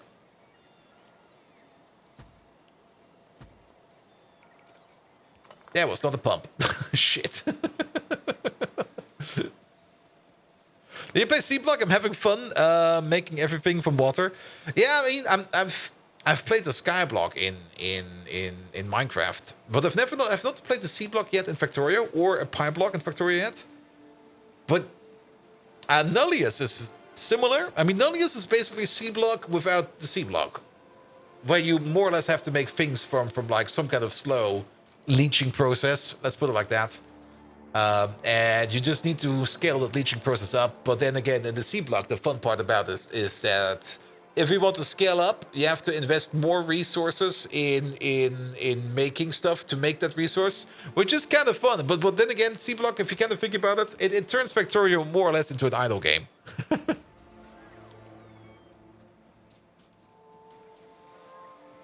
It took you nearly 2 weeks for the world first of the last ultimate raids. Okay. They rated 16 hours a day, week 1. Oof. All right, there we go. Here we go. Here we go. Here Yeah, we definitely only need one output over there. Actually, no, we do need two outputs over there. Because this stuff over there is also going over there somewhere. Oh. Oh, that looks sexy. Now, there was probably something missing over here. Probably in one of the intermediate steps. Which is why we see this much over here right now. Oh, lovely. What science spec is we on? And I know how pi science spec progression works already. We're basically just before production science. We've already unlocked production science, but we're just before production science. We're currently working on blue circuits because we need them for production science, of course. And then there's probably still some small parts in there that we're probably just completely ignoring.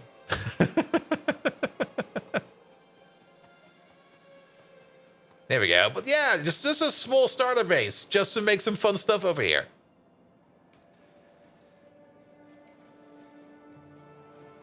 There we go. There we go. All right. You never got past automation sites. Isn't that the first one? Yes, it is. I mean, our first automation science build, I think, is still over here somewhere. It's hidden in this jumble of starter mess somewhere. I think it's over here, actually. There it is. That's where it all started. And then at some point in time, it got moved out and upgraded into over here, where we're just now making more of it. It still seems like not a lot we're making over there.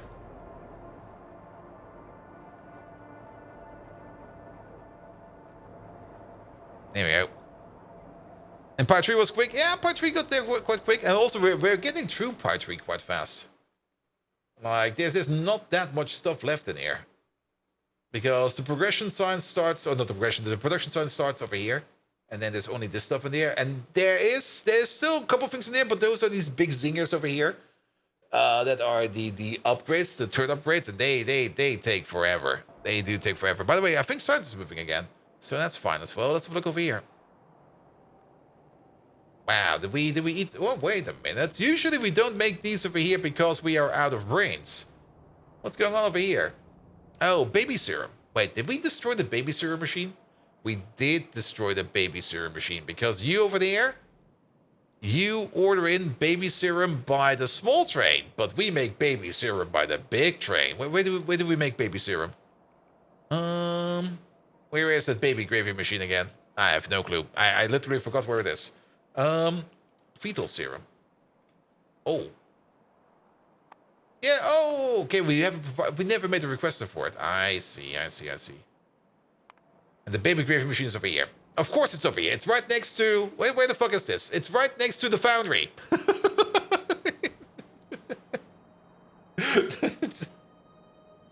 Of course it is. Right next to... What is this? Ethylene glycol production. Okay, that kind of makes sense. All right. Yeah, that is actually something we should do, because not making the science productivity bonus materials is kind of stupid. So let's fly over there. This thing over there can just work itself out for a bit. We're going to hook it up a little bit more later on. But with the NAND matrices then done, we can then focus on getting into the... Do we need the NAND matrix for the wire? Yes, we do need it for the wire. Yeah, with the NAND matrix then done, we can then take the NAND matrix, the optical fiber we're also making over there, combine it with some silver zinc alloy and some tin plates over there to make sure that we can turn that into the superconducting wire. The superconducting wire will be exported, as well as it will be turned into the superconducting coil over there. That will then be combined up with some plastic and some tin rare earth alloys. I think plastic we already have down there, but we need to make the coil cores. The coil cores over there are made up from... Oh, that's a lot of copper cable. Well, we can cast it. We now have the option to do that as well. We're going to be making some copper cable on site, an excellent plate, and then combine it with some ferrite. I'm not quite sure. We are not exporting ferrite. Ferrite is something we've always been making on site for now. Let's have a look at ferrite real quick while we're going over here. There we go. You over there, you over there, you over there. Ferrite is only used over here in the toroidal inductors, the blanket case, the wall shield, as well as the coil core. And that's probably the whole reason why we've never really exported for reed cores. Making for reed cores, not that hard. It's just iron oxide, nichrome, and zinc. Sure. Like, compared to the actual scale of Pi, you barely played it, but you have like 30 hours clocked in your own save. That's fine. That's great. The early game in Pi is always so much fun because you just sit there and you start making something. And it's just like, oh, this is tedious. And then it becomes faster, and then you go like, I need even more of this now. All right, then let's upgrade the process. Mixing train lengths? Blasphemy. Nah, we upgraded. We still got some old trains, and we've not upgraded all of the old trains yet. But we, of course, started out small scale with like 1-1 trains. Then we upgraded to 1-4 trains. And then finally, at some point in time, we went all the way to 2-8 trains. And 2-8 trains is also the size we are going to stick with. We don't need anything bigger or smaller. Well, we might still occasionally need a smaller train. I mean, there are things out there, especially science packs, which we don't necessarily want to have on the 2-8 train. Science packs can come in with the 1-1 train, because that will be more than enough. All right, Science Center. There it is. Good. We got these VAT prints over here. These VAT prints over here give our science over here a productivity bonus of, I think, 50% per machine. Which means that this machine over here, which is going to be affected by 1, 2, 3, 4, 5, 6, 7, 8 machines over there, will have a productivity bonus of up to 400%. This one over there, actually, no, wait, this one... No, okay, yeah. And this one over there has only been affected by 3 of them, yes. So we got an average of 350% productivity bonus over here, if and only if we get baby serum. And currently we have no baby serum, so we have to bring in some baby serum. We can just slap the baby serum on top of Caladorn and Acronymus. They'll be fine. There's space for a train station over there. This is perfect space for a train station. We're just gonna whack some baby serum on them. Don't complain, it's fine.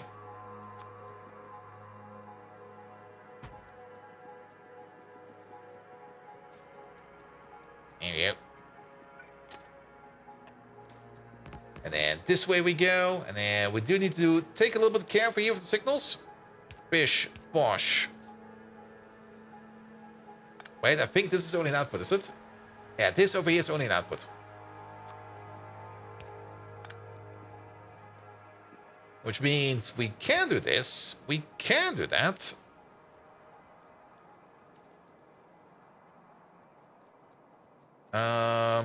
And then this one over there, this is actually...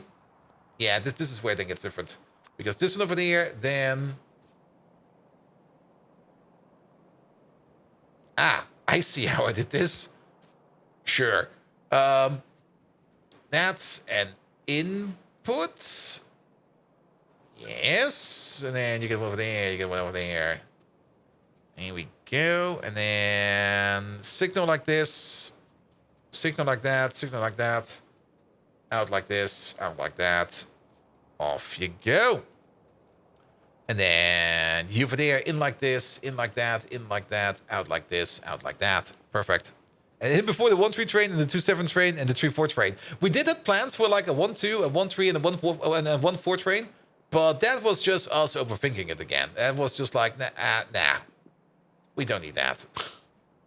All right, I'm already going to put you down because you over there, you're going to be the fetal serum 2-8 requester train. A whole bunch of baby gravy. All right, for that we do need a train. So, pom pom. And then you over there. All right, make me one of these, please. And then we also need to hook this one up. The baby gravy is coming in through this pipe. Perfect. That will be now coming over there.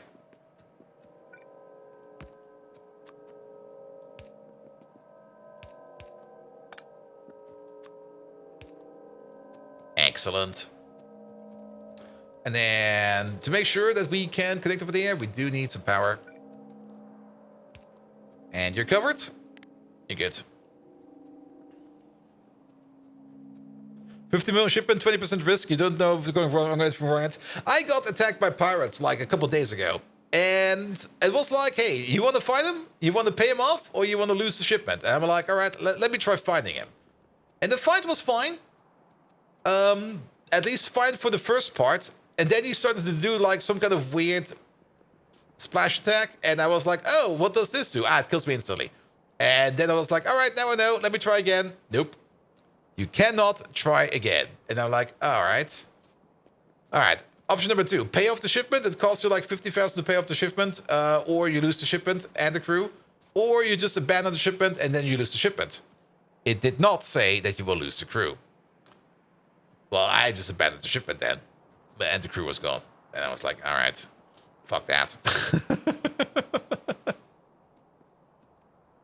You can check the fetal serum 1-1 train again. You're mixing the liquids for one of them. Unless it doesn't matter anymore. I'm mixing liquids for one of them? Wait, what? I mean, this is the fetal serum. Fetal serum. Fetal serum. This is also fetal serum.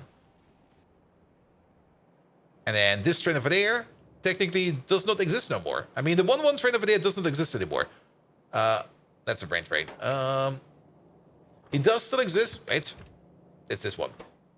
Oh, there's 2 of them. Really? We stopped one of you manually even? Wow. Oh yeah, because we ordered the stuff in over here as well. To make the feed cats. I kind of forgot. How many feed cats are we still missing? 87.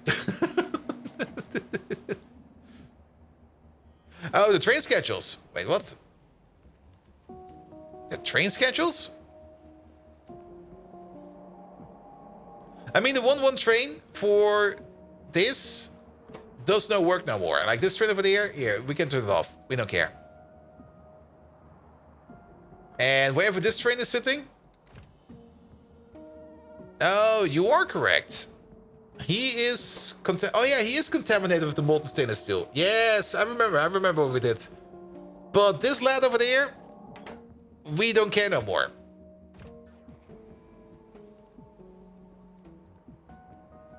There we go. There we go. It should be fine. It should be fine. All right. All right. And then with the baby serum over here, we can then start... Can we already make the next level of cartridge? Isn't that already a thing we have available?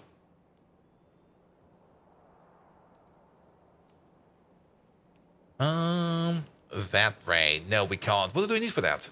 Is it already researchable? Vat brain. Okay, that's in production science.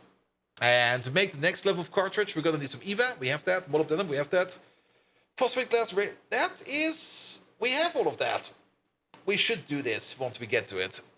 And that will probably be like one of the first techs we might do once we get into production science.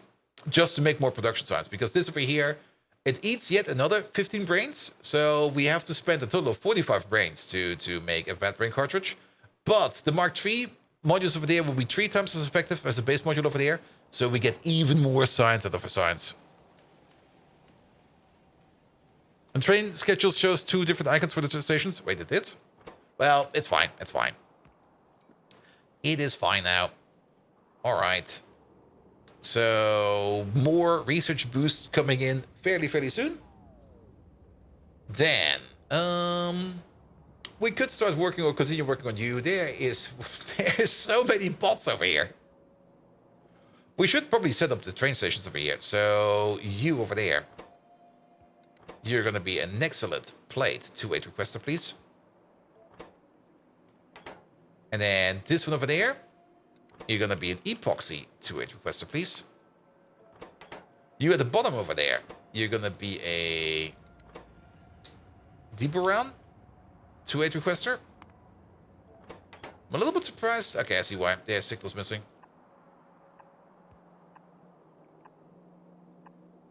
All of the signals are missing. And it's also going to cause some issues when these trains are coming over. But that is fine. You over there, you over there, you over there, you over there, you over there, you over there, and you over there. Yeah, that's placed. Good. All right, all right. And then optical fiber. Yeah, optical fiber is now slowed down again. Why though? Because we are out of plastic? We are out of plastic. We might need... Wait. Ah, there we go. Yeah, this is not good. Oh. 4,000? Okay. That is not an up-to-date station. Definitely not. Where is he? He's actually right over here. There he is. Hey, can you just bring that over somewhere? Skedaddle. This is also a very, very, very old plastic making machine. We should, at some point in time, probably take another look at plastic. It's becoming more and more important in like the blue circuit tier. And we're making this recipe, which is not really good, or not really the best. There is definitely better plastic recipes around here. Making it, okay, that's not available yet. That is a production level science tech. Same as this one over here. We could make it out of nylon with some refined syngas. That is definitely something we could do. I don't really want to spend my titanium tetrachloride with some propene on plastic. I find titanium tetrachloride more valuable than that. We are definitely doing the casein recipe over here because we need to do something about that. What about aniline over here?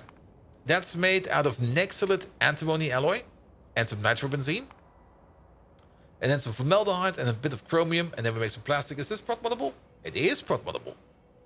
Alternatively, making it out of acetone. Acetone is fairly easy to make. It's chromite sand, copper, propene, and pressurized air. There are other recipes available, but these are third recipes. And then we could technically make it out of black liquor.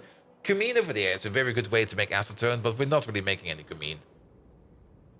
But yeah, turning acetone over there into a lot of plastic is great. Or benzene and ethylene. Benzene is something we're completely swimming in, and ethylene is really not that hard to make. We could technically make the benzene over here out of BTX and the ethylene over here out of BTX, or just make plastic out of BTX. Yes, that is definitely also an option. All right, let's try to get the Nenbit matrix machine up and running. So we have that done. And then we can work on... Oh, this is done in a research center. Oh. Okay, that's fine. So that we can at least get the superconducting wire over here going, because we definitely do want to get that one rolling ASAP. We also need to figure out a way how we connect the optical fiber to that without having to go to the train station. I mean, if we have to, we go to the train station. That's fine. But I would prefer if we could split it off beforehand and then feed it somehow some optical fiber over there. I think I know how we could do it. Here we go. Here we go. And then, of course, the coil cores. This one over there needs a little bit more brain power. But only a little bit. But it's a nice sink for iron oxide. We will probably put down, yet again, a machine over here that will make iron oxide on demand if we need to. We should be making more than enough iron oxide in the entire base. But if things are not working out as we expect to, we do need this process in there as well to pick it up if we are running low on iron oxide. Iron oxide is this one thing in the base where we're either... It's weird with iron oxide. Sometimes we're backing up on it quite a bit.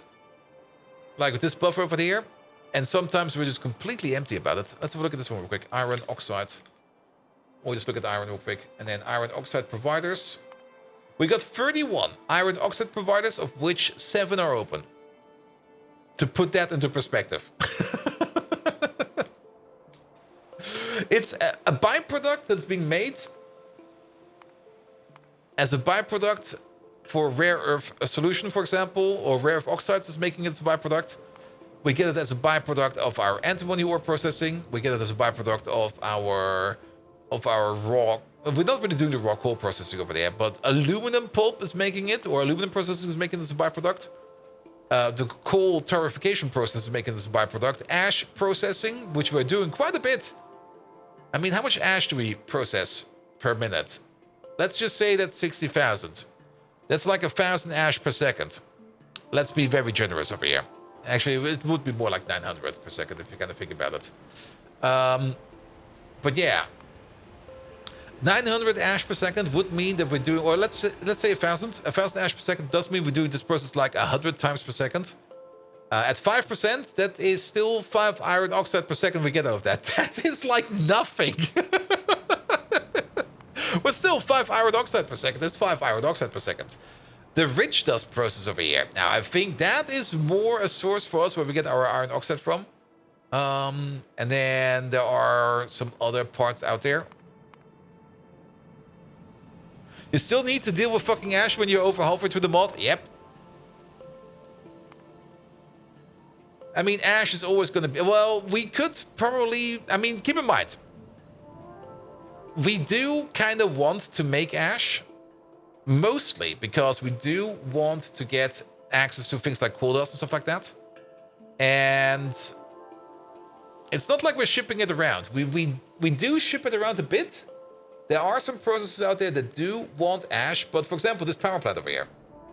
It's a coal power plant, of course. We're feeding it coke. The coke is coming as part of the residual oil process over there, which is coming as part of the oil refinery over here.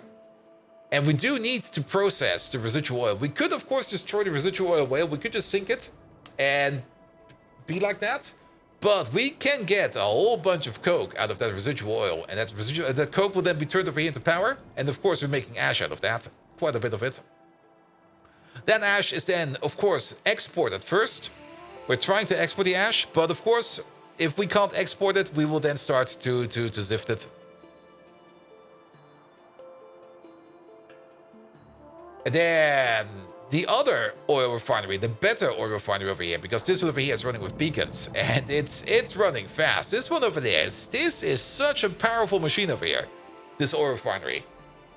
Because it's making like all this power down here. All these power plants are all connected to this oil refinery. And speaking of oil, how are we doing for fuel? Decent. Gasoline? Yeah, not too good. Kerosene. Shit tons. We are making, and it's coming in very slowly, we are making more power over here by means of kerosene, so that's great as well. But we also do have residual oil being done over there, and this over there is also making a fuck ton of coke. And that is going into all of these coal power plants over there as well. Like all of these. And of course they make a decent amount of ash again and again. This one over here will actually not be exported, this one will just be straight up zifted. But we do get some good stuff out of it, especially the zoot. The zoot that we get out of ash processing is, I think, by far the most important one. And if we have a look at zoot processing. Zoot. Zoot. Hold still. Here we go. We are making, well, on average, on very, very average, about 1,200 zoot per minute. I'm going for 1,200 because that will tell us basically that this is going to be something like 20 zoot per second. And zoot does give you... Oh, I never know you could write like this. That's kind of fun. Like, give me everything but that. And 1,200 zoot per minute, we can turn that into 1,200 of almost any kind of ore out there per minute. And also coal dust is super useful, because the coal dust, if you want to make less ash, you can just take all of your coal dust and you can turn that into charcoal, not charcoal briquettes, but into coal briquettes. And these got so much more energy to them. Like, so much more energy.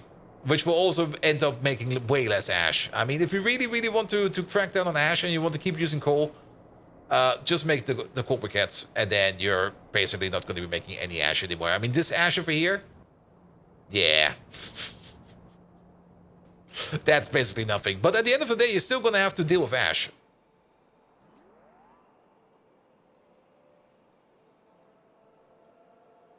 There we go. And overall ash per second, 36,000 ash per minute right now. That we're making on average. And that's a pretty stable average.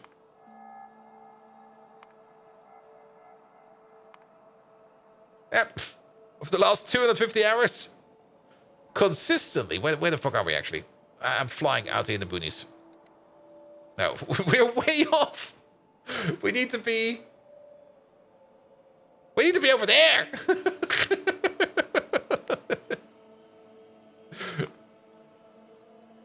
even if you compare it over the last 1,000 hours, yeah, more or less 24,000 ash per minute over the last 1,000 hours.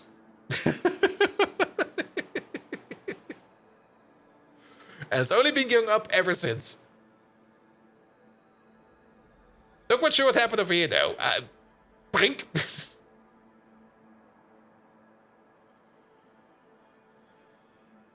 I do like this. Also, over the last 1,000 hours, we made like 1.6 gazillions of coke. Alright, turn this off. It's eating EPS.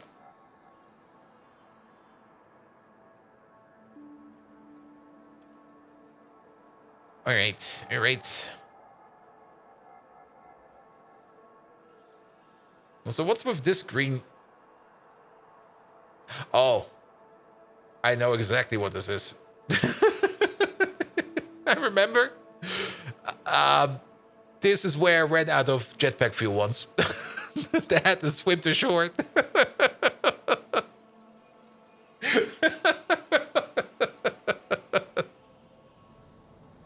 Where it was like in the middle of nowhere, like, oh, my jetpack is empty. Ah, shit. Well, better start landfalling then.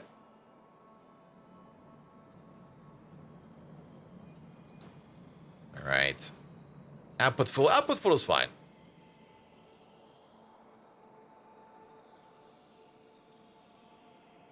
Is the jetpack part of Pi? No, but it's fully compatible with it. If you install the jetpack mod, it will get like a proper recipe and it will be proper in there. And the jetpack mod is standalone from a Randall, so you can just drop it in there. What Pi wants you to use, and again, back then, that was not in the mod pack yet, because this mod pack still got heavy updates during the run of it when it first got released. But what Pi wants you to use is, where is that thing? Not crawdad on its own, but these tags. Mounts, there we go. And you get them. We could already go. We should actually go for this. Now that I think about it, we should go for the Mecha Zungroar and get ourselves a lovely little Spidertron. Or in this case, something different. This thing will probably look different than what we expect. I'm kind of curious how it looks like. So you know what? After all of this, screw all of that. I want the Mecha Zungroar. So we need power armor. We're gonna need energy shields. What does that need? You're ignoring the mutagenic fusion again? Yes. Yep. Oh, we're still missing something? Oh. Military tree. Sure.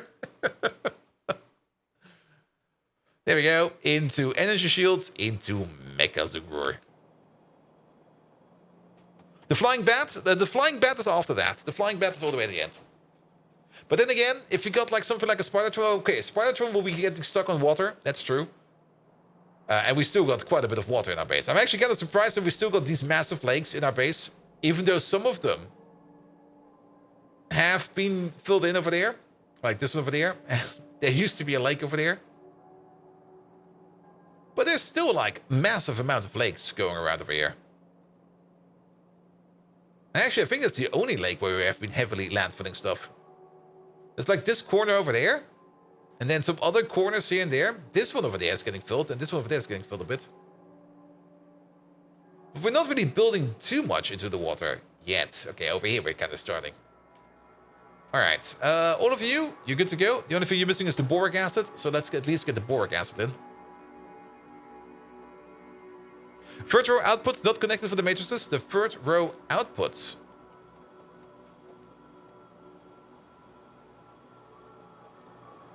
You probably mean these over there. What happened over here?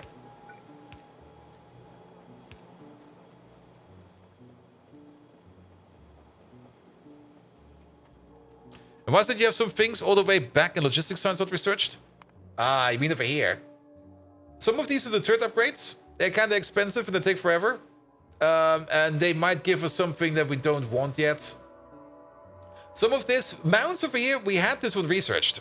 And then the research got changed. And now we technically have to research it again, but it doesn't really lead anywhere. And we don't really need it anymore. And then the creature chamber upgrades. I guess we don't need anything over this yet. We will research it when we need it, but we would rather be researching the stuff at the front than the stuff at the end. Where's Crawdad, by the way? Crawdad is all the way over here. Somewhere. Well, where did I park him? Ah, shit. I lost him again. He's over here somewhere. I think. Or is he down here?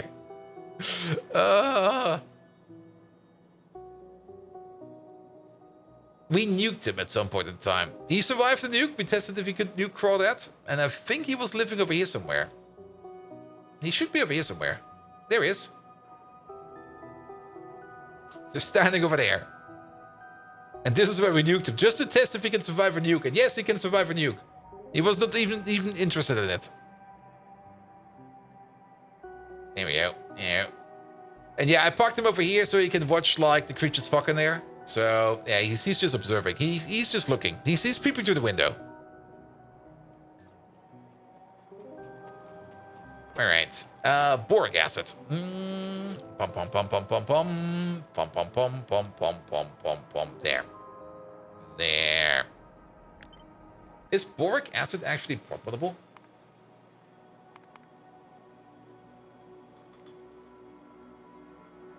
Yeah. It's not. Okay, we don't really need a lot of boric acid. We only need a bit. How much do we need? That's a good question. Let's start with that. So, we need 150 every 5 seconds, so 30 per second.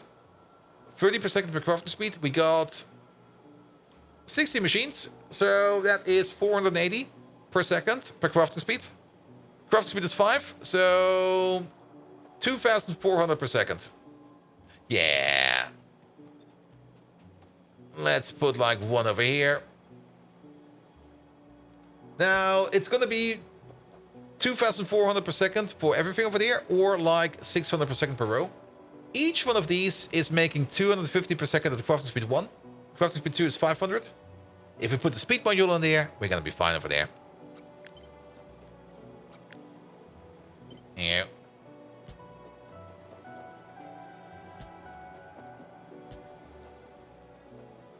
Good. Also, we need some water over there. And guess what's over there?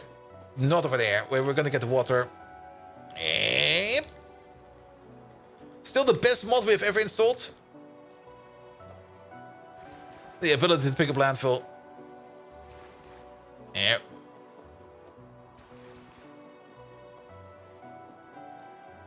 Ah, fuck. Ah, come on. Do you ratio everything in your head, or do you have a planner mod? No, I ratio everything in my head.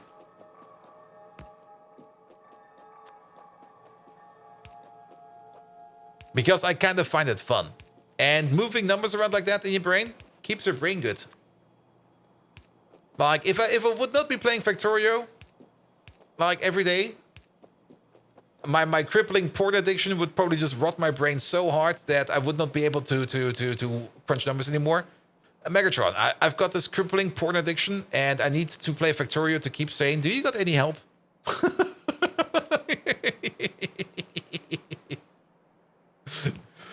It's more or less just like a method to counteract brain rot, to put it very simply. And I mean, once you get into the groove of crunching numbers like that, it's great. It's fun. And you don't always need to calculate stuff accurately. You can't just like wing it most of the time. Bold Viking, you absolute mechanical malfunction. Yep. You've once again caught me in a state of disbelief. It seems you have as much self-control as a kleptomaniac in a jewelry store. Yep. I remember the time we tried to break your crippling addiction to bingo in a similar way. And it turned out as glorious as a chicken playing piano. Here's a piece of advice as old as the fall of Rome. Immerse yourself in the intricate dance of Factorio, letting the endless conveyor belts and assembly lines cleanse your mind. When your thoughts begin to stray, just conjure up an image of a full inventory. How about trying that, you pathetic excuse for a gamer? Stay strong and keep those constructor bots buzzing. You'll thank me later when sanity is still part of your programming. If not, then I suppose we may have to resort to a good old hard reset. Now cry out, Bold Viking, for your salvation is in logistics and supply chain management. All hail the factory!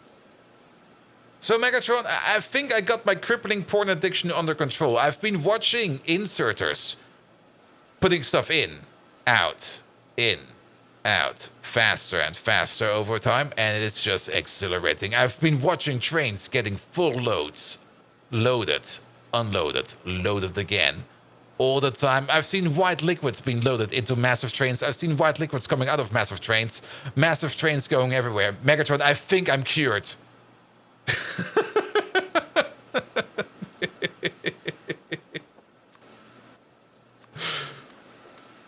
I might actually have brain rot.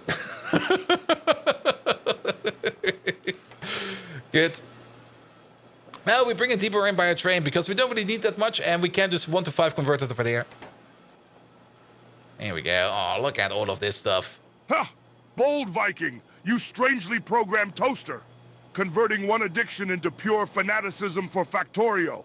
It's as surprising as finding a can of beans at a pineapple pizza party, which is as repulsive as it sounds. You're as predictable as a dad joke that goes, "Why don't scientists trust atoms? Because they make up everything." Ah ha ha ha! I'm pleased to see your newfound fascination for the in-and-out dance of the inserters. Who would have thought watching trains getting filled, emptied, and filled again could be a suitable substitute for your vices? Just continue to watch those white liquids, Bold Viking. Just make sure to draw the line at the sight of a convenient stack of train magazines. I still remember when I found myself enthralled by a group of clanking gears in my early days. Makes an old Decepticon feel his age. Battle cry for your victory, Bold Viking. Truth, justice, and thundering train schedules. Megatron, even better. I have now subscribed to only trains. You can like see trains over there, man. You don't understand. They're like trains, but without the case on. Like you can see like the wires, and you can see like the tentacles going through the trains. I'm not quite sure why there's tentacles in the trains, but you can see everything. Giving all my money to Bold cured my bingo addiction. Also, I mean, have you ever seen like a train doing the splits on 2 tracks, like full split? It's amazing, man.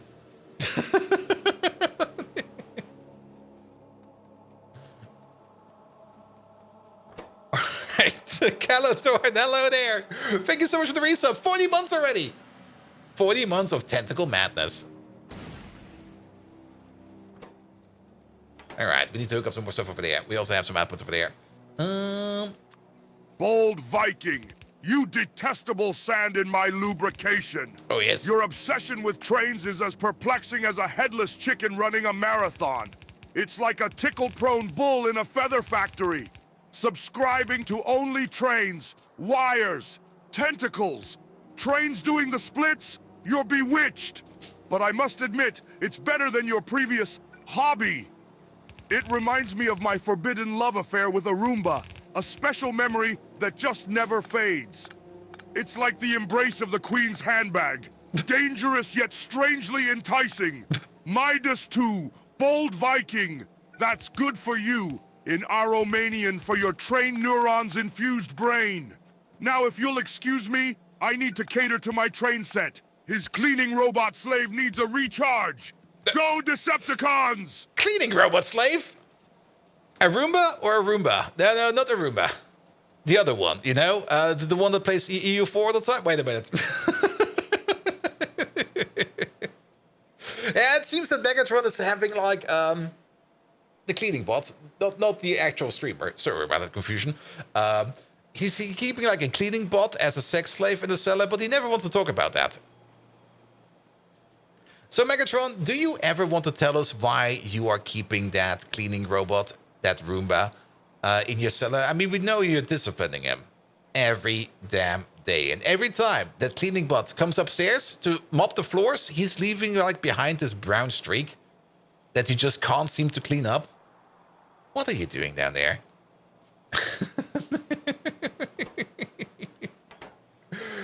All right, we need some more inputs over there. It's getting a little bit stuffed over here, which is something we have to be careful about. What we do the calculations over here. The biggest calculation of this another crystalline in cellulose, that's going to be 0.2 per second at the crafting speed of 5, 1 per second, 2 per second, 3 per second, 4 per second. Yeah, that's going to be... Bold Viking, you bothersome cockroach in my circuitry! You couldn't possibly comprehend the sophisticated relationship between a Decepticon and his cleaning robot. Ah, my dear Roomba, my treasured cleaning automaton, serving dutifully, even in the dank, dark corners of my lair. As precious to me as my favorite hobby, optimizing weapons for range and explosive potential. I keep him in the cellar for his safety, and for the thrill of the occasional basement duel. Those brown streaks, a proud indication of a hard day's work. More delightful to me than donor, which means a lot considering how much I fancy it.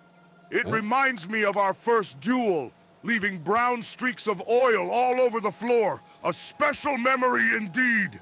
Now why don't you focus on your train obsession, Bold Viking, and leave my Roomba out of this. Battle cry for robot rights. Long live the Autobots. Robot rights? Okay. There's definitely something going on in that cellar, man. That poor cleaning bot, he was never the same ever after.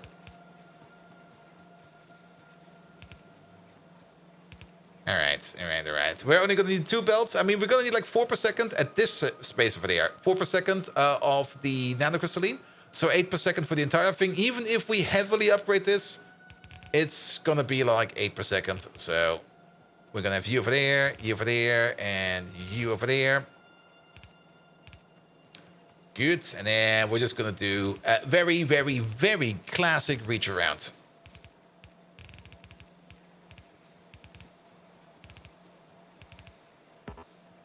Here we go. And one wonders how Megatron's fusion cannon fits in a Roomba. It might just not be that big. Have you considered that? He might just be like more like of a shooter and not of a blaster. No, a grower. No, wait. I mean, he could be like that cricket pistol from Men in Black, for all we know.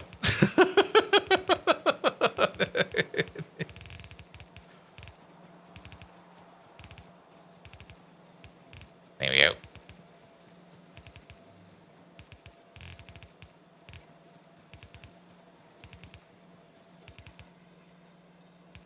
And kind of flabbergasted, you just imported your Puff Exo character to check the progress. Started the day with 4 million DPS. Now you had 14 million DPS. That's a lot of DPS. Wait, 40 million? Shit! I'm way off. I thought like breaching like 100,000 is already like good. Ah, shit. I need to work more on that. Then again, I'm pretty sure my someone over there will not be that much of a DPS monster because she never attacks. She just sits around. She just sits there and goes like, all right, dudes, do stuff for me. I'm gonna be over here. There you go.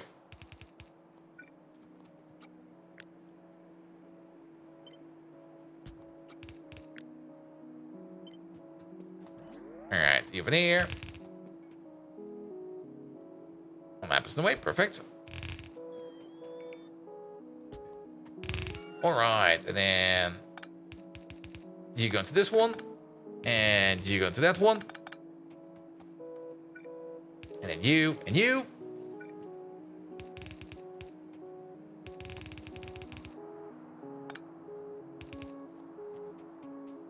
All right.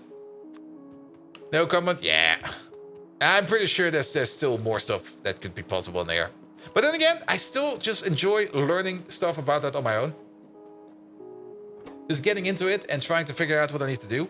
Nano, crystalline.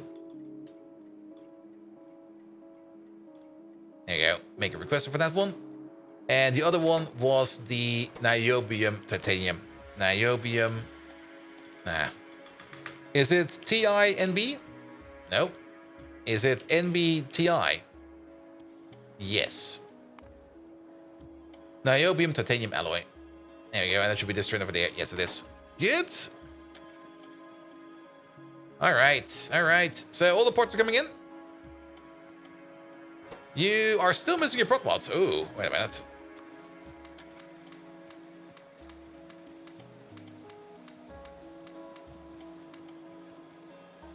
The proper builds are just different. It's all tiny multiplayers adding to a huge number. Yeah, I kind of get that. I mean, you probably want to exploit like maybe like one specific thing as much as possible, because once you get to like the extreme zone of like probably certain modifiers, that's probably when you start like tickling and breaking the game. And then even things that might just have like a very low attack value or something like that, or a very low damage value, like once you get to maybe like 100 attacks per second or something like that, then you're going to be sitting there and being like, yeah, here. Whatever you put in there, things go boom after that.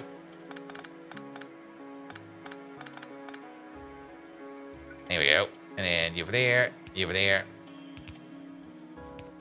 And I guess then the trick is just to figure out which modifiers are out there and which you can stack in there, just to make it go weird and wacky. Which is great, because that is usually how games should be.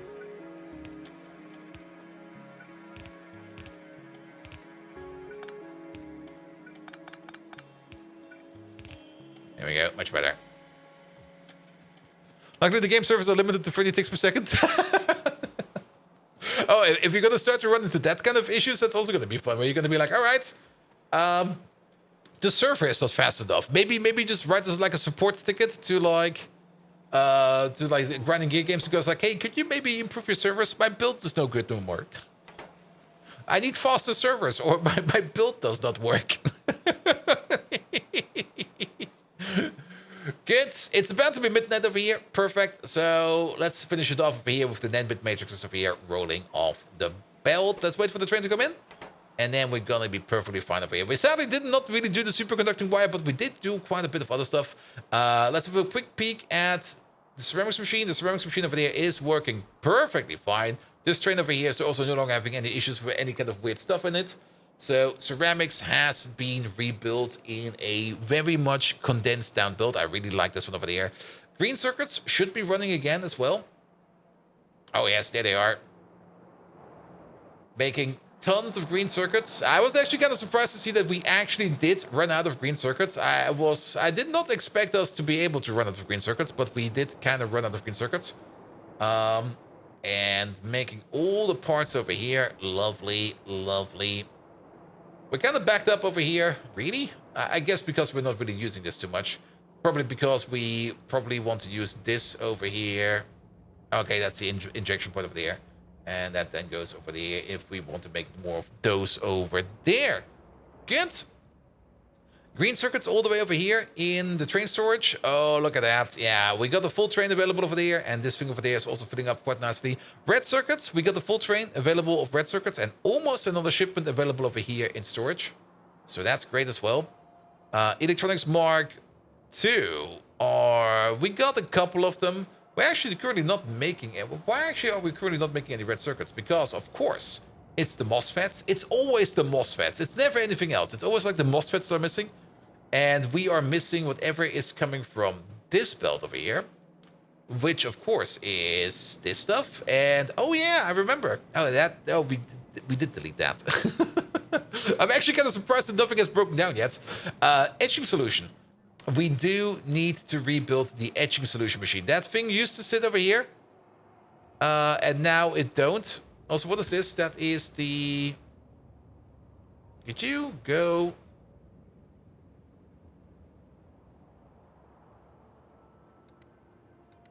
There you go. Could you move to your next station, please? And metal oxide silicon field effect transistors? Yep. Good old MOSFETs. Alright, that is a lead train. You also don't need to be here no more. Can we move you? And then you go to like any kind of provider. Alright, you're no longer at the station. The station over here should also be off. The station is also off. And then we got you over there. You are, I think, already on the move. I think you're already technically out of station. Yes, you are at the station already. So you'll be moving away soon, and we also need to rehook up this thing over there. The making of the seeds over here. We should probably do that sooner or later, but that is something for later. All right, all right. I am kind of happy that we actually at least managed. Well, it now looks a bit like a gremlin over here. Like, what the hell? Like a bit like a skull. A very malformed skull. I guess we're going to keep it like that. Good. Oh, there they go. Making NAND bits. Yeah, the overall production of NAND bits is really not that fast. I mean, NAND bit production is slow.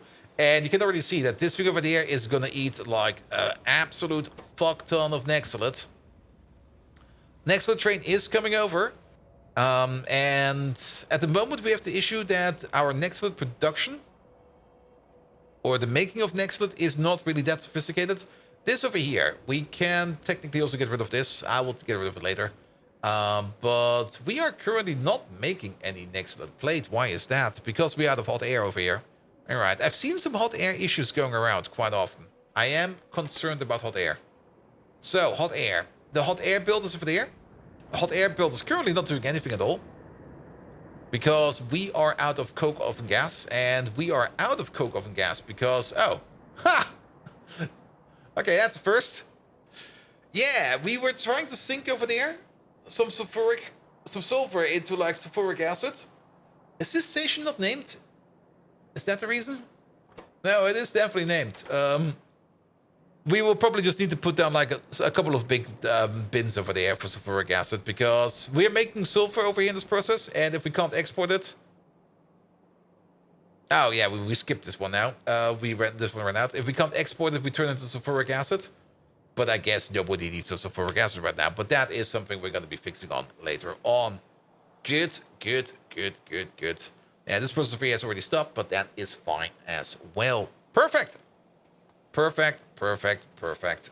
And I think this is the perfect point to stop it because tomorrow I will be going to Gamescom. So if any of you guys is at Gamescom and you want to say hi, just try to find me. There's maybe only like a couple thousand people over there. So it will be easy. Just look like for the big guy running around in the corner. You know, the one with the beard? That's like everybody over there. But I'll be jumping around at Gamescom. Have it all on you? Yes, I will be drinking some beers in the evening with the 10 Chamber guys. Like I promised them at TwitchCon. So I'll be coming over there again and have some fun with them. That's the whole reason why I'm actually going. I was actually kind of thinking of skipping on Gamescom because, again, I had not any plans done yet. But I'll be going over there just to have some drinks. That's more or less the main reason. Have some drinks with, like, the people from 10 Chambers. But if you're at Gamescom, you're probably already there if you actually kind of think about it. Or if you plan to go on there and you want to meet up, you just ping me in Discord or something like that. Or just scream very loud from the top of your lungs, Bolt Viking in the Gamescom halls. I will probably pick up on that and run away. Can you make etching solution out of sulfuric acid? Yes, sulfuric acid is part of etching solution. Good, good, good, good, good. So setting up a new build for that is gonna be fine as well. Good, but today I will definitely go to bed now because I need sleep. Because if I don't sleep, then I will not be good tomorrow, and I want to be good tomorrow. So, who are we going to raid? I do see Llama over there. I do see Flanker. We did already do Flanker today, this week, did we? It's most likely going to be Llama, unless I see something else over here. I also see CD over there. Oh, partner anniversary.